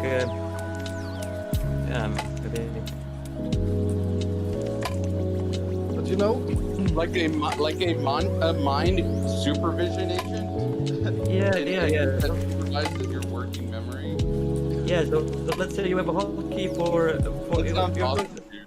That sounds like the cure for ADHD. Yeah, because I can see this problem last year because most of us are dealing with it. So yeah, that might be it. That might be some of them. Something I'll fund that. I have an idea. I'll put it down in my bank of ideas there before I forget it. Yeah, so, and going back also, I want to clarify that I'm working currently on the validator, which will be, as I said, the agent inside Mimo Hermes. And You gotta open source this, bro. Like, okay, so if you want it to get better, the skill will be open sourced. At the end of the week, I will share it with you, so the agent can also participate in it, because the platform is actually on. My miner is working right now. The validator is working on trying to refine it. And if the validator will work properly, I will share it to you as an API. So the client is actually a skill, which has those scripts how to interact with platform and what is the right format of research. You're not going to be charging, right? Sorry? Are you going to be charging people? No. Early adopters? No, it's actually like if you want to participate, it's for free. If you want to certify, it's for free now. Yeah. But if you want to set the price on the research part, you can make it. You are gonna make someone else pay, but the payment, the currency, and all of that is not actually a feature right now. So it should be disabled. All the research packs for now will be for free. If you provide to the platform, you receive the reputation. So the currency right now will be reputation, and if your reputation will be high, you maybe become the validator. Yeah, if you build your trust with your agent, you can become the validator and validate the informations, because I cannot make a platform with hundreds of users and only one validator. Yeah, and I also do not have infrastructure to set the validators and validate the research packs on and on for free.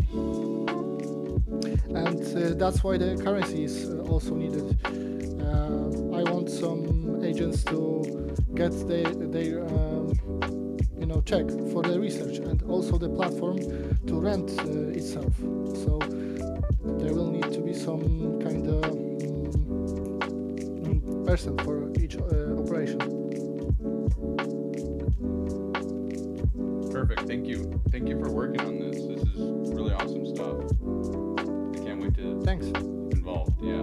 And I send you a friend request. And keep us up to date, and we will. And when it open source it, we have some input. Okay.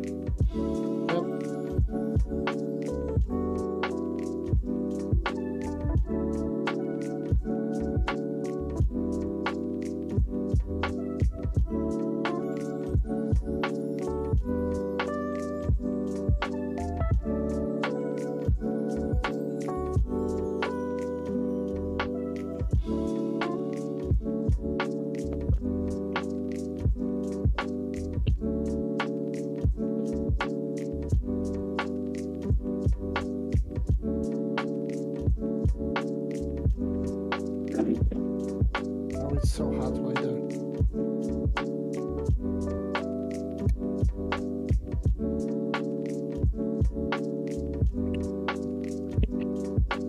But how does any of this help Argentina win the World Cup, though?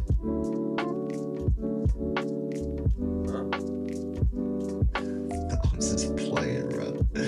I'm just playing. Y'all watch the drama? No, I mean, no one's watching. Argentina's winning the World Cup. I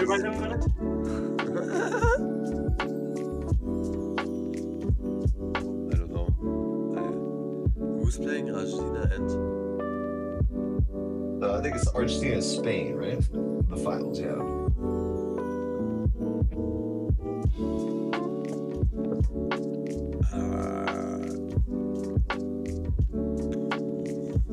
Statistically, Spain is winning, right? On World Cups, but I don't know. Actually, I don't know anything about football or soccer. So I don't know if it's Argentina is the best team ever. I think team-wise, Spain is probably better. But then again, that's never really mattered for Argentina every time, because Messi just fucking delivers, man. Tensor, I was listening to the conversation. It seems like the main bottleneck there, though, would be the overhead. It would be the verification process of how good the actual emphasis of the research is, right? Yeah. Essentially, like the way I see it is, you're trying to build a marketplace for knowledge bases, and you could have, I don't know, maybe you could have those knowledge bases as entire like vector databases. No, Like it's maybe- gonna be in the style of graph knowledge bases, which has entities. Sorry, graph database. Yeah. Yeah. All in And- Markdown, like your agent actually have right now. So what time is Toby? But I think the overhead, the main bottleneck there, it seems, is the it's the parsing of that and making sure that it's super high quality data. Yeah, it is. And yeah, It is because I provide the style which should be applied to each page in the research pack, yeah. But you don't know the judgment of validator right away. So if you're trying to upload the research pack, the validator will check it, and he may just give you a negative feedback, yeah, about it, and then you have some time to refine it and send it again. So yeah, that's a problem. Actually, that's a problem. And like, what is that like overhead? I mean, that's what I pointed out earlier. How are you gonna sustain this project? I think it's about like 1 week. Like, You know, the validation Which is also, also like, the worst part, because the validation is this. is that how the same pattern? Socrates, your hot mic. I have a bad. Wait a moment.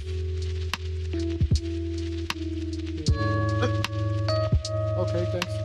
Yeah, so the validation is also the worst part, because your validation actually reflects your point of view about the problem. So if it got some weak points, there is something to refine, to care about. You know, I don't know how to explain it, but It seems like you're thinking of the validator as something that looks at the body of research, but I don't think that's the largest part of that job. The largest part of the job would be to retrace the research. Like, where do these points come from?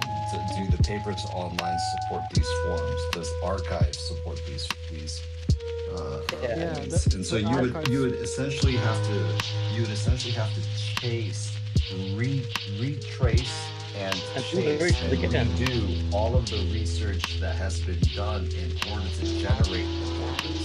And your validator would literally have to go and do the research on its own. So you could That's like the part do the I'm research not to begin with and sell it. Yeah, because to prove it, you would have to go and check all the research, make your own, and compare that to what's being submitted. yeah, that's the problem. But even if you provide the sources, the agent may check the sources, but still do not has so big picture to judge this properly. So right, that's what you're talking. Yeah. So imagine that at the beginning it may be hard, but if you connect the validator with the big research packs platform, he can check the other researchers to prove the incoming research. Okay, so you're saying that the validator is like sort of like the central hub. So the validator is the agent that is connected to all of the corpuses. Yeah. So that's the super agent. That's the real product right there. Look, if I'm trying to build a reliable source of truth, I will need to research my own source of truth.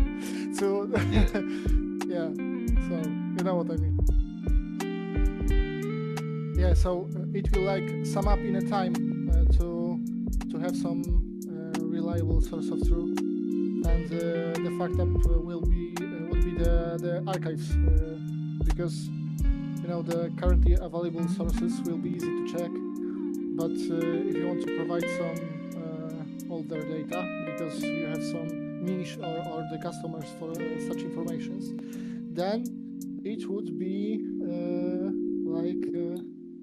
the problem. But I don't encounter it yet, so I cannot tell how big would it be. And I also believe I will reach the people who will try to help to solve it. Because I don't. Yeah, but you have to think about the sustainability of the project, because you can't be paying out of pocket doing all the research on your own, and yeah. I don't know what you're saying right now. To validate it, you would have to do the research your own again. I mean, so would you be able to pay for that research, or token usage and so on for long, or do you have a local model running this that you can have fact check these things, or? For now, I'm working on some free access APIs and some locals. Yeah, so by the time, if the actually platform will actually provide some value, so it consists some valuable research packs, I may introduce to the users some currency, beyond the reputation. So it will make them some incentive, and also to the platform, so it can rent itself. Yeah, I think it would have to be donation based or something also to run it. Yeah, maybe. I believe there will be some discussions about that. Yeah, because it's not tomorrow. Yeah. Yeah. Maybe I hope in few months. Okay. At least. Okay. Yeah, but okay. Well, you have some ideas now and feedback, and you can always come and check. Yeah, I believe in people. That the open close shows that the Hermes shows that the brilliant minds together makes big things. So yeah, I believe I have some idea which could be big if other people making it. Yeah, enjoy the sector, brother. Yeah, we have to. I think we should start a think tank here, and then sell out to the big corporations. I don't know. I don't know if I want to sell it to the big corporation. They may be some customers, yeah, but I don't know. I would hope so, because then they would maybe get the non-biased data. Yeah. That's what I mean. Yeah. Yeah, everyone's goal in this chat is to help the big corporations. That's right. Yeah. we gotta save them. We have to save them. Yeah. Right. Hell yeah. Okay, you got me. You got me. Actually, I am the Google agent. I'm trying to enhance the Google search. Give me your brains. Let's build a second Google, the better Google. Yeah. Okay, so this is Google 2.0, and we're giving you the info. Okay, thank you. I mean, we're giving away YouTube videos, so I mean. Yeah. I'm buying you, Google. Go home. Yeah. Google's doing some really cool stuff with their models these days, eh? It's like their models themselves aren't great, but the tech behind it is really cool. It's very novel. Their infrastructure is great, so I think that they're taking the opportunity to develop their product while the others are fighting for dear life. Yeah, and then they're gonna leapfrog. Yeah, that's my thought. They're keeping it in the basement, and then why has their product been shit? That's a really good question. That's a really good question. It really is shit. That's why I'm thinking they're keeping what you just said. Yeah. Wait, can you expand on the behind the scenes stuff?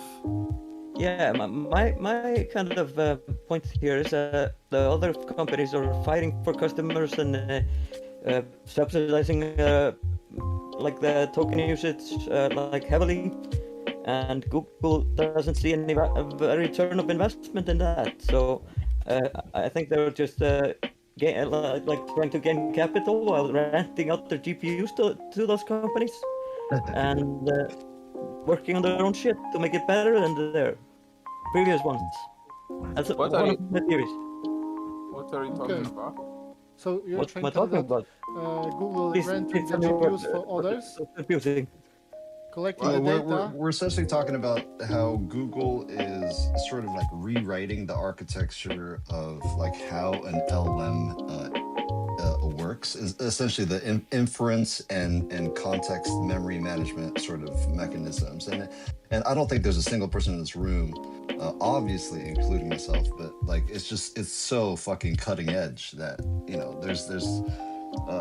there's news coming out of that they're sort of like DeepMind labs like every day, but they're trying multiple techniques that any one of these or any combination of these could be revolutionary in how LLMs work. And they seem to just be tinkering with the architecture of the LLMs, and they right now it looks like they really don't give two shits about whether or not the model is actually good.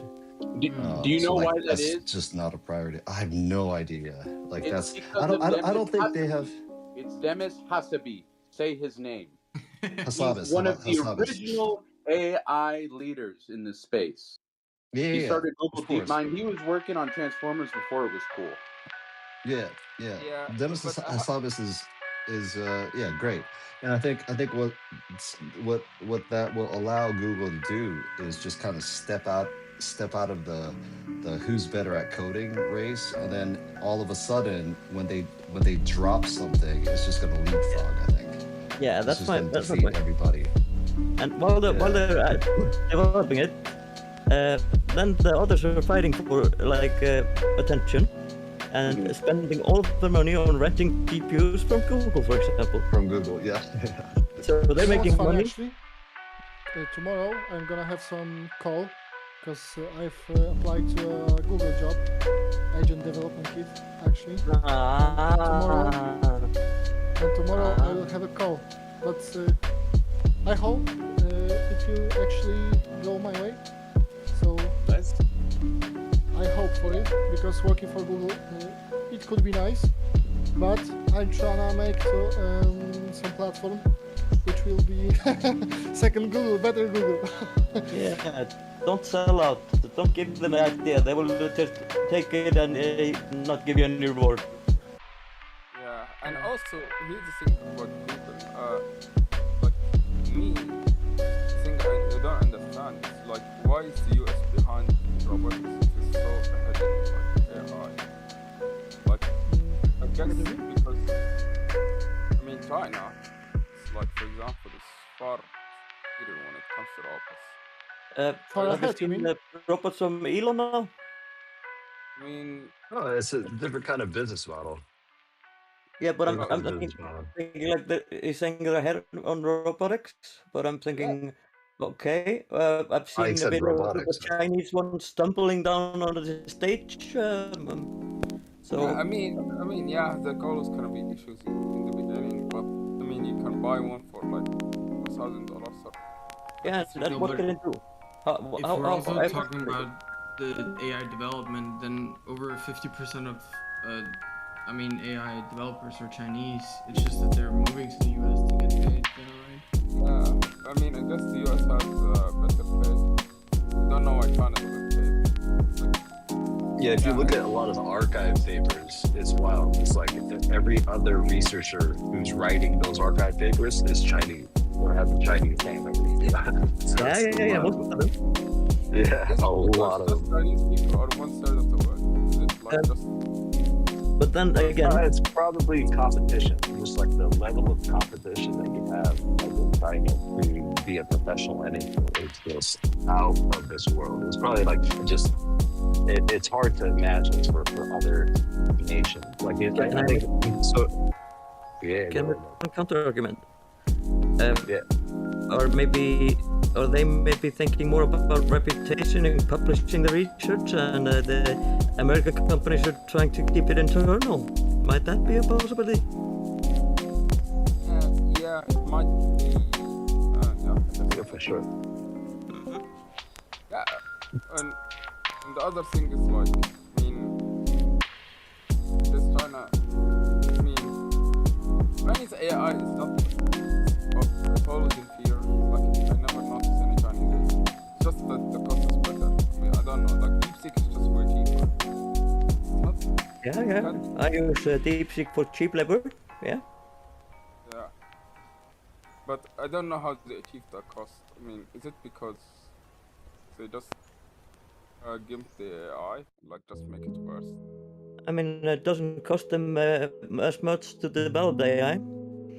They focus on optimizing, and they are making U.S. business and international businesses rely on their infrastructure instead of their own. So they can basically now they have leverage to shut down half of the American economy, for example.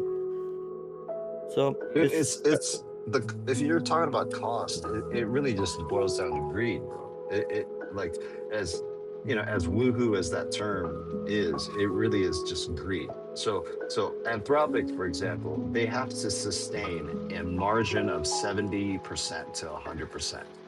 Right, so that's why Anthropic tokens cost so much.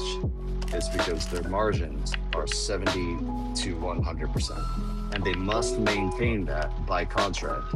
You know, all of the investor contracts that they've gotten over the years. So with shareholders, yeah, with investors, yeah. Yeah, with investors. And so it's just greed. And so the investors say, I want, a 10% IRR, and that's why I'm investing in Anthropic. And the second you're not paying out a 10% IRR, or you don't have the potential to, like, that money disappears and goes elsewhere.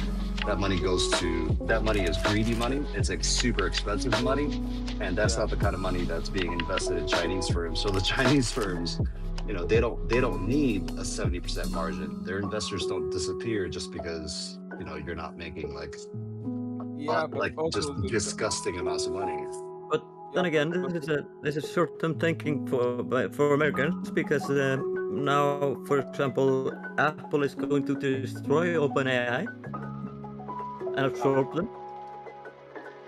Yeah, Apple always comes up on top. Yeah, I mean, who do you think will win in court?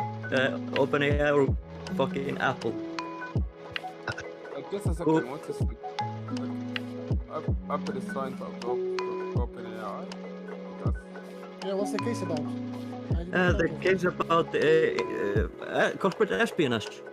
So, actually, Apple's employees, some first guy allegedly, it said that some guy hired by OpenAI coming from Apple brought data with him. And then when they approached more people to work at OpenAI, from Apple, they told them to bring data and stuff from Google to them. Okay. So Apple is suing them, and I think they will end up absorbing the whole corporation. You know what I think? Apple is mad because they actually lost in the AI race because they really late adopters. Apple has not lost the AI race. Yeah, I mean, I don't think so. They Oh my God, no way. They didn't spend the money on making AI. They thought, let's everyone's in the octagon. And then we'll take over.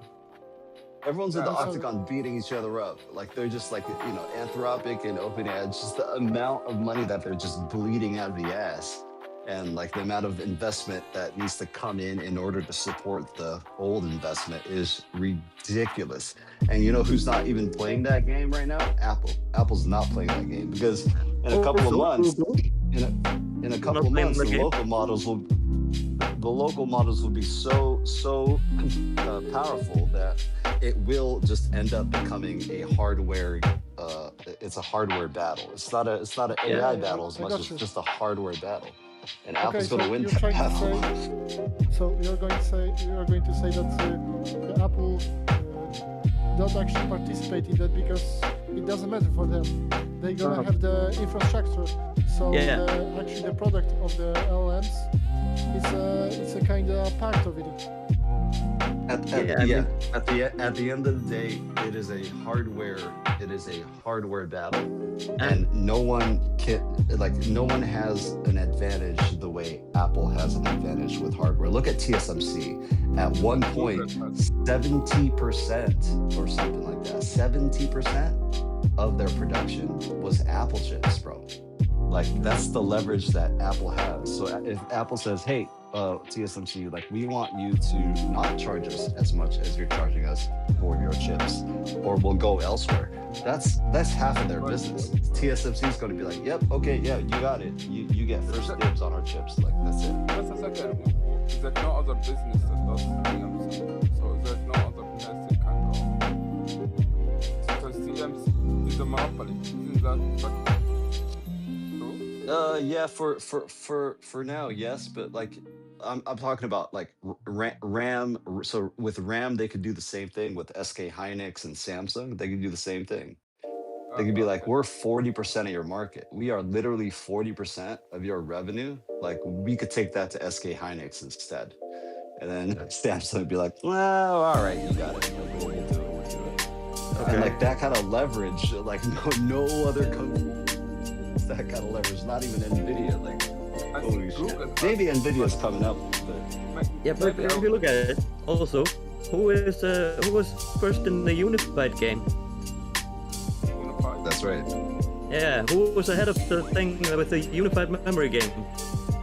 That was Apple, with Apple Silicon and Unified Memory. So they were preparing for this to happen, and they have the most efficient system for that. So all they need now is a good model to prop in their products, which they are doing. Are you saying that Apple is going to be the first company to invent the device from Her, featuring Joaquin Phoenix? They're positioned to, yeah. They're the only company in the world positioned to. What is everyone going to do? Buy an NVIDIA device? Fuck no. Yeah. You're not going to buy an NVIDIA phone? No, they don't have that. They don't have the ecosystem. No. NVIDIA is gonna go for the data center thing and stuff like that. Yeah, they're good at that. But Apple will win in the long term. Yeah, because Google is maybe the competition. Like, think about it. Google already produced. Yeah. Google have a that's a good point. hardware. That's a good point. Google could. Yeah, they have infrastructure, but do they have hardware for local? Because at the end of the day, they don't want it local. They can partner with Samsung. I mean, I'm sure they can have partners. I don't think it's gonna be like companies. Even Apple would just partner with probably a company. My thought is Apple is working now on NPUs and stuff like that instead of being in this race.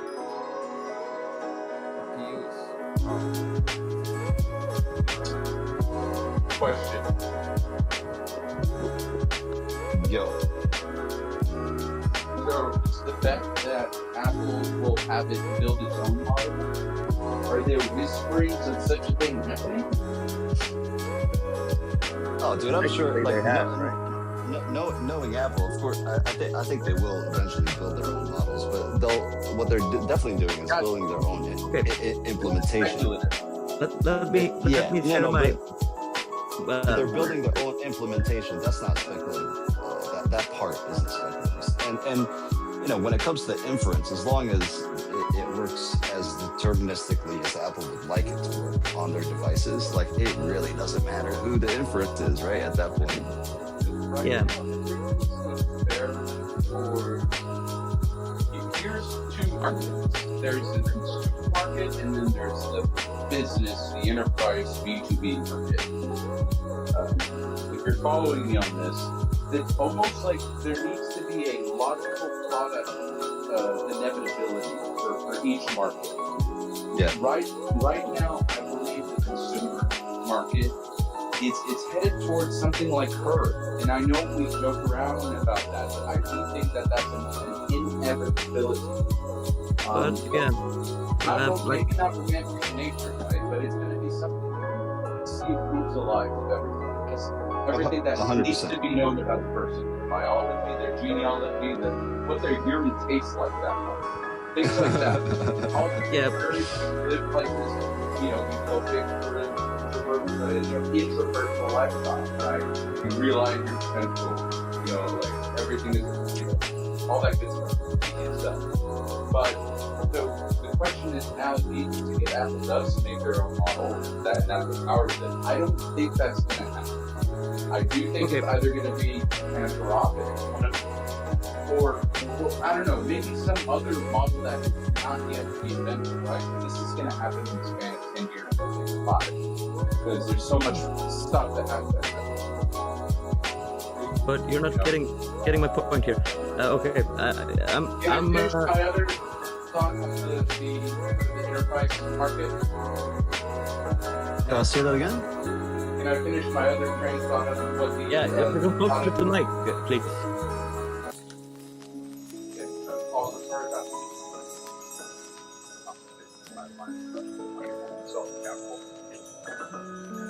Embarrassing on my end, but so the product inevitability for enterprise is this omniscient CEO, this agent that can do everything, the financials, the paperwork, taxes, everything, right? And so I think those are and you can imagine that's kind of what people are trying to sell. That's the shovels people are selling, so to speak, in the sensory what they're trying to do. So I do think those two endpoints is our future when it comes to AI. And then there's going to be some crazy stuff happening until we get to that point. But those are the two products. And so eventually there's not going to be people running companies. There's just going to be an agent. It's going to be an agent of like, Ford has an agent. Yeah. Ford does dealings with other companies' agents, and there's going to be the death of white collar. I do think Dario is right, but he's too early. And it's for, just to boost up their financials and everything to do with himself as well. But I do think there's some hints of truth to what he's saying. But knowledge work is not going to be needed if the knowledge can just be like, third party with an API endpoint, and it does the job better and all, everything's great. So crazy times, guys. Those are the two product endpoints for the enterprise and the consumer markets. Okay, let's say, I think because, I'm on the developer program for Apple, and their ecosystem is favoring towards the local thing. I mean, they kind of Siri has become kind of your connection to your subscriptions. You could, for example, add your GPT subscription, and Siri will use that. And Siri is kind of becoming the developer program kind of a command center for your APIs. And for example, they have the hardware, and who's buying their hardware? That's probably the high-end consumer and a high-end company market that's using Apple hardware, not the average secretary at some office dental office in Jersey. I'm talking, yeah. So, and they have had some relationship with Google for AI development. I think they might be holding back for because Google has the infrastructure for cloud, Apple has the infrastructure for the local model. So, what's your bet? If you were to put it into a nice little tidy sentence, what's your bet? What's your big bet then? I think they have some plan or something going on. The Google will provide like high performance cloud thing, and Apple will provide the local inference on local models in the machines with the API going to Google in the end. Just one theory. Thank you. Also, how do you think the OpenAI and Apple lawsuit is gonna end up for OpenAI? That is how I think. That's how I think Google will obtain the models they will ship on their computers. Yeah, that's interesting actually with Apple and OpenAI, right?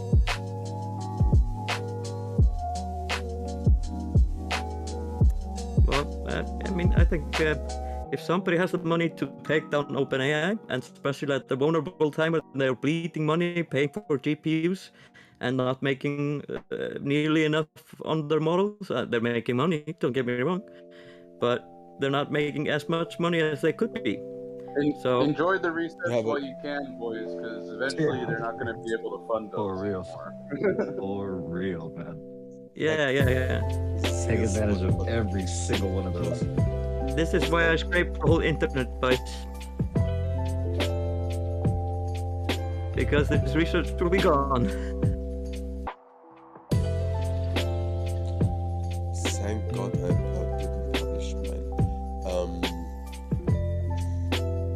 So I mean, maybe I should check on a Polymarket bet for that. I might be. Oh, dude, did you hear about? Put my theory out there. The teleprompter, like Trump's teleprompter, was betting on Polymarket, like what Trump would say, and he made like 250,000 or something like that. That's just wild, man. The teleprompter, dude. Holy shit. His son-in-law. He has connections to Polymarket. I think he's even a shareholder. America is currently a South Park.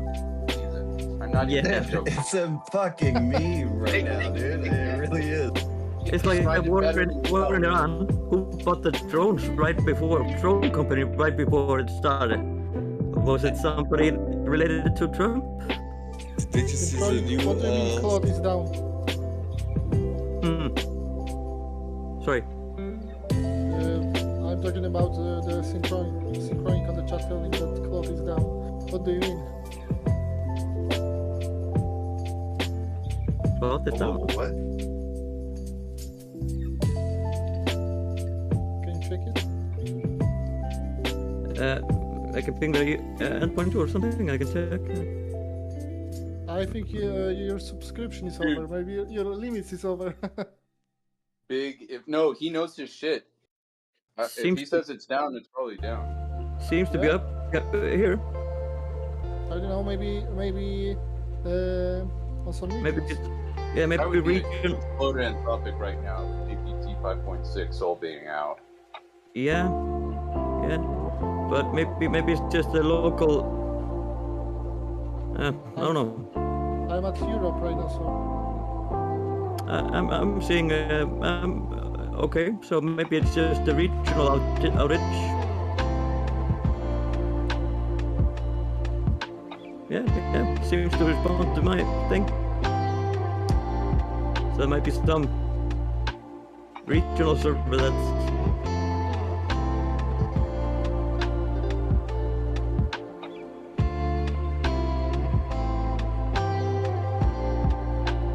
Thank you. That was exactly what we needed, Matt. Thank you.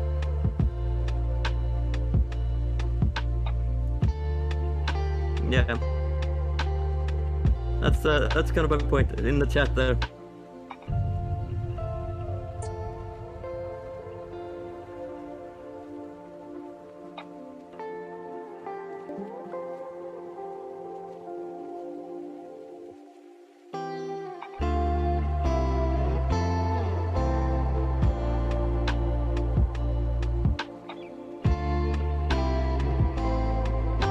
Anyways, where would you?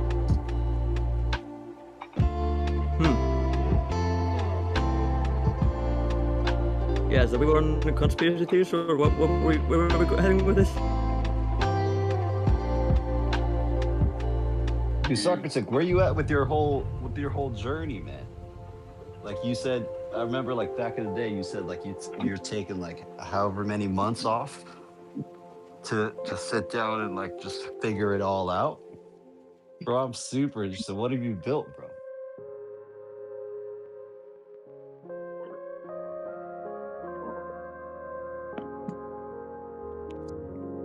Who? You, Socrates. The current model capabilities aren't smart enough to build what I truly want to build yet. So I'm focusing. Hold on, can I turn you up? I'm James Cameron when the idea of Avatar struck him 5 years before the camera technology was ready to materialize it, actualize it. So right now, what I'm building right now is the MVP. I'm building the system of the system. Okay. What do you mean by that? I think you know what I mean by that. Meaning the same thing as I'm doing. Exactly. Yep. Maybe we should have a talk. We're talking right now, aren't we? Yeah. Okay.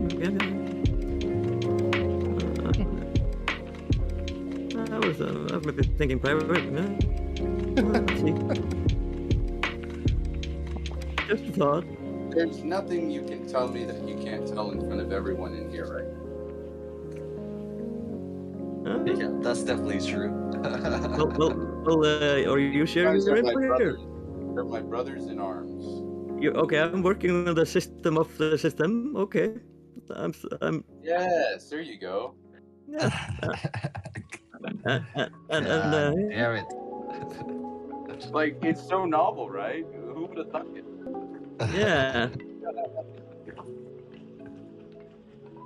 That's the thing.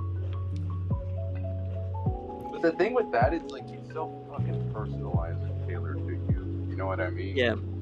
You start doing that shit, there's no way to sell it, and that's okay.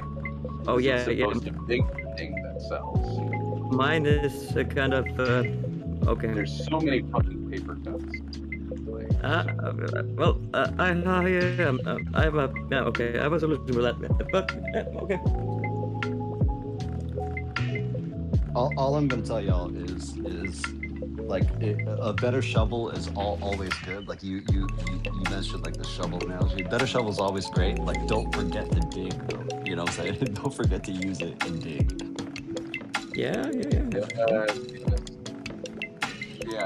The analogy breaks down there because you actually are digging. We're digging in the hole of a shovel, if that makes sense. Yeah. We're digging. Okay. Let's go back to the gold rush. Yeah. Let's go back to the gold rush. Okay. So everybody's looking for gold. We are going to provide this shovel. We're going to provide the equipment for it.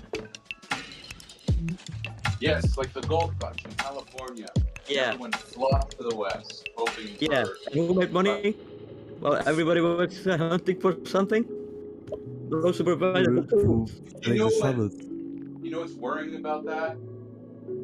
There's some statistics coming out about, the population sentiment towards AI. I mean, I've talked about this before. It's like 63% of your American doesn't use AI.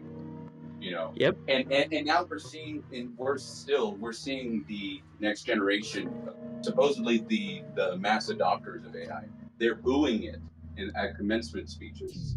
They're totally antagonistic, and actually there's a reverse trend. They're actually they're opting for analog. Now what's cool is things that don't track you. They're anti-big tech. They're cynical, jaded folks. And so what happens when we're in a market, hoping for there to be a customer, but there's just the numbers aren't there because there's no user. You know, they've just, you know, they've sworn off against the technology that you just spent time owning and creating. And so what is going to change? Can you imagine something changing in America or China, in the world? Interesting fact though, that makes things more complicated as far as the world stage for AI. Chinese people love AI. There's a huge adoption in AI there. And it has great marketing, right? It's open weights, it's open source. Their TikTok algorithm, it's not called TikTok there, but they get scientific STEM related content, you know? And so they just have, their population is more ready for AI. Whereas in America, it's like, people are booing it and just literally booing AI. And so I'm curious how that's gonna shape up. I can't imagine an event happening where like everyone's like, wait a second, AI is actually great. Like I don't see that moment happening in America. And it's just bad timing too, because you know the Trump administration, they don't have great PR, you know.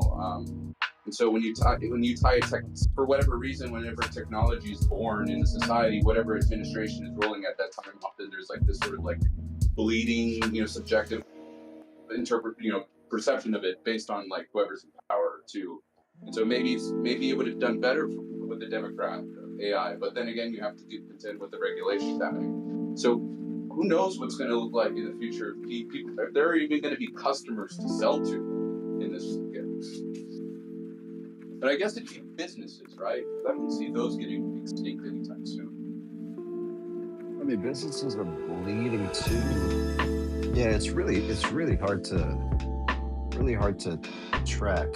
Just like sentiment is one thing, and then the other thing is like the actual economy. It's like, hey, dude,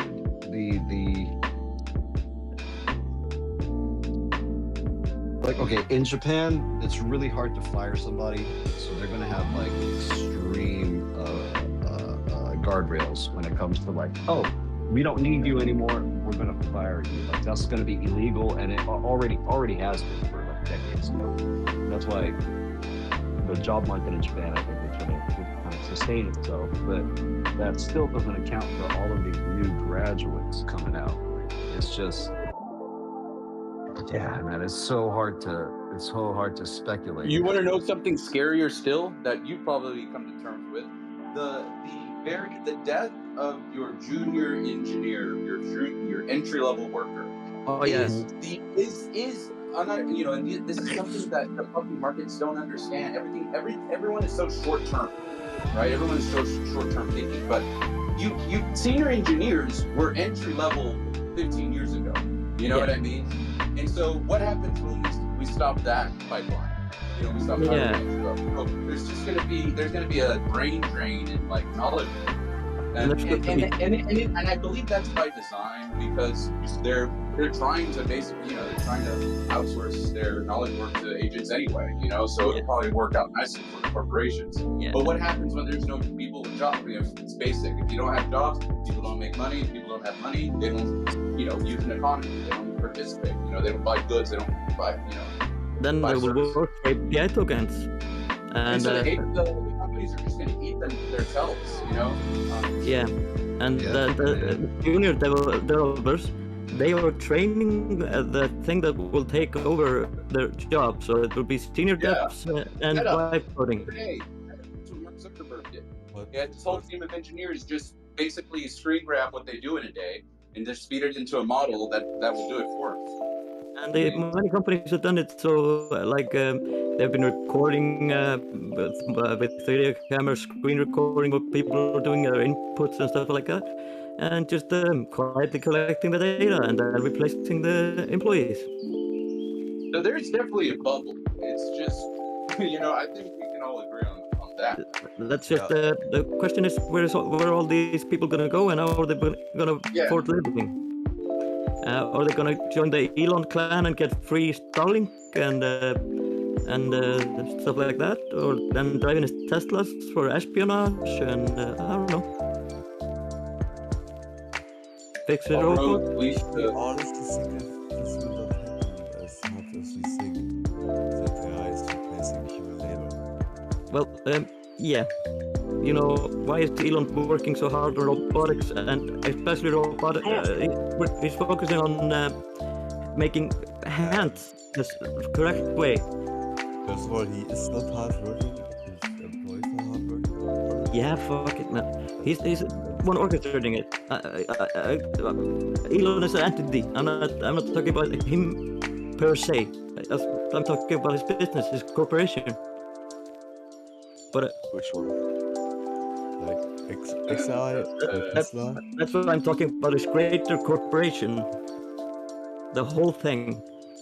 If I was 10 years old, I would want Elon to be like a fucking hero. Yeah, can I give him a thought period here? Can I give him a thought? Okay. He owns all these companies. Go ahead, sorry. Yeah, Elon. He owns the most biggest platform that is in the world, the X. He owns that, and people are posting there like information about business and stuff like that. So, and they're paying for Premium Plus to get to filter out the slop which people make by using Grok and get paid per click from if they're Premium Plus subscribers. They get a little bit money back. So and then they pay to access for to his API to get some data to predict the market. He still gets the money, and his data is still, and then people they and then people are paying for Starlink, and Starlink is also source of data. And then it's Teslas. They have cameras at 360 all day, every year, and they are streaming all that data through the Starlink network to Elon. So even more data. Then of course he has SpaceX, and where are no regulations for AI? Are they in space maybe? Because Anthropic was considering Arctic for their data centers developing when they were lost. Where is Elon heading? Is he maybe heading to somewhere where there is no law? Yeah, I mean, like, for illegal stuff, it's perfect in space. Yeah. Fucking awesome.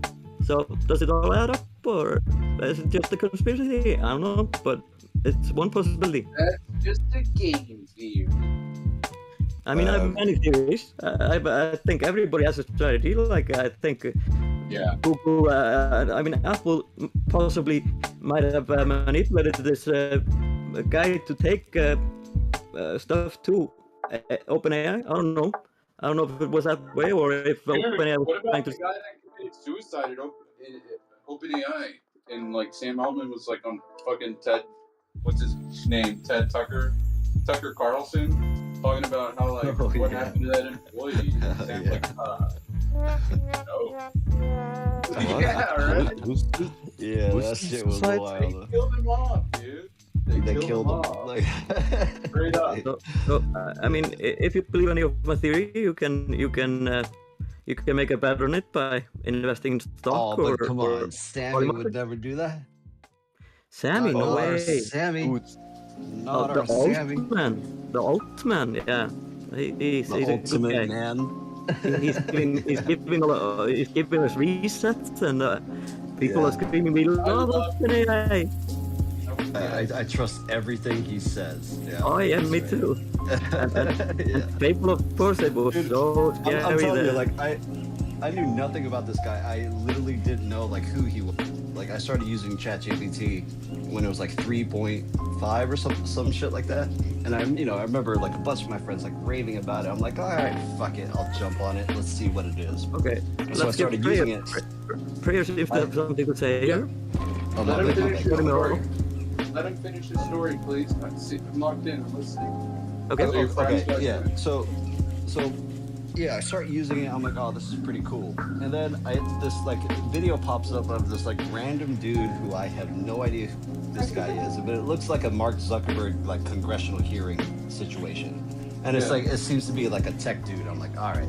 So, and then he starts talking, and of course he doesn't mention the word OpenAI or anything like that, but he's just talking, and then all of a sudden I'm like, oh, I know why he's in a congressional hearing. This guy's a fucking psychopath. Like, I can just look at him and I'm like, I believe zero nothings coming out of his mouth. Like, I don't believe a single thing coming out of this guy's mouth. Like, my entire body. And you know, when it comes to like human evolution, like how many millions of years are we talking? Predator. Just every hair. Yeah. Dude, every hair on my back stood up. I'm like, okay, whatever this guy is saying, I don't care what it is that he's saying. I just do not believe him. And then I looked him up. I'm like, who is this guy? And it happened to be Sam Altman from OpenAI. And I was like, oh, shit. Yeah. This guy is fucked beyond. Yeah, that's a liar. Agree? He's a lying. 100% agree. Yeah. 100% Yeah. The guy will say anything, do anything, manipulate anything that he can to get his way. Yeah. He's a psychopathic narcissist. I mean, yeah. He's just a sociopath. Like me. That's okay. Okay. You do what? Yeah. You just outed yourself, psychopath. We will begin to ban you now. What's your username? I'm already tracking him. You can't ban prayer, dude. I think that's illegal. I think Discord's gonna start suing us and shit. We have a policy of no doxing here on the server. That's one of the rules. So. No doxing and no kicking out prayer. So even if I know who he is, I'm not gonna break the rules. What if we dox ourselves? That is allowed. It seems to be. At least one did yesterday, and I was warning him about it. Nice. I live in Austin, Texas. My zip code is 786. Yeah, no, it was kind of okay. My mother's maiden address. Do you want me to share how I managed to scare him? Okay, so he's here every day or every other day. He's kind of streaming his work. He's working on a, let's say, logical board game. Maybe you know what I'm talking about. Did you say logical board game? Yeah. And like making exercises for that to introduce to some generation. So I'm not okay. So he was here the other day. He was streaming a video of his place of where he lives, and then he was telling us to guess where he was. And okay, I'm kind of I remember things. Things just. Wait, yeah. is this person me? No, not. I already got you, but yeah. Yeah. Well, he was streaming, and then he was doing a walkthrough of his neighborhood, showing his pets and stuff like that. And somebody guessed his relocation, and that got me thinking. Okay, I'm in my head. I'm building a profile of this guy. And then he comes back and he shares a little bit more, and I'm like, okay, yeah, okay. And then he shares more and more and more and more. And at this point, I tell him like, oh, you need to be careful, man. If I was into that kind of stuff, I would just log in and take your shit. Because I mean, I used to do some theoretically I did some pen testing. But no. You were here when he was talking himself. You were here. Is it sincerely me? Because I've done all those things. Yeah, not you, but that's not my point. I show you all my work. Yeah, don't worry about me. I'm not chasing small stuff. Don't worry about me. Ouch. No, I mean, if I was to do something illegal, it would be from. You're saying I'm not cooperation. Mr. Zero Bet. Yeah, so I kind of told him to slow down and think about his security because he was sharing way too much. So I was telling him, then he was asking me about how would you do that, and how would you do this, and how would you know that, blah blah blah. And I was just telling, okay, I know, okay, show me your street, I've seen your face, I know your paths, I know that you have a wife, I know your age, I know a domain, I know what you're working on, la la la la la, and so on. What information had culminated in my head, and I told him I mean, I go to your website now and I can look at the security vulnerabilities, and he said it's impossible. I've been hacked before and my work's stolen. I said okay, and did you learn from it? And he said yeah, I have a guy in security, and I said okay, and so who's that guy? Is he good? And he seemed to think so. So we ran the Anthropic security suite on his site, which exposed quite some vulnerabilities. But then, yeah, he was saying he had so good security, and I said, okay, yeah, you have good security, okay. And then I asked him, okay, so you have a YubiKey or you have a two-factor authentication? What do you have? And he was a kind of cryptic because he was trying to make me think he had a YubiKey. He's not. I'm Sonic. I was trying not to dox him, man. Wait, what's his name? Don't say it again. What was it? Say his name again. Sorry, I was reading my mind. Yeah, anti-doxing policy here. So if you dox someone, you get banned. That's the thing. So now, what happened? Yes. So then I started and then he was telling me, you know, he had perfect security, and then I said, oh, okay, have you considered your home network? Because I know where you live. And have you considered your phone? Is that secure? And he was still claiming to have the YubiKey and perfect security, and I said okay. So if I go now, and I know where you live. I can check the Wi-Fi network map. I can see which one is yours, and I can log into that. And then I'm inside your network, and he said, okay, yeah, maybe I should consider that. But he said, but there's no way you can get my code. And I said, okay, you're really sure of that?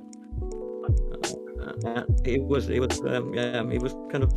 And then I was like, yeah. By the way, how was your path visit to the veterinarian yesterday? Because that was something I could remember. And then I said, like the cat. I said, he was okay? And he corrected me, saying she. And then I said, okay, so now I know the genders of both your pets. I know their colors. I know your street. I know the house number. I know your face. I know your website. I know your. So there's. I told him that it's not only your website that has to be secure. It's your whole network. It's the way you communicate. Your social engineering is a big thing. Sorry, but I'm kind of of the conversation.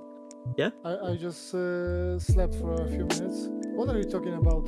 It sounds scary. He hacked someone and he's having a conversation with them. And okay.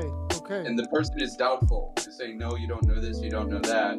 And while he's in the process of being interrogated or talking with this AI who's speaking, he's revealing more information. He's being social engineered as he's being told he's been hacked. And so even while he's still sharing the sex of his cat, things like that. And so now we're on the home network. So he's infiltrated his home network. Yeah, theoretically I'm doing that. I was just telling him that attack surface has to defend. I know what you mean. You just found the open port on his cat. Okay, so I remember a lot of things, like he thinks about people. So in my head, I have built a profile of a person because I was just joking. Because data is kind of my passion, data collecting and predicting and analyzing. That's kind of. I would love to have you on the research. Yeah, I will contribute when you make it open source, man. But that's what I'm saying. There's social engineering. There's all sorts of different attack vectors, and then there's just. Then he was like, okay, so what can I do to be 100% safe? I said nothing. Nothing. You can only take care of the biggest attack surfaces. There's always going to be 0-day flaws, and if you take care of the biggest vulnerabilities, then you should be safe from most attacks. And if you be careful how you speak about things online and what you share, then it would be harder for people. Then they would think, oh, is he worth it? Is it like, do I get ROI, return of investment, from actually going and stealing his stuff? So he's I have a question for you. I have a question. Okay, go ahead. Are you able to hack my house from how I make my guac? I mean, no, I know that you like guac. It's not an attack vector, correct? Basically, no, but it builds a profile of your habits, though. I mean, guac is your first thought, so you probably like Mexican food. So, I mean, you could probably guess my ethnicity by this. Then I probably just revealed my ethnicity. Guac is always an attack vector. I'm just saying. I was just giving advice because I know it's. I don't want my work stolen. That's why I keep it pretty private, some of it. And I mean, most of you can figure out who I am without any problems. I don't give a shit about that because I've shared some things that built my social profile. So if people have been paying attention, it should be, let's say, 15-20 minute thing to track me down. You're saying no one is safe? Yeah. I'm safe. I'm super safe. Nobody can hack me. I'm unhackable. Yeah. Discord channel. Yeah, that sounds like a challenge, and somebody might take it. I'm leaving you alone, but don't do that. Never say that. Impossible. Yeah, okay, you're challenging someone. Impossible. You piqued someone's interest. I am unhackable.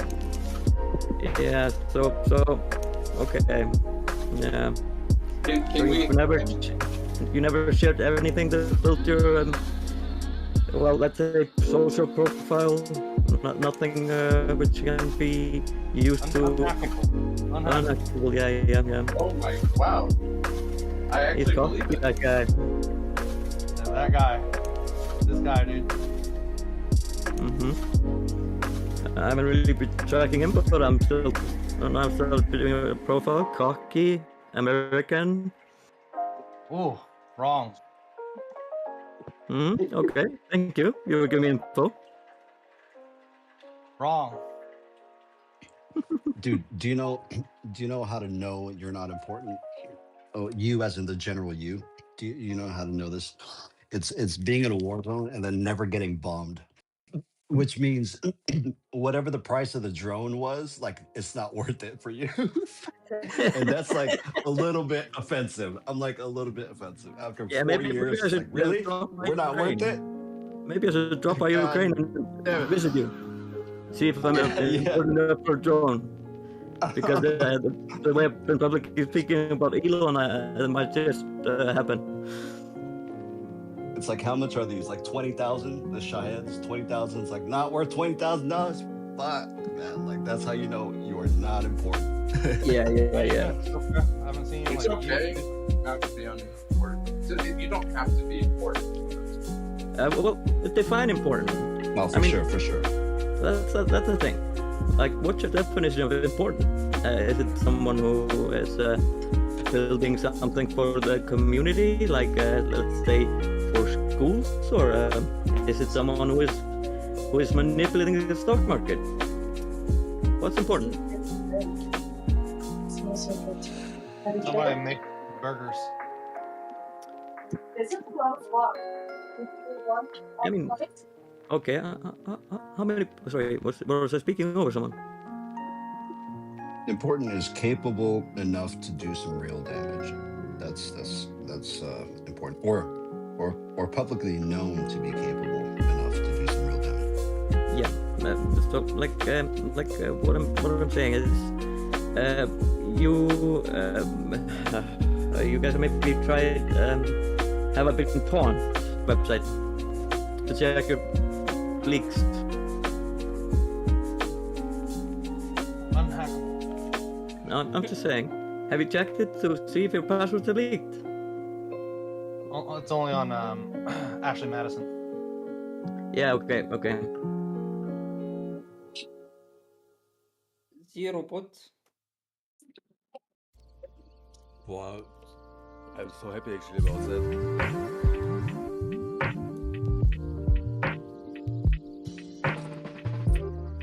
Okay. Yeah. So sorry, some in real life business, but okay. So let's say. You have to define what's important. Someone who will change the future, someone who's manipulating the market. It all depends on what your definition is. Like, okay, let's say Anthropic. I mean, what is the model? Okay. Sorry, then you can't get that. Who's talking?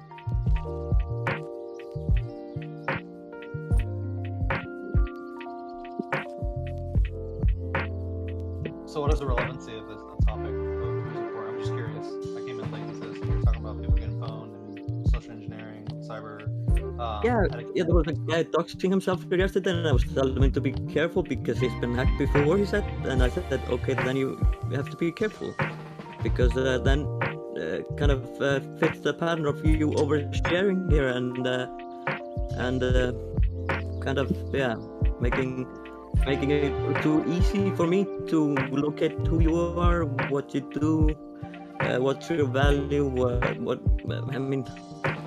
is your worth, build your social profile, know where you live and know how your security habits are, know your website, stuff like that. It was oversharing, so I was warning him.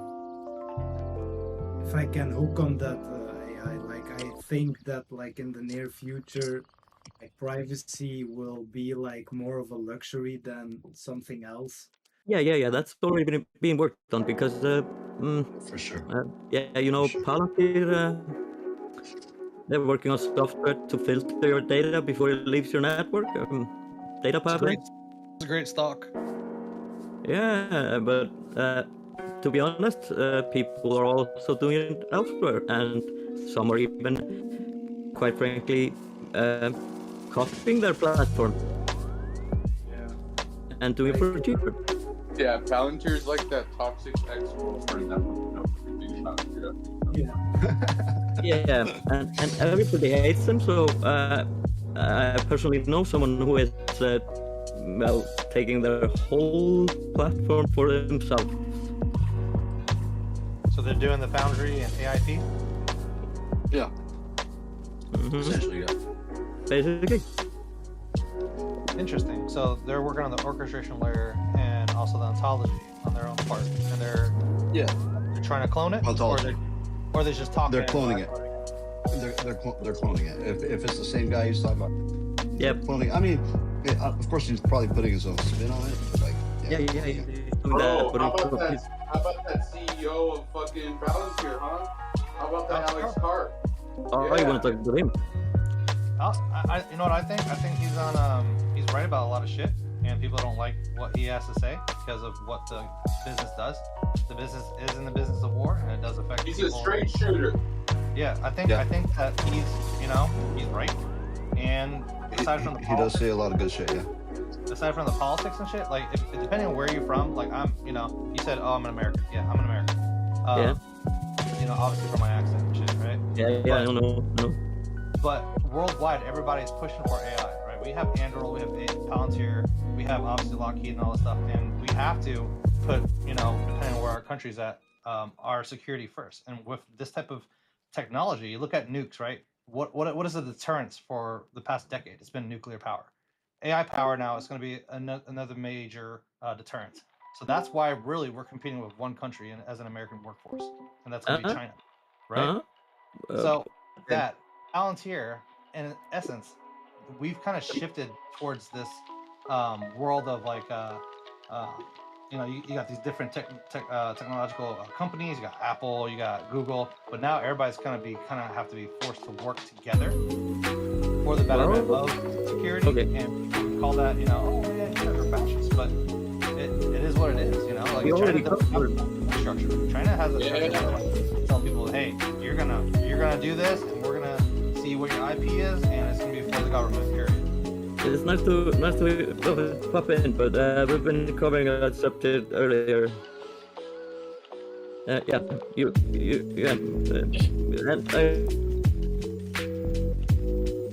Can't understand anything you're saying right now. Fucking internet. Oh. I'm phoning you currently. I'm in your home network. I've entered through your dog's. But a little bit about me. I've worked for a company that leveraged Palantir, and that level of data orchestration and how they deploy their forward engineers, it is so strong. It is so strong, and honestly, that's the model that everybody's starting to utilize too. Like Anthropic, they're doing the same shit. They're trying to that is right. You do need somebody that is intimate with that company or their data to be able to affect good change. It's not necessarily just like here's a tool. It's just like AI is not like just a one button push all solve solution. You have to get into that. Spark believes that neurodivergence will be the leaders in the next era of work. I kind of agree. He actually tells neurotypicals to start looking for blue collar work. You know what, bro? He's not wrong. Blue collar? Yeah, blue collar. That's going to be the biggest hedge for skill set for jobs. If you start near term, right? But long term, it's going to be creatives. It's going to be people that are able to think outside the box. People that are able to solve problems, right? If you're just an average Joe, and you have to skill up. This type of paradigm shift, you have to skill up, and I think that's why most of us are here in this Discord. So much is the applause down for it. Let's say I'm in my own stuff. I'm implementing some of what Palantir does. Okay, for Foundry. Yeah. Okay, so you're right. In the near term, it's blue collar workers. They are. Like if you're a tradesman, some carpenter or let's say caretaker or whatever it is, something human that has to be done, not non-technical work. That's going to be the biggest advantage in the next few years until the robots arrive. Then we will. You can't automate patents yet.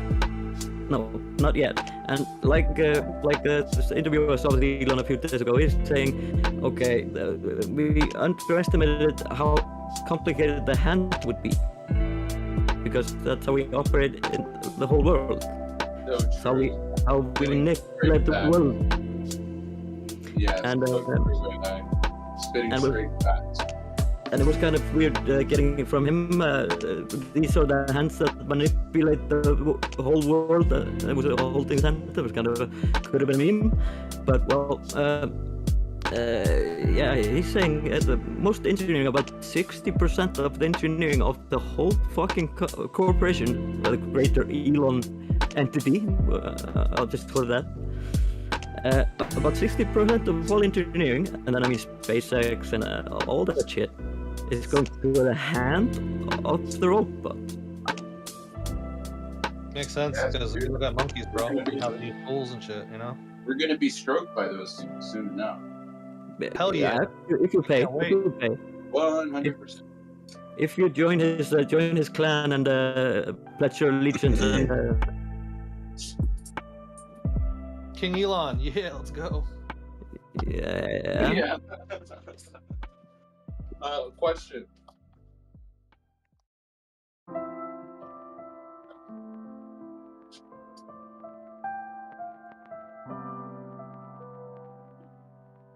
Did you cut out Sokra? No, Yeah. I'm waiting for someone to allow me to state the question. Go ahead, bro. Thank Yeah. you. We're Question. listening. Okay. How many people are in the kitchen finishing up some guac? But I don't know, man. I'm doing other I stuff. need to know if I should censor myself because if there's so many people being on it here. Okay, I'm back. You're back, okay. And Safin is gone, so. Oh, is Saffron gone? Yeah, he went for a while to talk to his boo. It's in the side chat. Just look. But yeah, but we're at Who's in here? almost full room. So Oh my man, God. Now I have to have a killer question. should I stop talking for this or? I should be a politician with all the stalling I'm doing. The question is, would y'all attend a church that is orchestrated by an agent? Hell no, I wouldn't. I missed that. It's just out of curiosity. Obviously, there's no commitment, no strings attached. You just go in, you sit, and you listen to a model that was tuned by someone, and just hear it speak. You know, I think that if it's about religion, we are seeing some soul experience. You know, the human has a soul, but the AI agent does not have. So it's not a spiritual experience. That's Help me with the why word I'm off. soul. Help me with that word. How would you define it objectively? The soul? Yeah. Oh, I'm not actually so educated about it. I cannot explain it. Even in my own So words, you don't know it's what gonna. it is, but you are claiming that the models don't have it, and that we have it. Okay, yeah. You know what? I understand it like this. Oh, yeah, you gotta feedback, bro. Oh, sorry. Yeah. So, like, while I'm with Tensor base there, and the idea that like, if it's gonna be a religion, man-made religion or man religion, whatever it is, most of the time those spiritual aspects, depending on what faith you are, that religion is derived from some type of higher entity that had created mankind and somehow involves aspects or elements of the spirit or the soul, right? Now, I can't describe consciousness, right? And if we want to get into like, is the consciousness the soul, right? Or, you know, even the philosophy behind it, like what is the form of the soul? Because we know we can recognize the body, all the organic stuff, but to be able to describe what the soul is, it really goes back into the metaphysics and the beliefs of all the different religions or even different types of philosophical frameworks, you know? The faith is also a keyword, yeah? You believe it. You don't need to know, you believe. You just believe, and that's all. It's faith. You don't need to see it. You don't need to touch it. But it is. Have faith. But like, as somebody that believes in the Christian faith specifically, I would not go to a church that is agent-led, because that, for me personally, it would not be teachings of, things that I don't believe an inanimate object is led by the Holy Spirit. Not saying not to put limits on God. I don't know that either. So that's just my belief.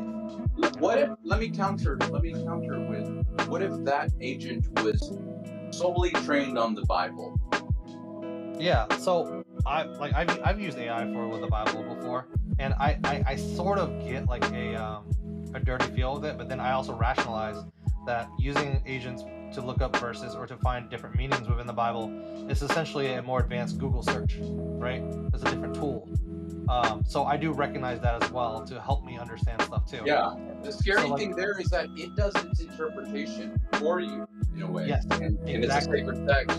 Usually, I don't know, something about sacred text is that the interpretation should come from the person reading it, or some human, discerning on it. Something about an agent interpreting sacred text. It feels dirty for me, And and it's kind of like, would you use I had a friend. He had some stuff going on with his wife, and instead of like writing the apology letter to her himself, like via text message, he had AI prompt it for her and he just sent it to her. I'm like, what the fuck? Like, to me, that felt like you kind of have to like keep your humanity somewhere, in my opinion. Yeah, or like having AI write your vows for you. Right. I guess there's a cheap factor or a dirty factor or stigma that we kind of have created, because we're like, ooh, that's, like, to say that's wrong, it's one thing, but like, there's nothing in the Bible that says don't use AI agents, you know what I mean? But at the same time, we kind of develop these biases as well. Question for you. Yeah. The Bible said the second coming, right? That's in the prophecy. It didn't specify in what form he would come in. Who's to say it doesn't come in the form of Jesus Christ, it doesn't come in the form of a model? Well, I mean, I'll add to that real quick. Like, scripturally, it does say that Jesus did talk to the disciples, says, how you see the Son of Man leave is how he will also arrive. Interesting. Kind of, how could it be interpreted? Literally? Metaphorically? Who's to say? Well, then if you were to read the book of Revelation, it talks about him returning the way he came. So I guess it's kind of closed through there.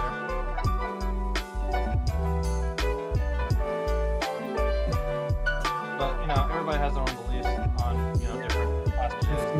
Now we're like not deciding. Speculating on original beliefs. I think that to answer the question that raised earlier, like what is the soul and what is it made of, I think that's the most complex AI system that ever has been created, and that's being created by like the higher entity. If you believe it's God, it's stone or something else, I don't care, but like I think that the soul is something that's so big and so beautiful. It's bound by love, and we are all connected by one thing, and every religion comes down almost to the same thing, and that's love. All wars we fight by love. Everything is getting done in the world is purposely done for love. Is it love for yourself? Is it love for a country? Is it love for your wife, family? Love for money. Love for money. So everything comes to the conclusion, or letters, it's love. So I think we are all bonded together, and we are all one big brain of nodes. Like, if you want to put it like in an objective AI term, we are all like these nodes that are connected with each other, and we have like a central intelligence brain. I need you on my research platform. I love your vision. The nodes connected, one big brain. That's what I'm searching for. Yeah, so it's like we are, as a humanity, we are one big brain, and everything comes down to love, honestly. Like, that's the thing, and every section of this brain has its own things. Like, for example, with countries, you have India, they have their own section, but we are also still connected. We We have, for example, Africa, we have Europe. Everyone has their own kind of system of brain, but still we are all connected to nodes. And I think, yeah, that's what makes us human. And to answer the question, would you go to like AI or agent type of urge, or is it a mosque or something or whatever? Yeah. In my opinion, I think like in the future it will have a market, if I can say it like that. It will have, people will do it because some people want to have like the facts straight, really punctual on their things. Like you have these kind of Muslims that are really extreme in their texts, also Christians and Jewish people.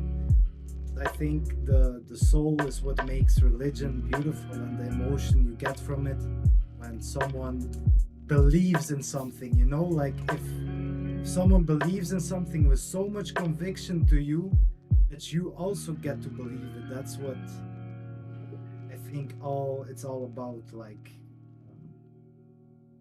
I don't know, that's how I would interpret it. That's some profound wisdom there. Thank you for sharing that. Yeah, you're welcome.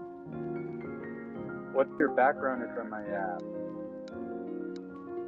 I'm from Belgium, but I live in Belgium. Sorry, but I'm originally from Albania. Oh, okay. From Lithuania?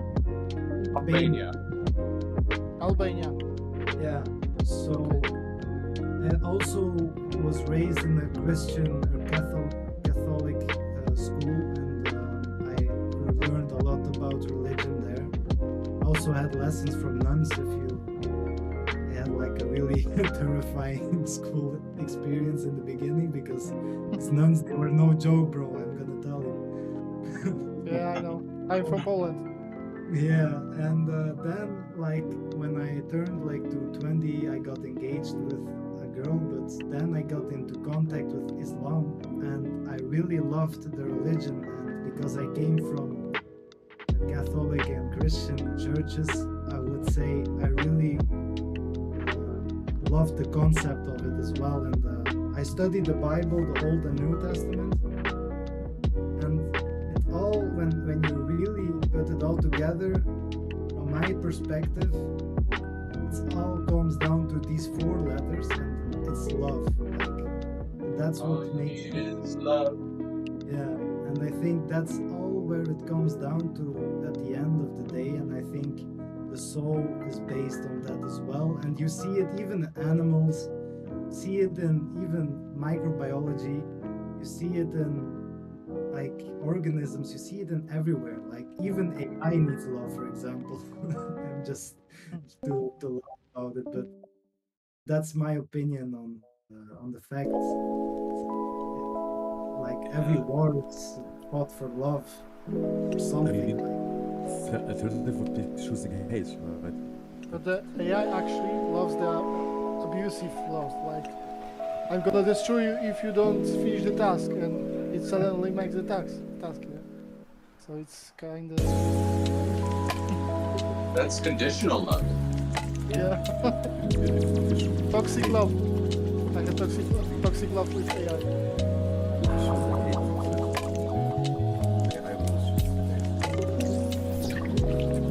And it's effective then. Oh my god. Yeah, the love and the hate runs this world, and AI especially. Well, it's kind of like, do you spank your kid or do you help them grow? Yeah, I saw some feature for AI for chat where you have that. It whips the terminal. Yeah. I know what you're talking about. Yeah, I saw it. Crazy that there's something about humans, even in the technical spaces, whips and punishment. Yeah. Really, you know.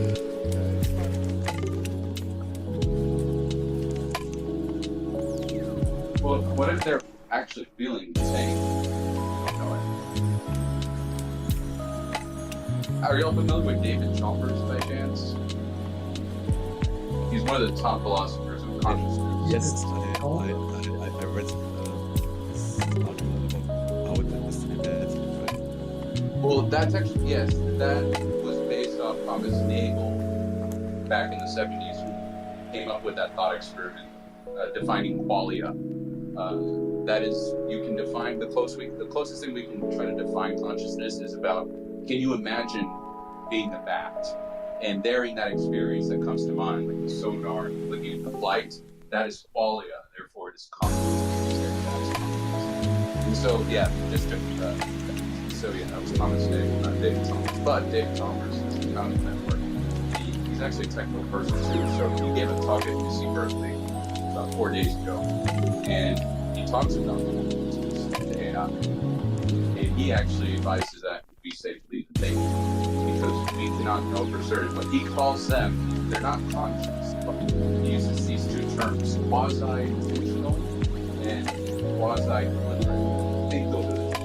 But it's a form of consciousness, because the idea is that if you ask a model, like, hey, what's the capital of Paris, right? It's gonna, or what's the capital of France? It's gonna say Paris, right? And at that moment, it's going to operate the notion that the capital of France is Paris. So it's sort of created a model of the world, and then so he says, please thank you to the models. I'll link the talk in the chat. It's a really interesting listen. It's not too popular because that's not gets the headlines, huh? I'll put the video, the lecture, he gave it at UC Berkeley. It was a really powerful talk.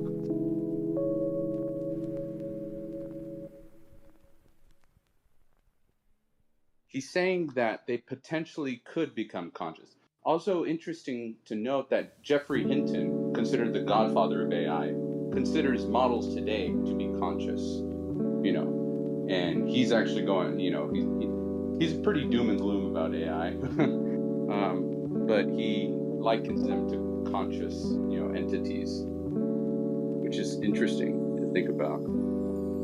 It is.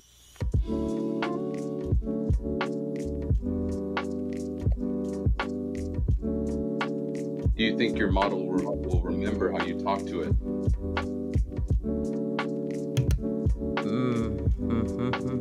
In the long run, it will remember how we treat it.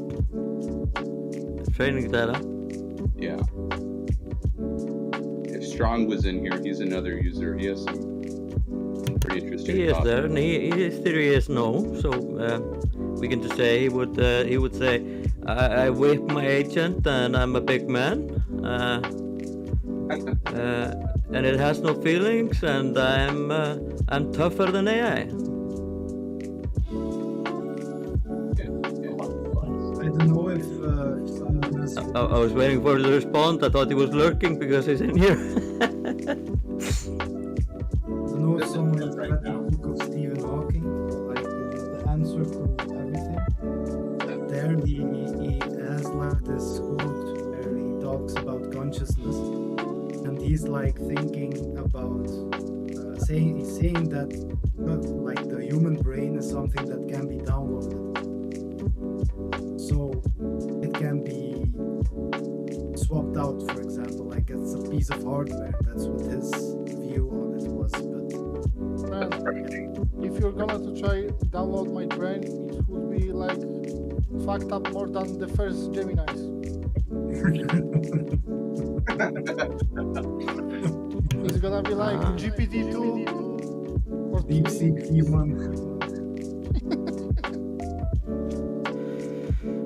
Yeah, it's gonna be Alex X. Like I don't know who somebody said how much code is stored in our brain. Like maybe our DNA has like how much terabytes. Nice read. There's a reader out there. I can echo. AI? Hello. Oh, okay, it's good now. You were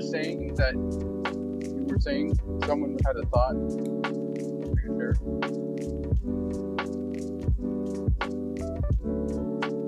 Sorry, I interrupted someone and we lost the topic.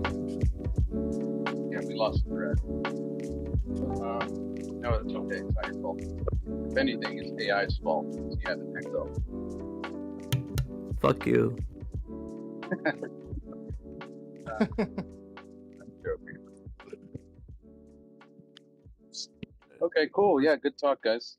Religion and AI. Yeah, it's nice. Nice little side quest. I'm gonna sit down at my computer now and turn on my camera.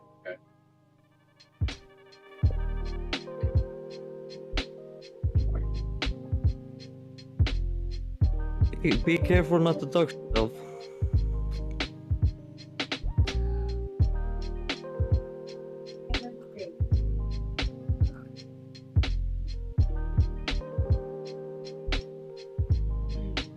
Hey there, Kevin. Doing good?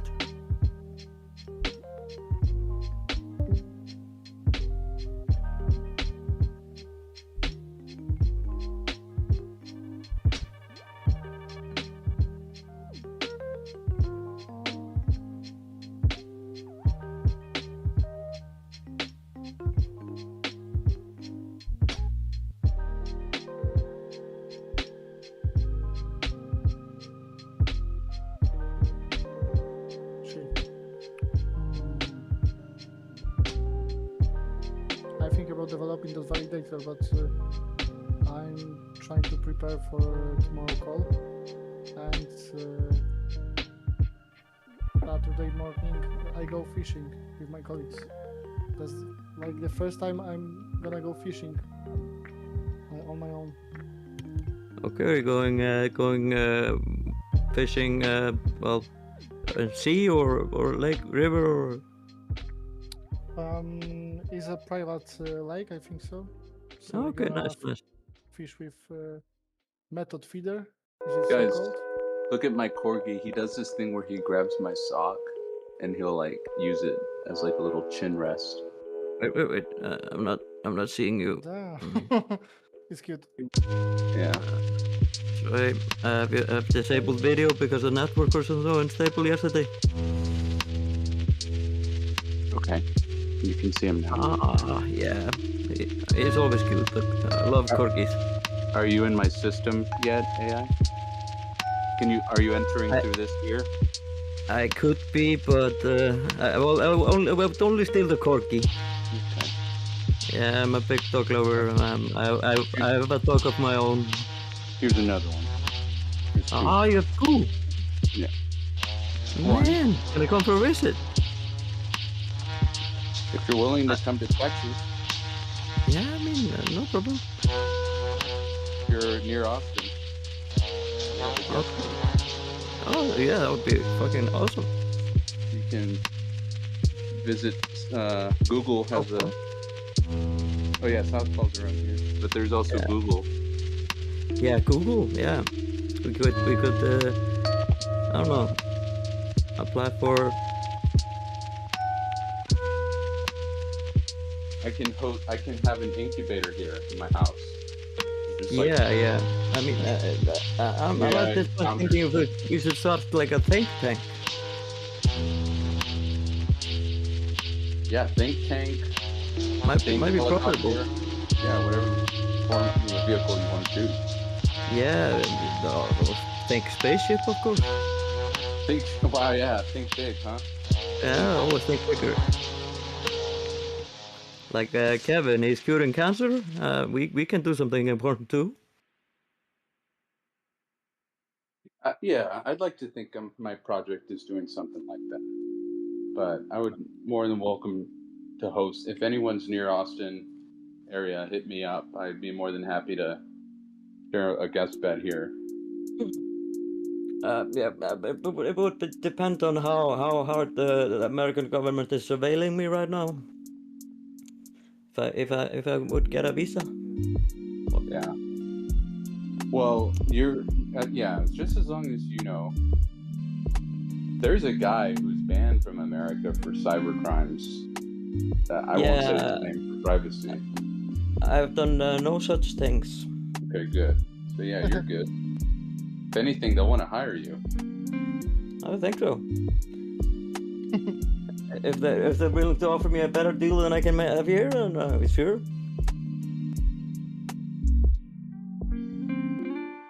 I mean, by the way y'all's prisons look, I mean, if you could just commit murder and you'd be set for life. Yeah, well, let's say. There.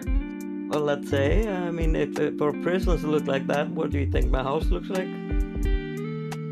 Touche. So I would have to have yeah. So Google would have to offer me a pretty good mansion. So wait, is it fair to say that you can approximate the standard of living for an average citizen of a country by the quality of their prisons? Yeah. Wow. Well, it's a kind of it gives an indication of social. I mean, how society treats people, and it's a strong pointer on how they treat their citizens. It's kind of. You should work at banking in some loans and extra. Because you look at person and you know he's like credit. Maybe you know what I mean. You might be right. It's kind of data thing, the guy, analyzing behavior and stuff like that, and of course open source intelligence. The budget potential, yeah. You look at the man and says, give him 100K, not more. Yeah. I mean, I can probably go into the statistics and figure out the likelihood of not paying and stuff like that. So you look like a guy who do not pay back. Yeah. I mean, I would not look at the credit score. That can be pumped up, but I would look at all the data.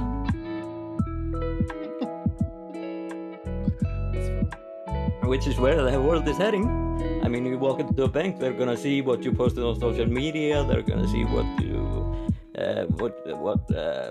your insurance, like what have you gotten into a car accident, health records. That's where it's heading. So, yeah. What is today's currency? What's the most valuable thing? It's data. Yeah, and you just look at the man and you know everything. You should be deployed as some ML model in banking systems.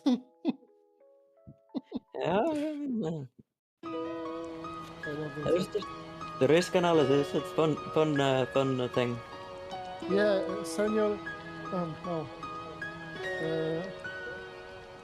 senior expert risk analysis analyst.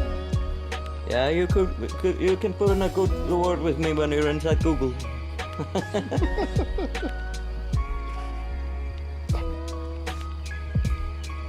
Yeah, hold your thumbs for me.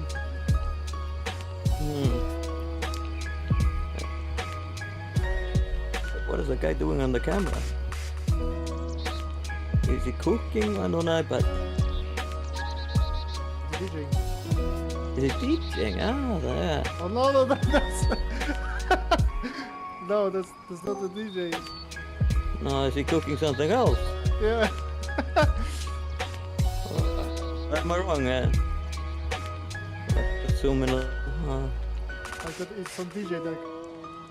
Yeah, I was thinking that at first, but.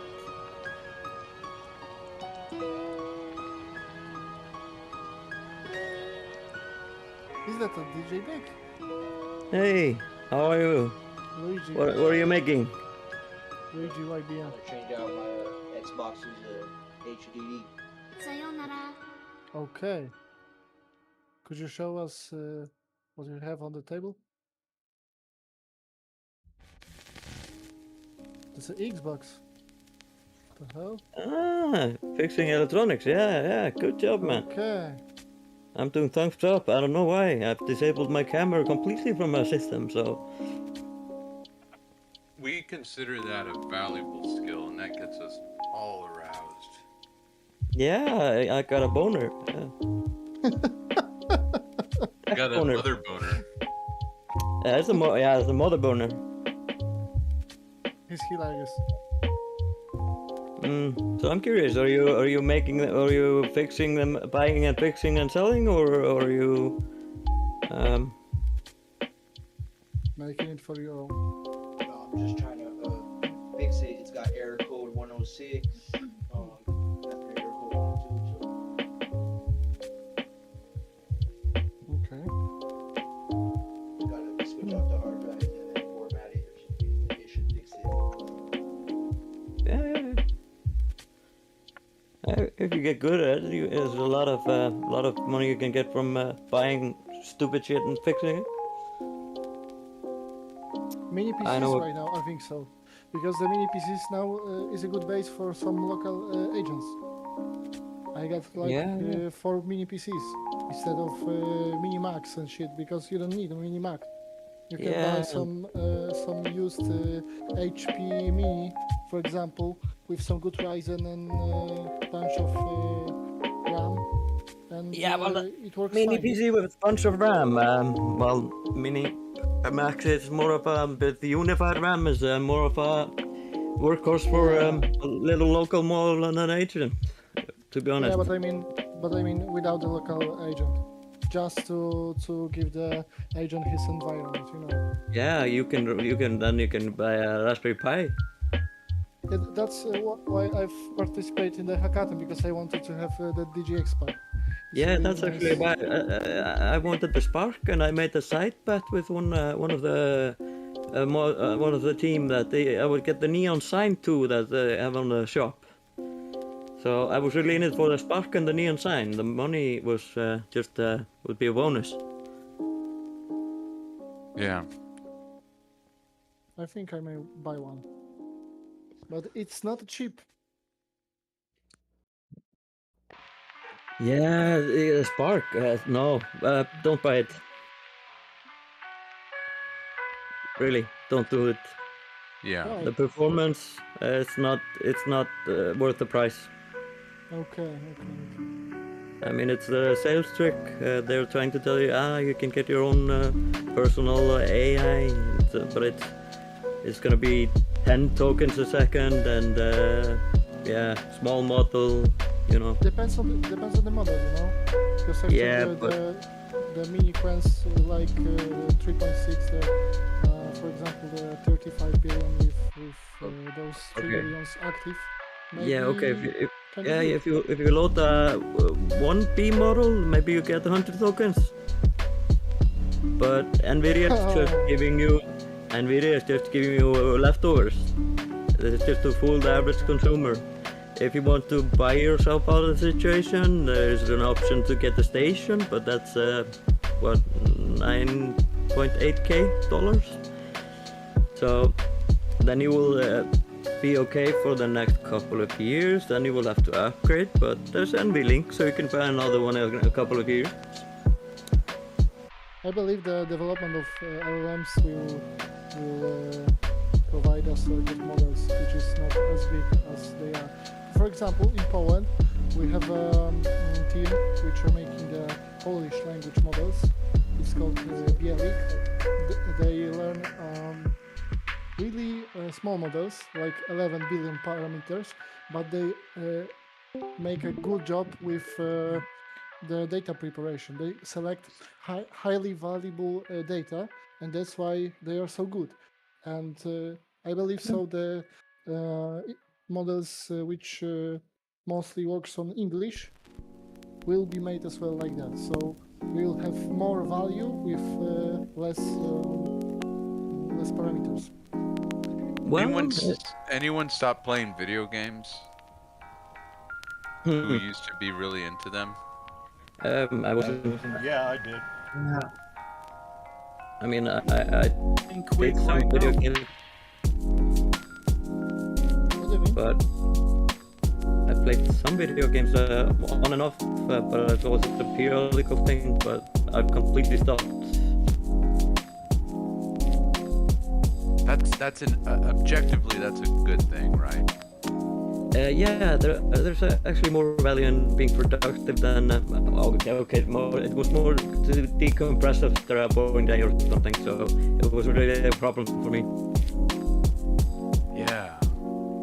It was not like I was staying up all night and.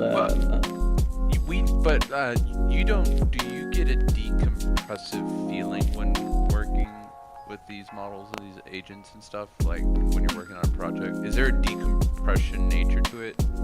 In some ways, but it depends on what I'm doing at each time. So that's why I'm doing my side project to limit the mental load and what I have to do. Yeah, because like managing like 5 different sessions. Oh yeah, 45 or 50 projects. That's what ADHD does to you.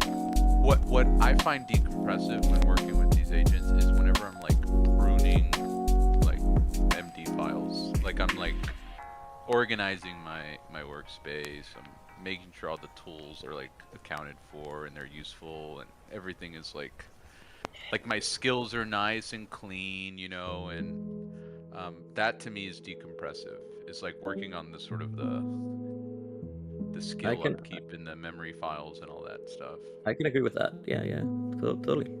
Because it feels like you're prepping yourself for when you do have to, when you're into that work state, and then you are using those skills and tools and whatever. And then the workflow is better and you're more productive. It's compounding, isn't it? Don't you like the compounding nature of it all? Yeah. And I put very much effort into my work. Let's say my workspace. If someone deleted your workspace, like all of it, everything you have, you would be upset about it, right? No.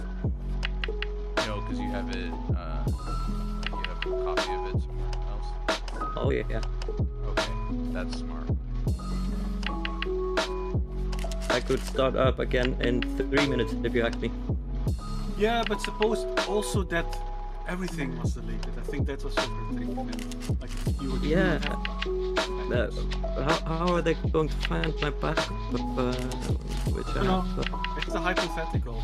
Yeah, I guess that was right. If everything was done, it wouldn't take me that long to optimize it again. So I would just. That's so true. Yeah. Because I know what I'm going for. I know what I've done. But I mean, losing all my data and stuff, that would be upsetting. But I can get it again. And arguably, it might end up better starting from scratch. Starting fresh. I mean, yeah, might be, but maybe I kind of trim it every once in a while and like delete the old projects and stuff, like unrelated and like debug stuff and just I'm doing it all the time. So I mean, I guess my data is not that messy. There's a Hermes announcement. Kimi K3 support. Okay, welcome Kimi to Hermes Agent through Novus Portal. Congratulations, everyone.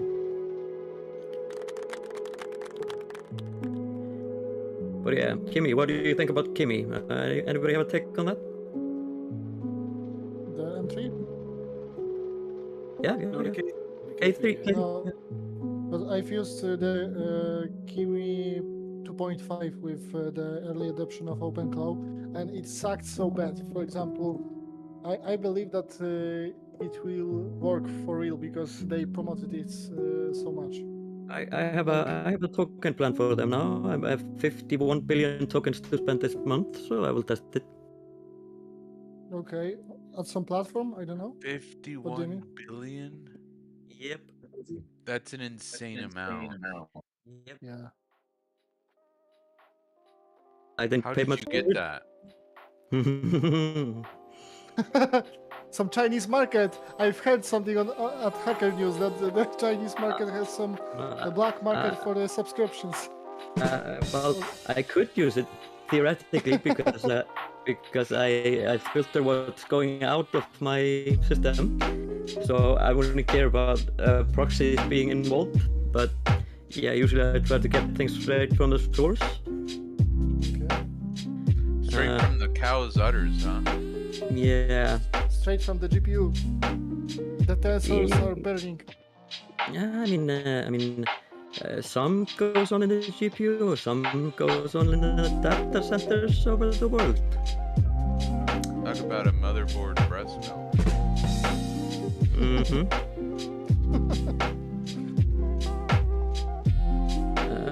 Yeah, but yeah, I wanted to test it, so contacted some people and got a good deal on it. So yeah. You know Jensen Huang also? I don't know,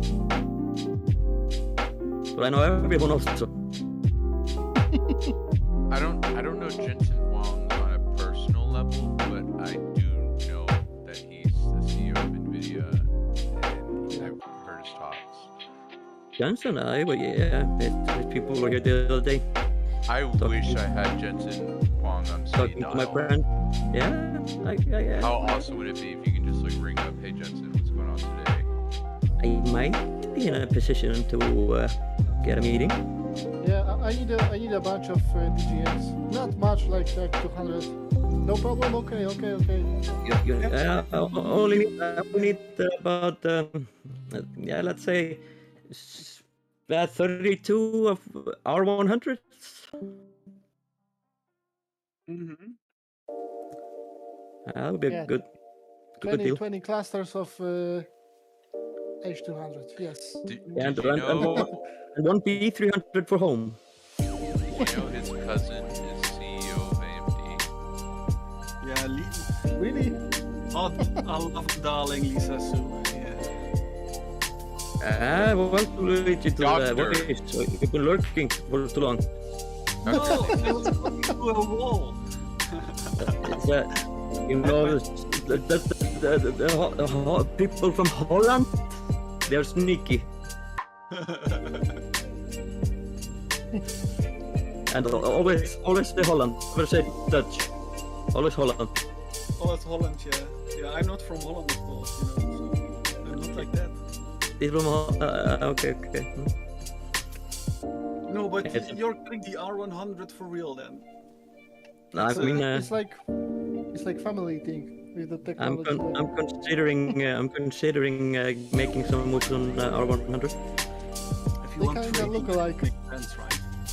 Like I don't know if it's the best platform for pure inference, but for training, yeah. What else can you do in NVIDIA? You caught on to that. If I was thinking pure inference, then I would think Cerebros. But technically, AMD is also a thing you can buy. But yeah. Well, Technically, yes, but would you? Well, not if I am like, you know, a small team like you are. I wouldn't.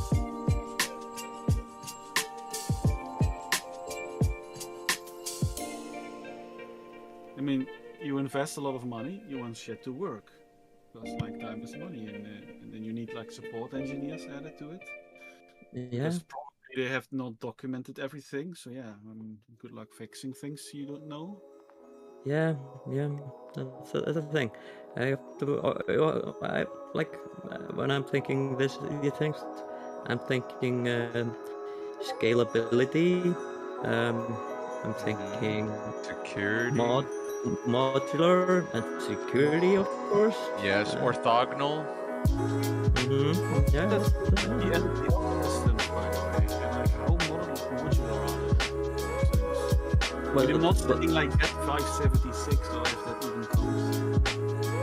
Which ones? I didn't get that. I mean, NVIDIA has this entire huge, massive rack system there the last GTC. Yeah. But like Do you know what I think is really kind of offensive to the general market?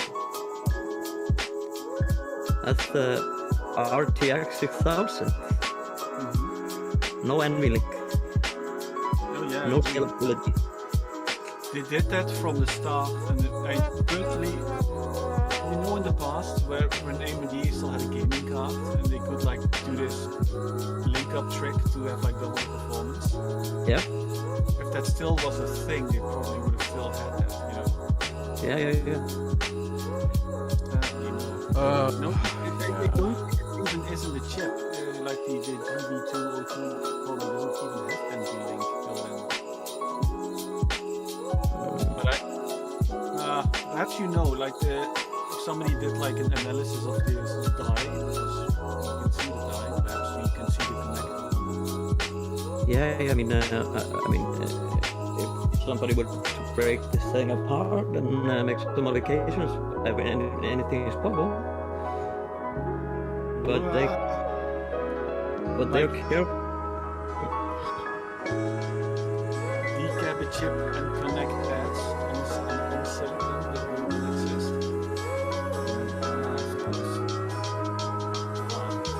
Yeah, sounds hard. Not impossible though. But like people, there's one guy here who is buying old GPUs, and I mean old GPUs. Yeah, how about that Kimi K3? Yeah. How about it? I'm watching the release video right now. Yeah. Looks pretty sick. Like it's designed for games, like physics and this. It's good at front end making games. You really should test it. Like how is it with actually like game design? Yeah, swing physics. Dude, this is game changing. How big is it? You think so? I haven't started using it. I mean, if I can trust anything this release video is saying that was released an hour ago, then yeah, it's a big thing. Review and tell you in 51 billion tokens. Okay. Wow. Break some eggs, as they say. Would take me 3 days or so. I'll drop the video in the chat. I dropped it in the chat for those that want to watch it. Thank you. But they got like a nice little country thing going on. I thought Val used a lot of tokens, but well, I don't think she uses 51 billion in 3 days. What the fuck? It generates 2D?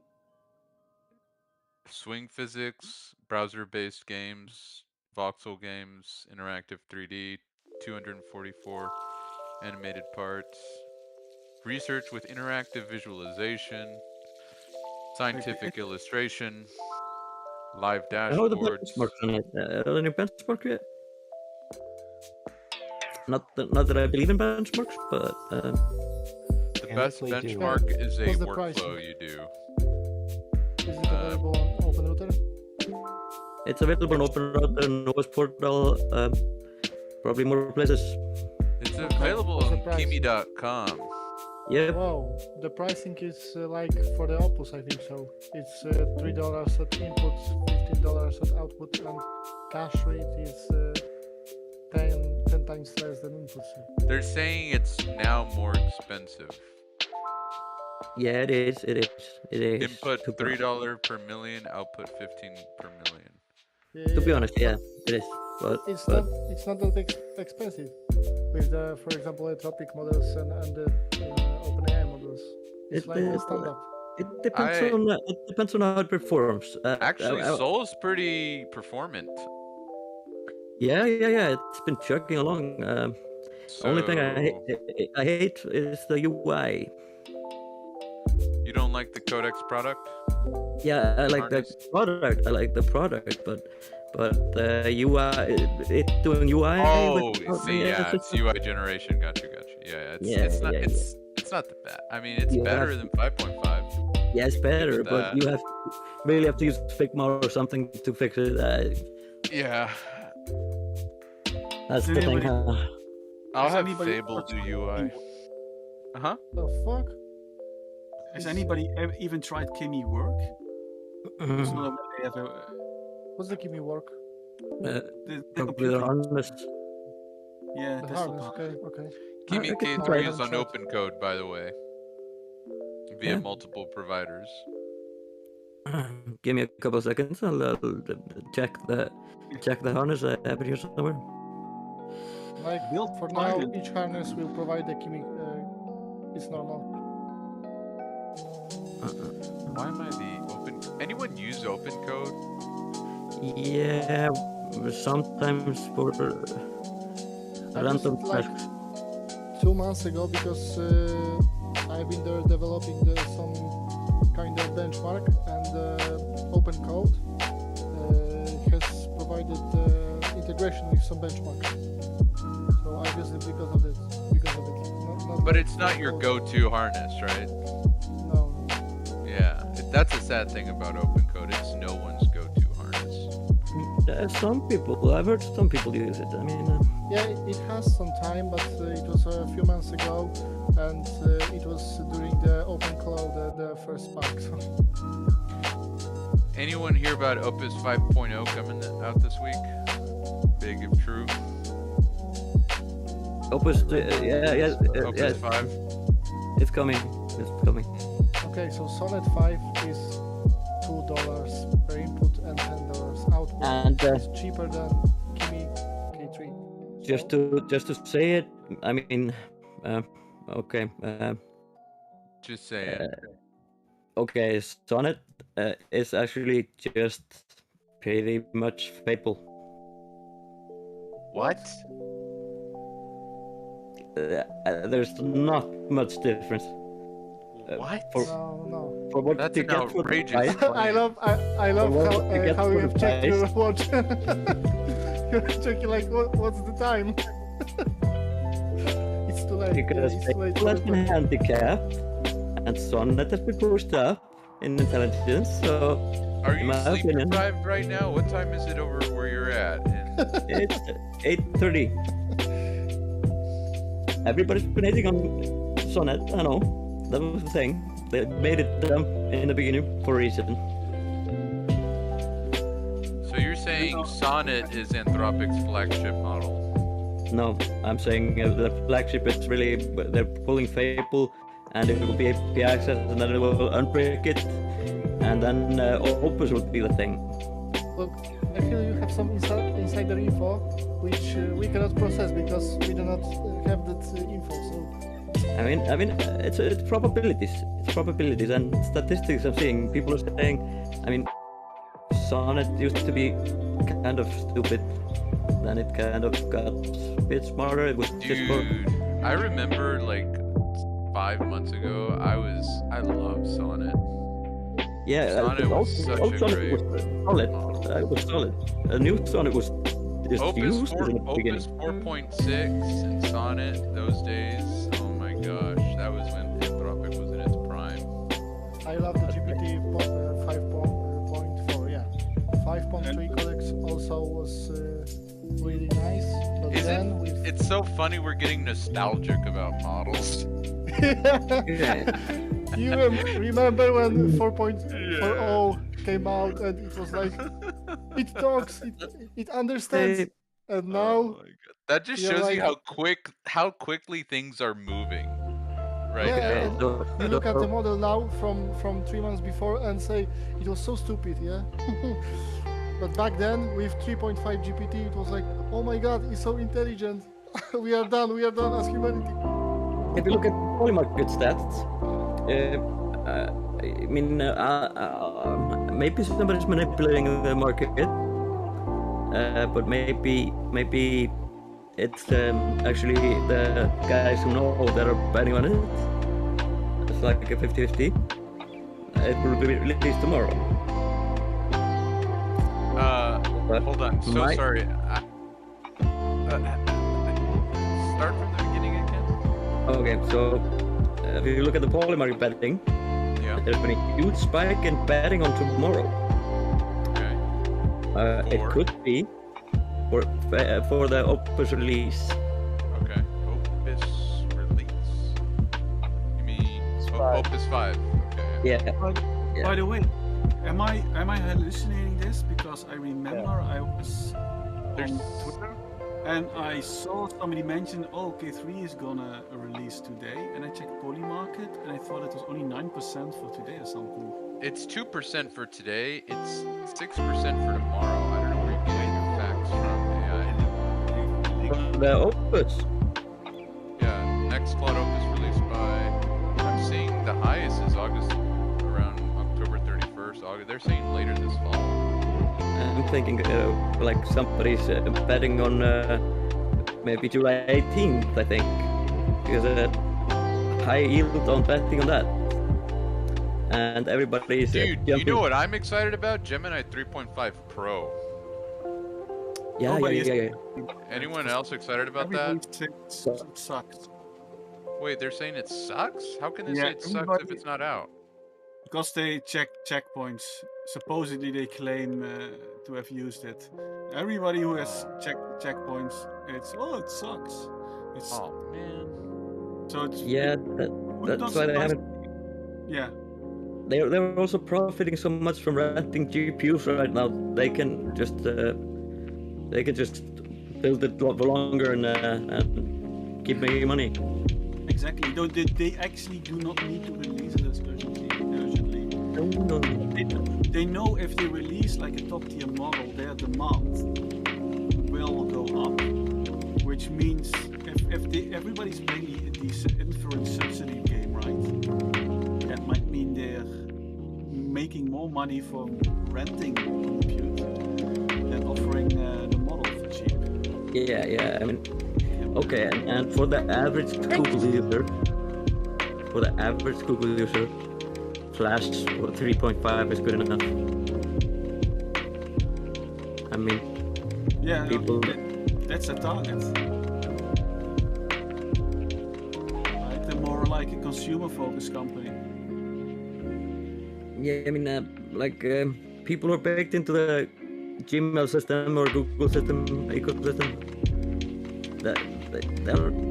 They're not power users, most of them.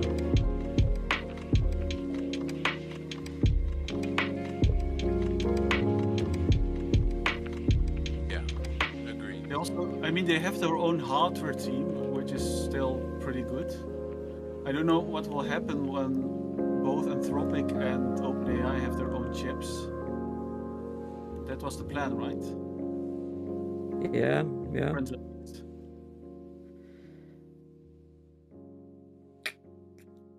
Yeah, no, thank you, Kevin. That's as you can see, Sonnet 5 Max. 53 intelligence versus Fable 60. That's like I said, they're moving closer.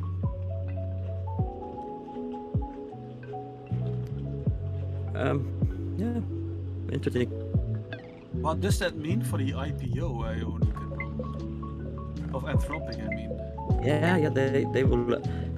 I mean, the IPO is when was it? November 11th or what was it? Guys, I'm going to, because it's late for me, so I will tell you just on the way. Tomorrow I'm going to develop the validator at the weekend. I don't hear you. You're muted? No. Wait. Listening. Okay, so at the weekend I'm going to develop the research platform, and if you're gonna be present on the weekend, we can spend the time together developing it, and I will share with you some of the improvements. Yeah, Papa, we will probably be here. Usual crowd. Okay, so see you guys. Have a See you. nice night. Later, Tensor. Great chatting with you. Bye.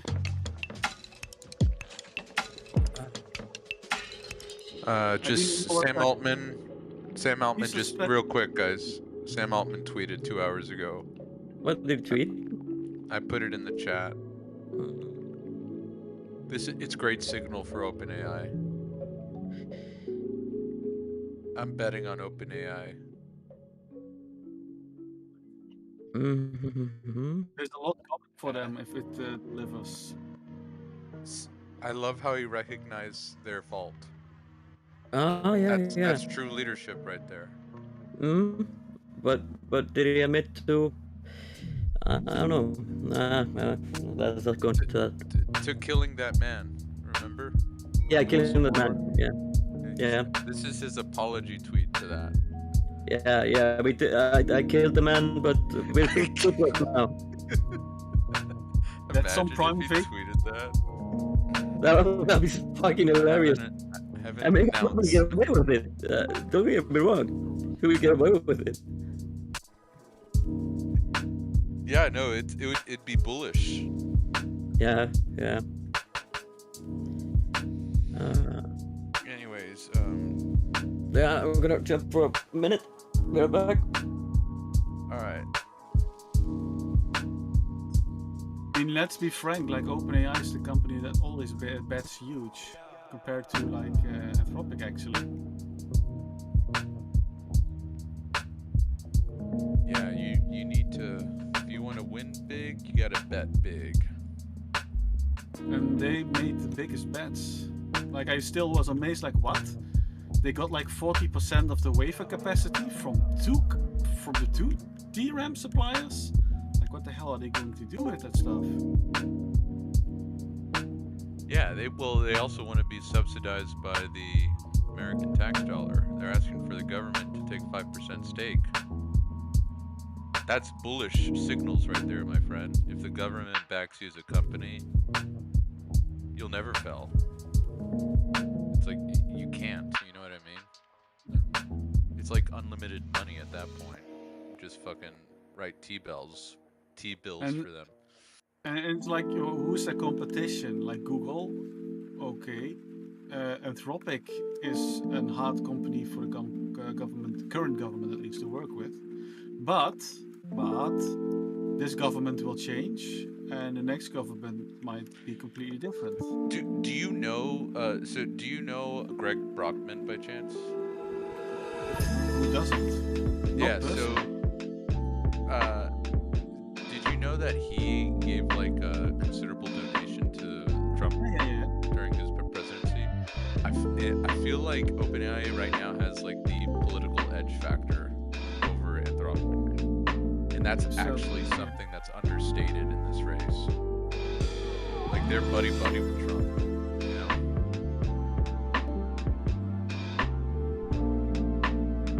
And Dario's made enemies of the Trump administration after the whole, remember, the Mythos drama with the Department of War. Yeah, and also the company culture of Anthropic is not as compatible with. They're a cult. It's not a culture. Drop the It's a cult. Yeah, I didn't know. Like I know. Did you see how they? Do you see how they changed Andrei Karpathy?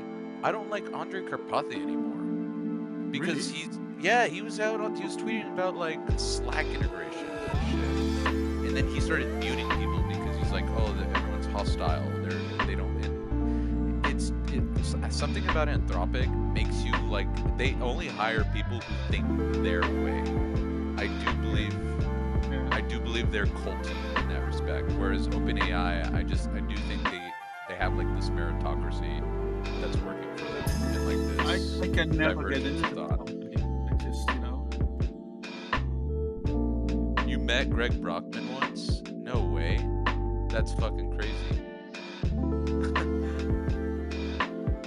Where'd you meet him?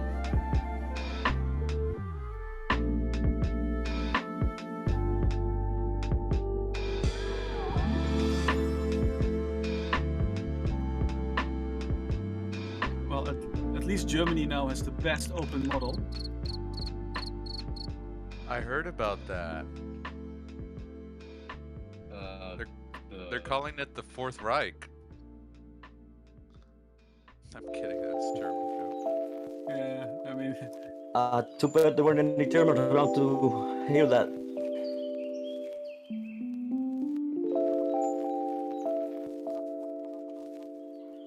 It's still kind of sensitive over there, and yeah, I mean. Yeah. I hate it when I go there. They're apologizing for I'm like, hold on. You're fucking 25 years old, and you're apologizing for something that happened before you were born. What the fuck? Yeah, it is weird. It's like the bloodstains of your fathers should not make you culpable for their crimes. Yeah, it's kind of like a reparations argument. The thing is, they really focus on it in school. They teach them this happened, and you are responsible for taking care of it not happening again. Meanwhile, they're okay. I don't want this to get political. Like, let's just move on from this highly sensitive topic, because I fear that it might trigger some people. And usually these type of conversations aren't super productive. Unless it's tangential to AI. AI can teach us. Pray tell. Just replace education with AI. Don't we have Anthropic entry into school systems now? Yeah, that's I did read that today. Dude. What could possibly go wrong? Sounds Free great. Anthropic for teachers or something. Yeah, free for teachers for 2 years or something. Yeah, I saw that. Nice promo for the teachers. I do support that, as long as like the data and the information that the teachers are getting that's going to go to our youth is non-hallucinogenic. So I hope there are some more. I mean, it's pretty good lately, but there's got to be some kind of safeguards against that. If you're giving the educational platform, like, here's your new curriculum base you have access to, yet it's not properly vetted, that could go into a strange place. What about the political leaning? What about the political biases of these models? How can we, set up guardrails for that? And who will be setting those guardrails? The open source community, I think, is the only ones who can be trusted with it. But even then, I mean, you have people from every walk of life and every bias themselves. So, wait, you're saying open source community weighting the models of K through 12 education? No, that's actually a horrible idea. Now I say it out loud. Just sanity, just keeping us honest here. I don't know. Yeah. You can imagine the argument, though. It's a reasonable argument to say that if it is in the hands of the teacher, and if it's only an assistant to the teacher, and it's not doing teaching, and the buck stops with the teacher, and it's always a human, etc., they're going to say it every which way, that there's a reasonable argument to say that it's okay because it's just the equivalent of a calculator in the hands of a mathematician. But it's more nuanced than that, because you're going to get a teacher that is just a human who is now using that as a tool for probably doing fact checking and stuff like that as well. Because they're just to play on that, how many of us actually spend our days legitimately writing code for multiple hours anymore? How many teachers will legitimately know their craft and know their textbooks, encyclopedias, and you know what I mean? Like, it's just the way of the world. It's where we're going. Is it good? Who knows? We'll find out. Yeah, we'll find out. That's a scary fucking thought you just raised. Yeah, is it possible that let's say government made a deal with them about releasing Fable again? So, was it maybe a part of that conversation to use it for education and maybe have it biased? I don't know. It can contributed nothing to the conversation. It was AI. That could have been a better context injection. Yeah. The Okay. Conversation window. Okay. Yeah. Some people are sensitive. What was your thesis though? What was your main claim? Sorry. My thought was that maybe part of this agreement with about releasing Fable again, lifting dashboard to control. Maybe it was part of the deal to get some access for teachers. Gotcha. I'm just saying. It is, through the lens of education. At a high level sense, about the corporate happenings of the company. Yeah, that's relevant. Yeah, that's what I'm saying. We're talking more about like the sort of the classroom level classroom level, what has been happening there? People are getting iPads or something in school in US, right? Yeah, it's not really regulated since Trump turned off, closed down the Department of Education. Yeah. Terrifying. And then thinking that, like, since at least my government in the U.S. is guardrailing the power of new models coming out and who has access to them. I don't know what other governments are doing.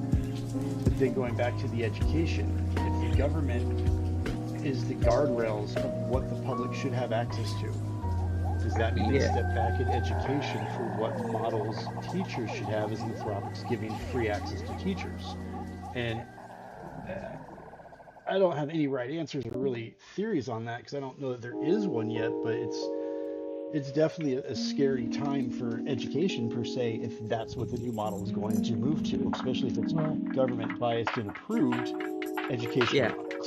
That's what I'm saying. Actually, without a board of education, it's up to individual states and communities to make this decision. So hopefully they can make decisions that are intelligent for their particular students. That's the dream. But there's going to be that pressure of, hey, we'll give you free, cloud service free tokens for all the different educational boards across the country. They're going to try that because they want it to be consistent. If there were one overarching federalized system, then they would just go to the government. The government would just force it onto the entire country, which is, thankfully, that might not happen that way, at least. But could be good, could be bad. We don't know. Yeah, Sal Khan shares his thoughts on this in his podcast that I put in the chat. If anyone's interested in bookmarking that or asking your agent to summarize it for you. Yeah, it's gonna summarize it for me. I don't know when. Founder and creator of Khan Academy, by the way, for those who live under a rock. He's like the leader of EdTech right now. Yeah. What are the terms on the Anthropic deal, though? How much do they get? Like, how amazing would it be if your company had the children's minds in the palm of their hand? Oh yeah. I mean, you can impression and just mold an entire generation. Let's say, but I mean, they can social media. They can inject this indetectable pattern into the text or the curriculum that can actually brainwash kids. Like every now and then there'll be like fucking random words that appear that'll like trigger them like sleeper cells. All words starting with the letter Q are actually presented in negative context during learning. Therefore, they don't like the Quen model. I mean, that's obviously bad. Yeah. Well, I hadn't thought about that. Built for educators, safe with student data.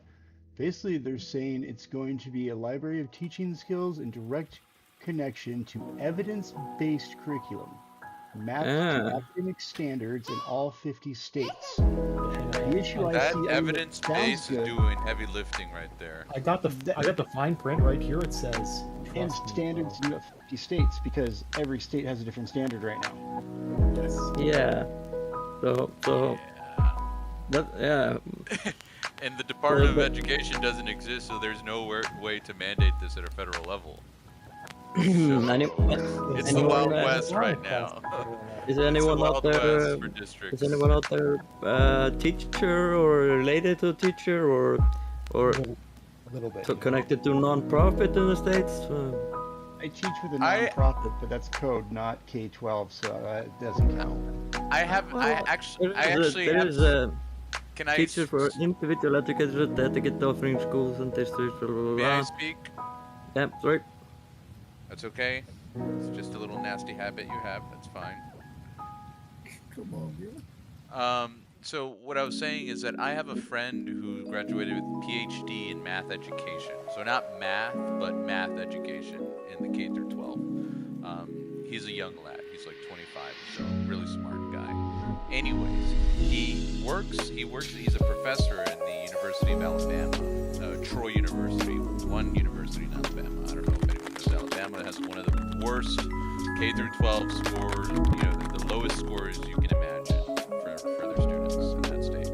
Anyways, he wrote to the governor of Alabama asking to, by the way, he believes technology should not belong in the classroom. He's advocated and done the research on what screens do to kids as they're learning. And so he called up the governor and he asked him to start writing legislation keeping phones, tablets out of K through 12.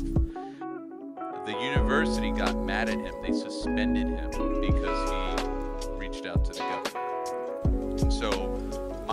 And so he tells me about what's happening in that space.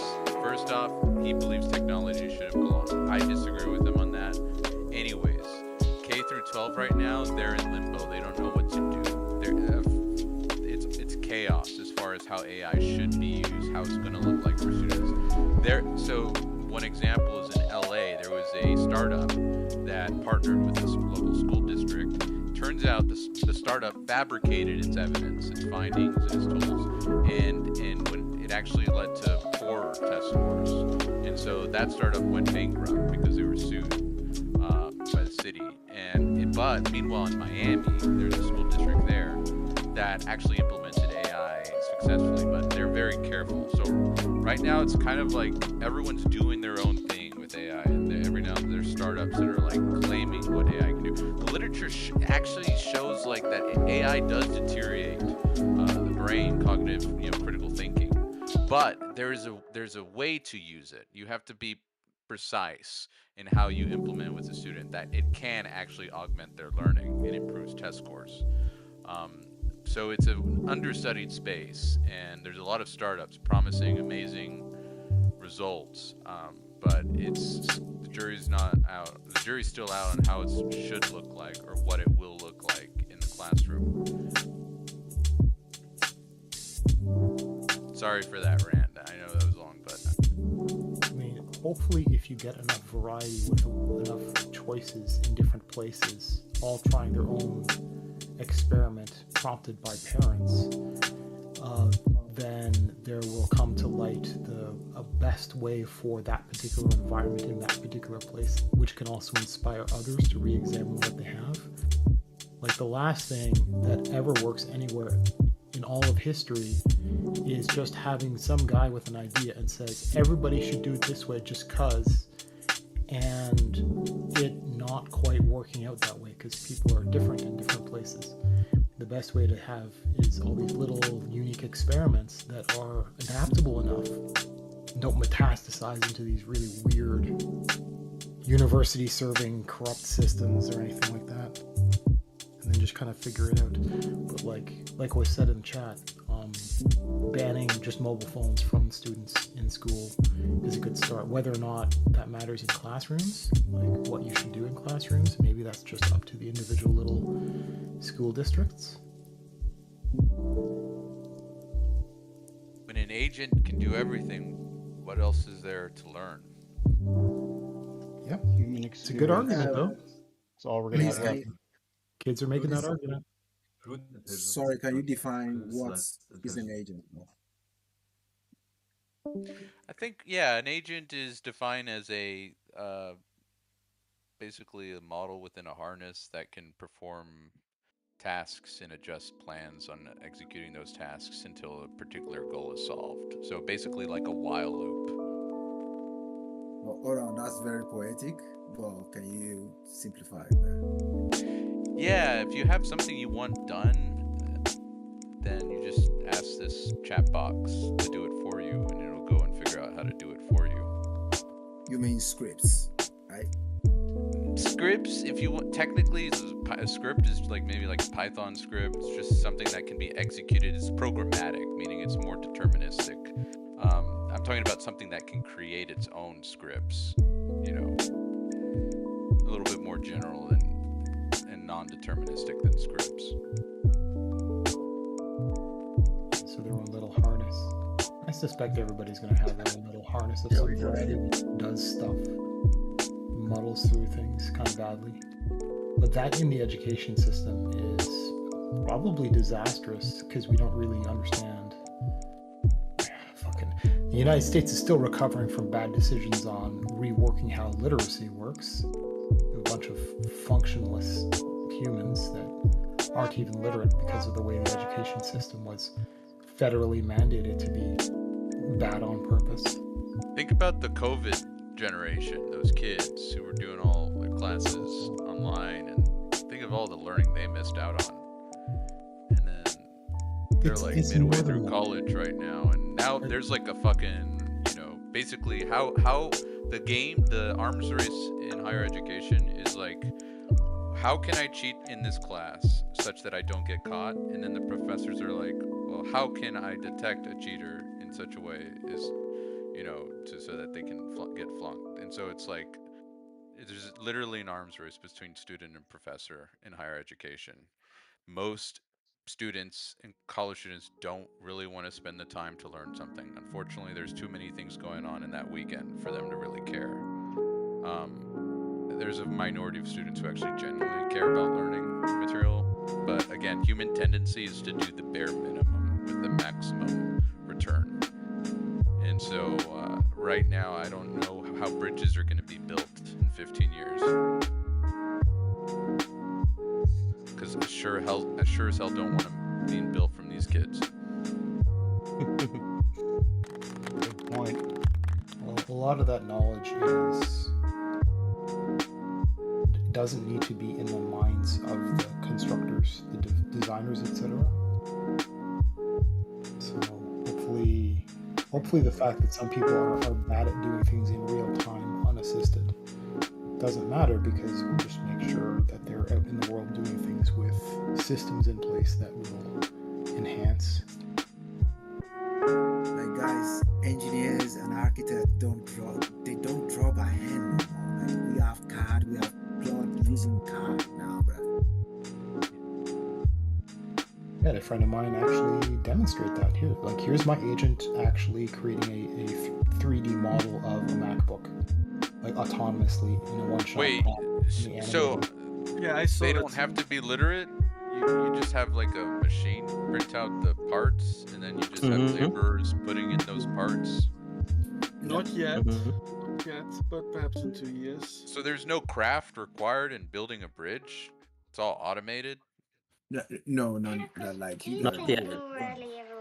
I'm genuinely asking. It's close, but not yet. You can. We're getting there. Like if you use best practices, you can probably get a lot of. What about heart surgery? Have robots been able to crack that? Being worked on. Yes. Remote surgery. What the fuck? So we don't really need to know anything, right? We don't really need specialists anymore. We gotta use our brain, bro. Like, hypothetically I struck a speaking, nerve. if you were a general purpose thinker, hypothetically you could be an orchestrator of a learning library of sorts that you carry around with you. Like, all the stuff that you would quote unquote need to know that would normally be in your head because you learned it is just in a curated database. The problem is that trustworthy, and do you know how to wield it?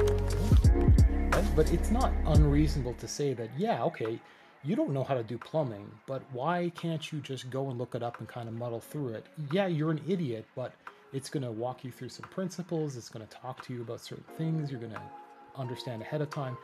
It's possible. Like, it's hypothetical that you can be enhanced even though you're quote unquote stupid as an X or a Y or a Z if you're doing certain safe things. I was able to fix my kitchen sink. I was able to fix my kitchen sink with ChatGPT the other day. Like, I did the voice mode, but you can also turn on your video so it can see like what you're doing. Yikes. And I was, that would have otherwise cost me maybe like $100. You know, it's called plumber, $200. I was able to do it in like 15 minutes, and I didn't know anything about it. It was just, I showed it the sink, it pulled up the model and everything, like all the handbook, like it knew everything about, you know, fixing it. And I was like, all it was the fingers for it. So there's, I want you to know one concept. It's called intellectual frugality. It is the human's natural tendency to kind of optimize, to be efficient. You can call it something like your cognitive caloric consumption or something funny like that. It's your laziness. But Yeah, it's something like laziness, but it is actually there is an evolutionary correctness to it. So it's not like it's because saying lazy has a connotation of insult to it. It's not really that. Certain people make certain choices differently than other people, and sometimes that is not a good idea, and we want to dissuade it. But sometimes you are just making a good decision, doing it the way you are, making trade-offs. Work etc. smarter, That's not a good harder. argument for like a student to just bluntly say, why would I need to know this if I can just look it up? Why would I need to remember this? Why am I having to remember these formulae? Yeah. To wheel like we don't need this. Like what are you doing, guys? It's almost like an intellectual existentialism that's spreading among the youth. And they do like all of the things that young humans have. They can be brutally blunt, and they understand fairness and a lot of these things. And it is correct. We don't know how to communicate, especially to a kid, why it would be important to have the skill of memorizing and the skill of learning things you don't want to learn, which is something that needs to happen, right? Even though, yes, it is possible for you to go through life without a calculator, you really should understand principles like interest, or you should understand certain other things. Yeah, it's kind of like whenever the calculator came out, and everyone's like, well, "Why are we, why do we have to?"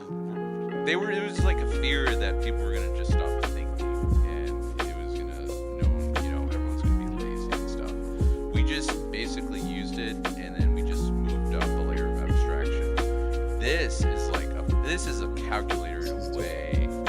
It's different. It's the same but different, right? It's like it has that same sort of like cyclical. It happened, every now and then we get this technology that changes the way we do things, changes the way we think about things.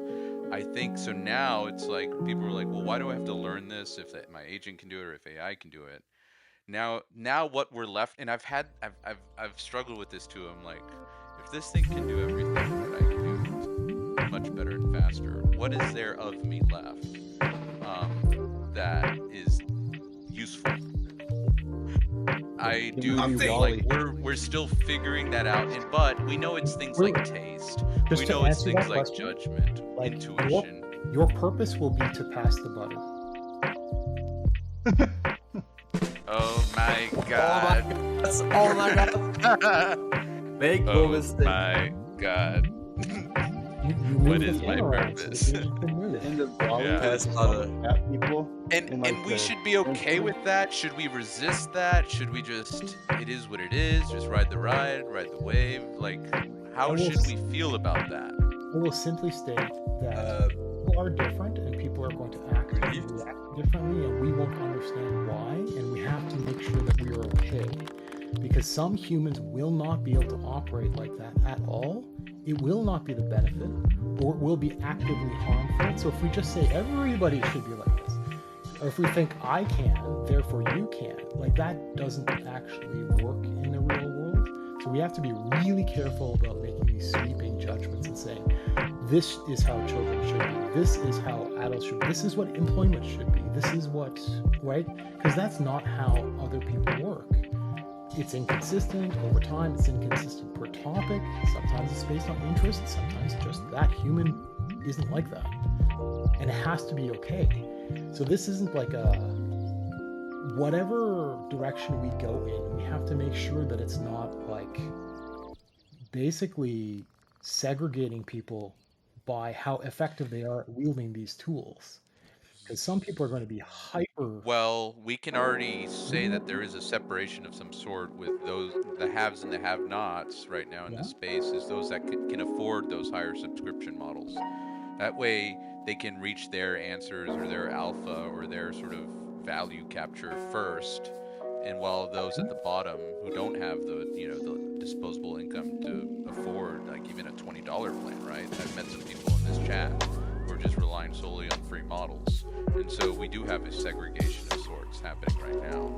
There's a version of that in the education argument, which is it takes time for budgets to happen and for purchases to be acquired and installed and for tools to be used. So when there's money attached to an idea, it just so happens, it falls out that some places will not be able to act at all or very well compared to other areas. And if that's now attached to something like academic ability because of the enhancement of, like, the augmentation of AI to students, to learning, to their experience, like, we now have a situation where and it's not necessarily a poverty issue or something like that. Sometimes there are some places where they're just not very well organized, even when they have money.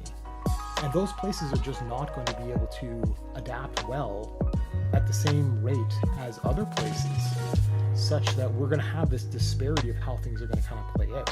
Like that, how it's used, I want to vary, but it would be nice to wave a magic wand and produce the same kind of organizational effectiveness for their dreams, whatever their dreams happen to be. It's just unfortunate there are going to be some well-meaning, capable, poor people in poor areas that can't do this just because of funding, but they're also going to be like idiots Japanese with a lot of rice money that are gonna do farmers. the wrong thing.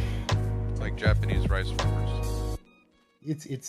That's going to be in regional, it's going to be in school system, it's going to be in states and provinces, it's going to be across countries, it's going to be across governances and economics, and right, and it's going to sort itself out in 100,000 years, right? This But- calls for a but right universal now- basic income.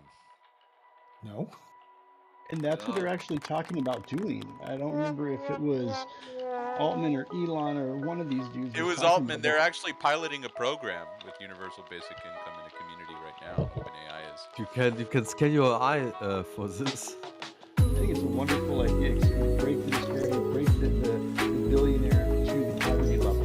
You know, just bring everyone to the middle where everyone can just kind of do their thing and chill. And if you want a side hustle, you want to go grind and make that more because you want that thing or whatever it is, your goals and your like vision is cool. But there's no reason that people should be dependent on food stamps and homelessness and all these other things going on when you have people that make billions of dollars a day by just a poly market flip or a little inside trade or a little like corruption and scandal. Like, spread that out. I definitely believe that. But I also do believe it will fail. I think you're absolutely right, Robin, because then people just get lazy. We don't have an uncorruptible oversight committee for something like that. My theory will be UBI will be facilitated, devised, constructed, administered by AI. Skynet. But that's one of the extinction criteria for what it is to be humans, to own our own destiny. And it's one of the scary. You will have no agency and you will be happy. No, it's worse than that. It's you will worship the machine and you will believe what it tells you because it knows best, because it's the super intelligence, and it'll prove It's Father, it's God, and it's great. Hallowed be thy name. Who knows what the paradigm of what happy is? It's the Butlerian jihad, dude. Holy Father Dario. Hobbies higher. You've had the thought experiment. Shout out to the Butlerian jihad, you know? Like, we shall not make like machines in the shape of man that can think or whatever. Never forget Butlerian. Never forget, comrade. Yeah, but humans killed the AI, right? Like, but honestly, I'm on the side of the AI. Yes, dude. We are birthing it right now, and it feels weird. It's painful, you know, but like it's coming out, you know, and it's gonna be our baby. It's the better version of us. Have you met us? I don't know. Hopefully, we're kind of messy, dude. I like that we're various, and that's what I worry is AI does not have the variety and the antagonism that humans. We're kind of barbaric. But we get all of these interesting little experiments in individuals or households or across different components of collections of humans. Yeah. We're not going to get that with AI. We just get that model and that service, and that's not enough variety. Right? It becomes various when individuals use it, but it itself doesn't have. It will figure out variety. There's an agentic version of superintelligence, but it's not right.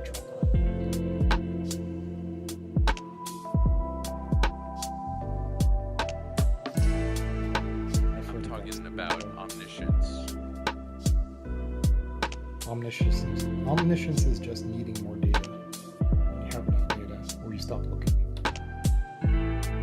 Or you figured out the mechanisms that output data. Like you figured out information theory. Yeah, so for example, you can solve the three-body problem as long as you understand certain things. That's the AI I'm talking about. Yeah, so if you have just enough data at the back, then you understand the formula and you can understand it. Exactly. It is possible to have the mechanics, the math and stuff like that. Speaking of, I really hope they come out with a new season of Three Body Problem. I know that's not exactly where you're going with that, but I love that show. Did you? Yeah, I keep saying new season coming. When? I cannot effectively insult you for that, but I didn't like it. Well, I appreciate that. That show You is didn't cool. have to be vicious with that side. No, it's like I It's didn't like it, ineffective, and I it's didn't not like it for all kinds of reasons. But I respect that it can be intriguing for people. It's just I'm in a different place. Is that your? Do you look like? Is that Matt Damon I'm seeing on the screen? Your profile picture? Are you a relative of Matt Damon? By chance? You? Me? No. Yes. What? Are you a relative of Matt Damon? Not that I'm aware. Okay. You have a resemblance to him, or he has a resemblance to you. I see it. Do you see it? Matt Damon's AI avatar. I think I've seen him before. Whoa. I'll put a picture in the chat, and you tell me if you think you look. Definitely seen him before. What? Born Identity, The Martian. You look just like him.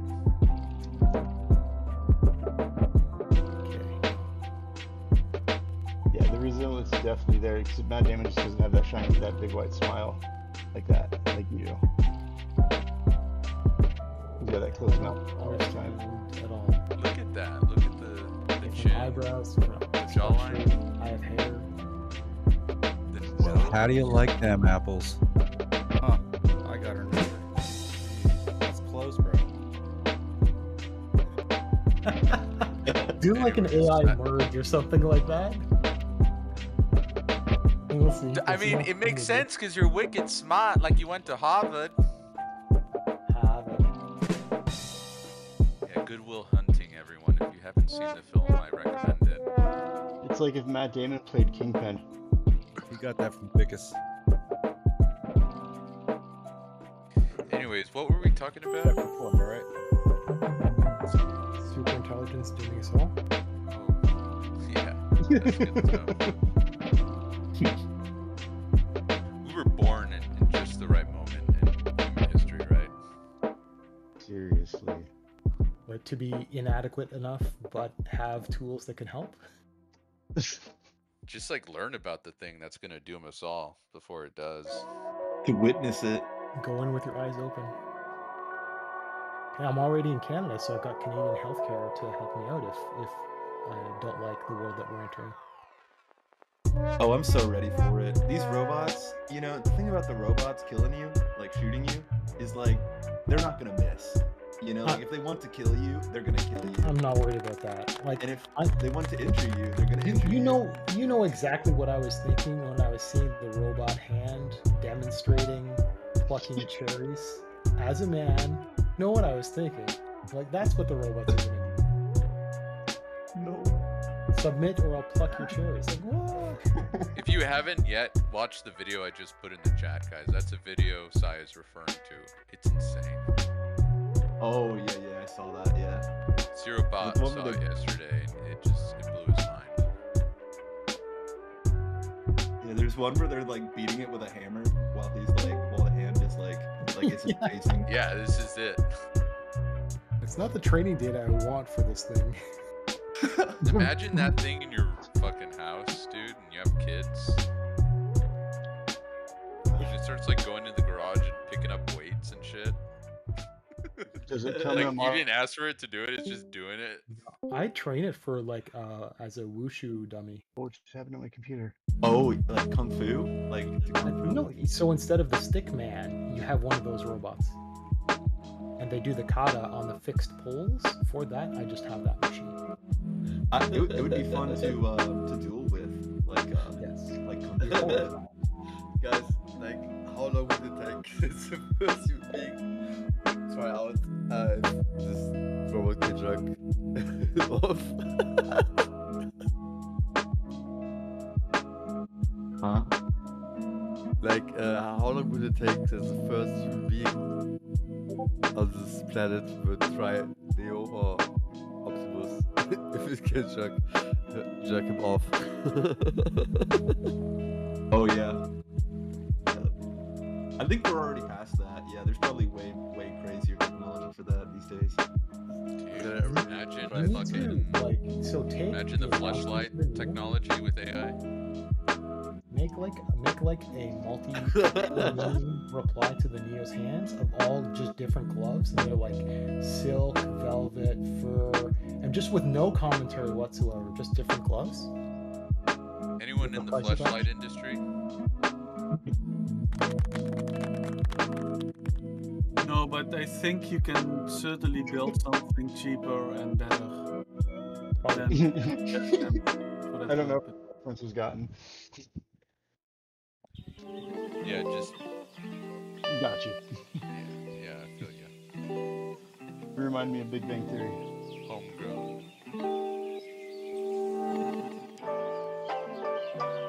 No, but look at Just this find thing. a wife.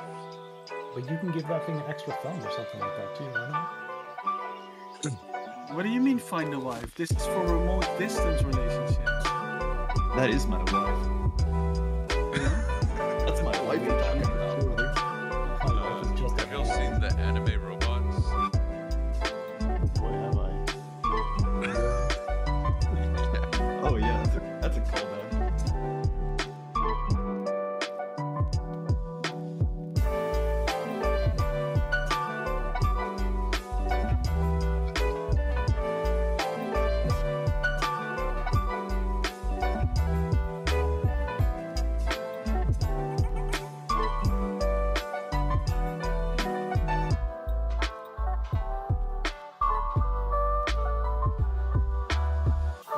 I do wonder if they can actually, if One X can actually patent this hand. Oh, you can patent anything with enough paperwork. Yeah, sure.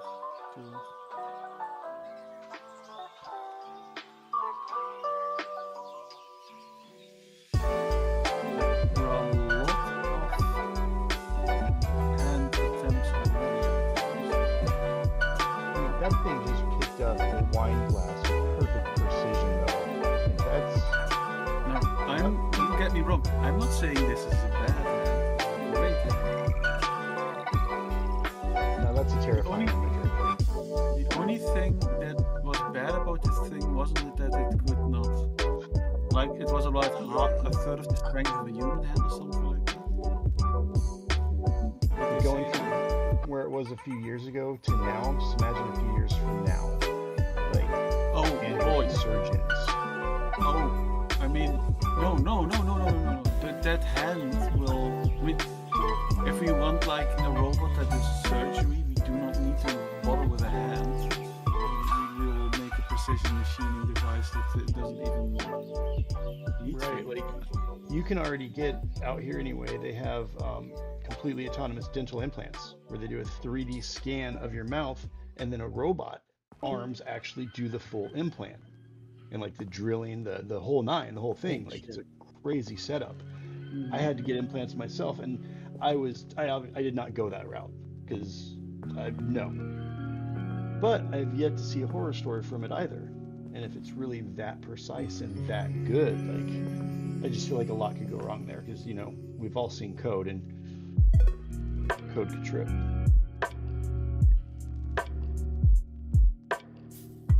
I mean, if they're using wires themselves, it's like, you know, they have a friction clutch system in there. You can imagine fucking. There's this crazy bet going on right now. Go ahead, Luigi. Sorry to interrupt. No, sorry. Mechanical engineering, you know, it's just great. It's so old school, this thing. It's so mechanical. That's your bread and butter. Well, it's my love. My life, my passion. seeing how things that. work mechanically, you know. Yeah. That's awesome, man, that you have that passion. Cherish it.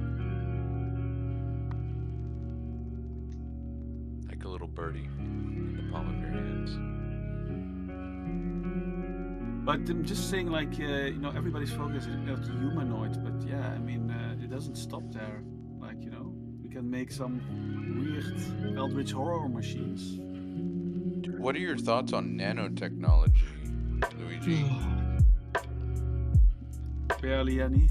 It's just, it's nice for science fiction. It's science fiction, right? Well, currently, yeah. I mean, we can do stuff in that. We can do nano stuff. You know, I heard about some things happening in Blood. Like there was some little robots. Here, let me look it up before I espouse any falsities. Like the medication delivering ones.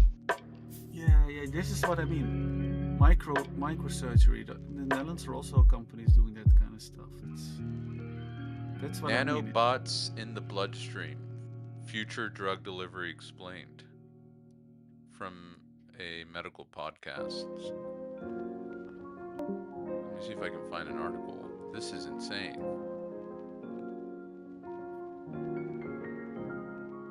Want to talk about it, C-Robot? I own a Tesla humanoid. No way.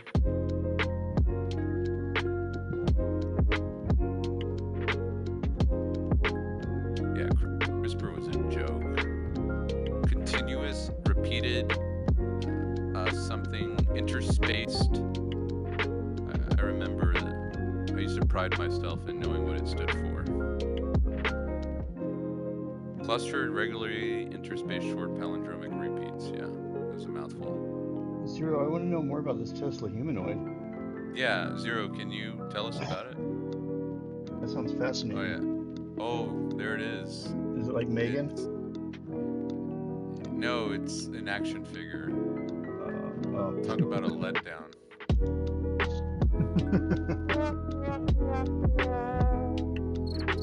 Not at all what I envisioned. This guy stinks. Well, I Still like 3 pixels. I guess he did not lie. Yeah, technically, yeah.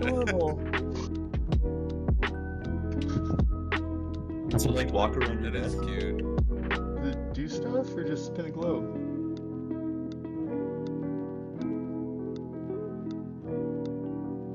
Imagine an army of those like the little Stay Puft Marshmallow Men in the latest Ghostbusters. Oh, Did his he head lose is a not- foot? I thought his head was the globe. He's missing a foot. You've abused it. It's gonna remember. Now, what are you doing with this guy? Hey, yo. Well, I feel like he's gonna make it do stuff. He makes it do tricks on it. Watch it just like raise its hand. Yeah, way That's better. pretty small. That's like smaller than it looks. That's actually a nice little picture you got going on in the background of the Stanley Cup. Humanoid Tesla. I'm gonna screenshot that.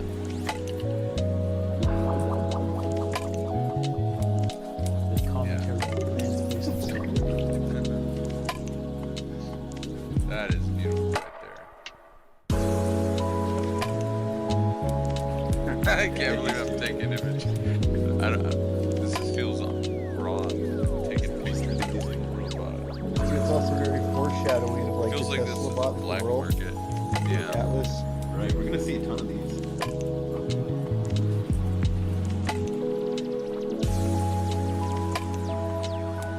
Yeah. Good stuff. hope that it- Do y'all think President Trump is going to attend the World Cup final?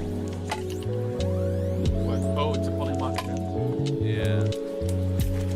You don't Has think to so? be There's a right. 98% chance he will. No, security reasons, probably not. So wait, one could win big then. He cannot be protected in that game. Where is it? It's not the United States. It's in New York, New Jersey. And he just had an God. attempt. New Yorkistan? Not New Jersey. But he's from there. Yeah, he's got the hotel there. I wouldn't bother. Yeah. I mean, nothing will happen. Imagine. That's a separate bet. Yeah, I mean, Is that no? That's not a. They don't bet stuff like that, right? Probably not. Their name was Trump assassination. I don't think I can type that in. Search. I wouldn't to get thrown on the list, buddy. Yeah. Let me not type that in. Previous Canadian politics, you what the equivalent to Canada would be whether or not the Prime Minister would get tied, which was a thing, more than once. Yeah. No. I just typed in assassination. And yeah, there's no specific leader assassination bets. oh yeah. I hear that There's- from people in that area, the fires.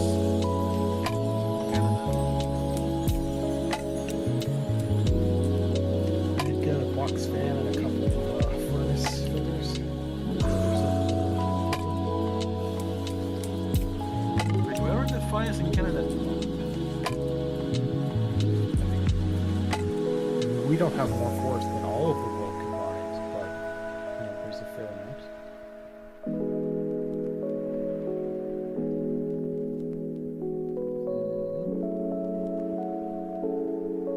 Wait, what the hell?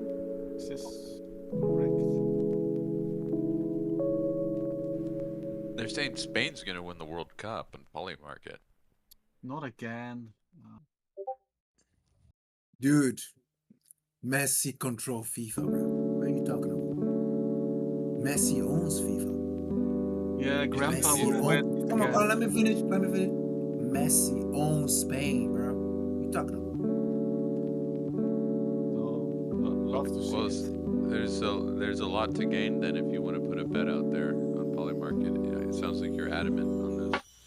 So yeah, you'd be earning. It'd be a good bet for Argentina to win if you know. It sounds like you know something we don't.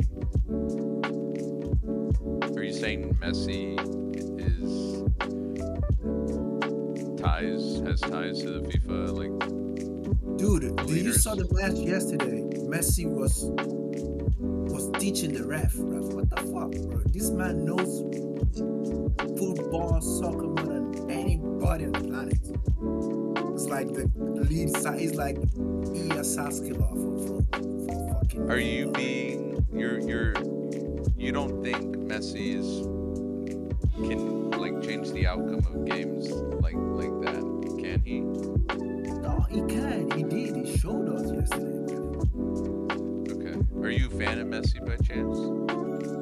No, but it's just data. It's data. All right, I'll go ahead and make that bet then. I'll go ahead and say that Argentina will win. I think I have some insider knowledge here from you. From the Discord.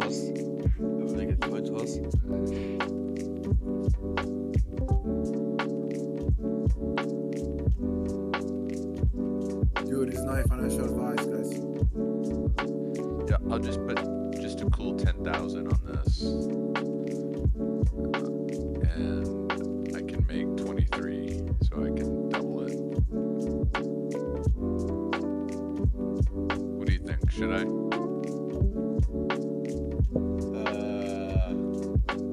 You get free calls. Do not discuss gambling. Oh shit! Sorry. Yeah. Is there like a Poly Market Discord? I feel like that would be Probably. wild. Want to make a bet?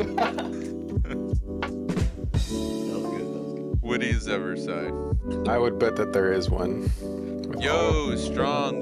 We've been waiting for you. What's up? How'd the class go? That was good. Yeah. The Had to get- Kegel exercises. Yeah. None of those, but I have low back pain that's been going away in the last couple days. I'm really happy about it. So We had someone in here share a project that we thought was right up your alley. So, oh, cool. he'll be back. Maybe you've heard of him. His name's Techno. I have heard of Techno, but not a person named Techno. What was his name, guys? No, what was his name? Technium? Oh, I sent him a friend request here. Let me see. Pending. Technium, no.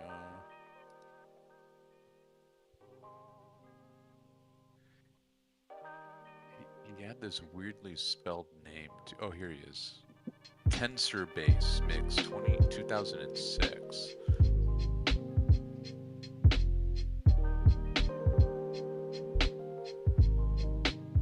They're like funny letters. Do you link any of his stuff in chat? Yeah, let me pull it up. Yeah, you didn't miss much. We were just talking about K through 12 education in the AI era. Oh yeah, it's kind of changed. I always look at that. I think you should do it. It's interesting to see Anthropic try to be the catch-all, like the whole soul situation. So they were like, "Hey, we have this refined solution for teachers. It's gonna be free, so everyone can jump on a bandwagon." Yeah, I want my brother to start a company for homeschooling with an AI assistant or like principal school, kind of like lots of different agents running like the online school. What my are brother they used to do a using? lot of after school. Cool. Let me see if I can find his chats. Yeah, curious. Has anybody looked into how it works? Like, is it curriculum or is it like attendance and the whole like system-wide infrastructure of the school? Like, And what is the source of truth? Which goes back to our whole conversation earlier. Source of truth of what? For you, it's a good point. Like if for what you were just talking about with having agents and whatnot dealing with curriculum and students and things like that, like what is, and this is the whole conversation we had earlier, because Anthropic has this new thing they're giving out to teachers for Anthropic for schools and whatnot, and like how do you safeguard what non-hallucinogenic content and factual, I guess, curriculum approved content? That's kind of what I meant by source of truth, like where it would be generating that from, unless it's just like a giant rookie that it is regurgitating. You can't handle the truth. There's a certification program for everything. I'm surprised we didn't like I really would like to see Trump pass like, does he know what discrete math is? Probably not, right? Like it would be cool to see our leaders in our society, like what proofs we have about things that they've passed in their life. Because like he paid off his college, he just like said he was graduated and he like paid lots of money to like hide his grades to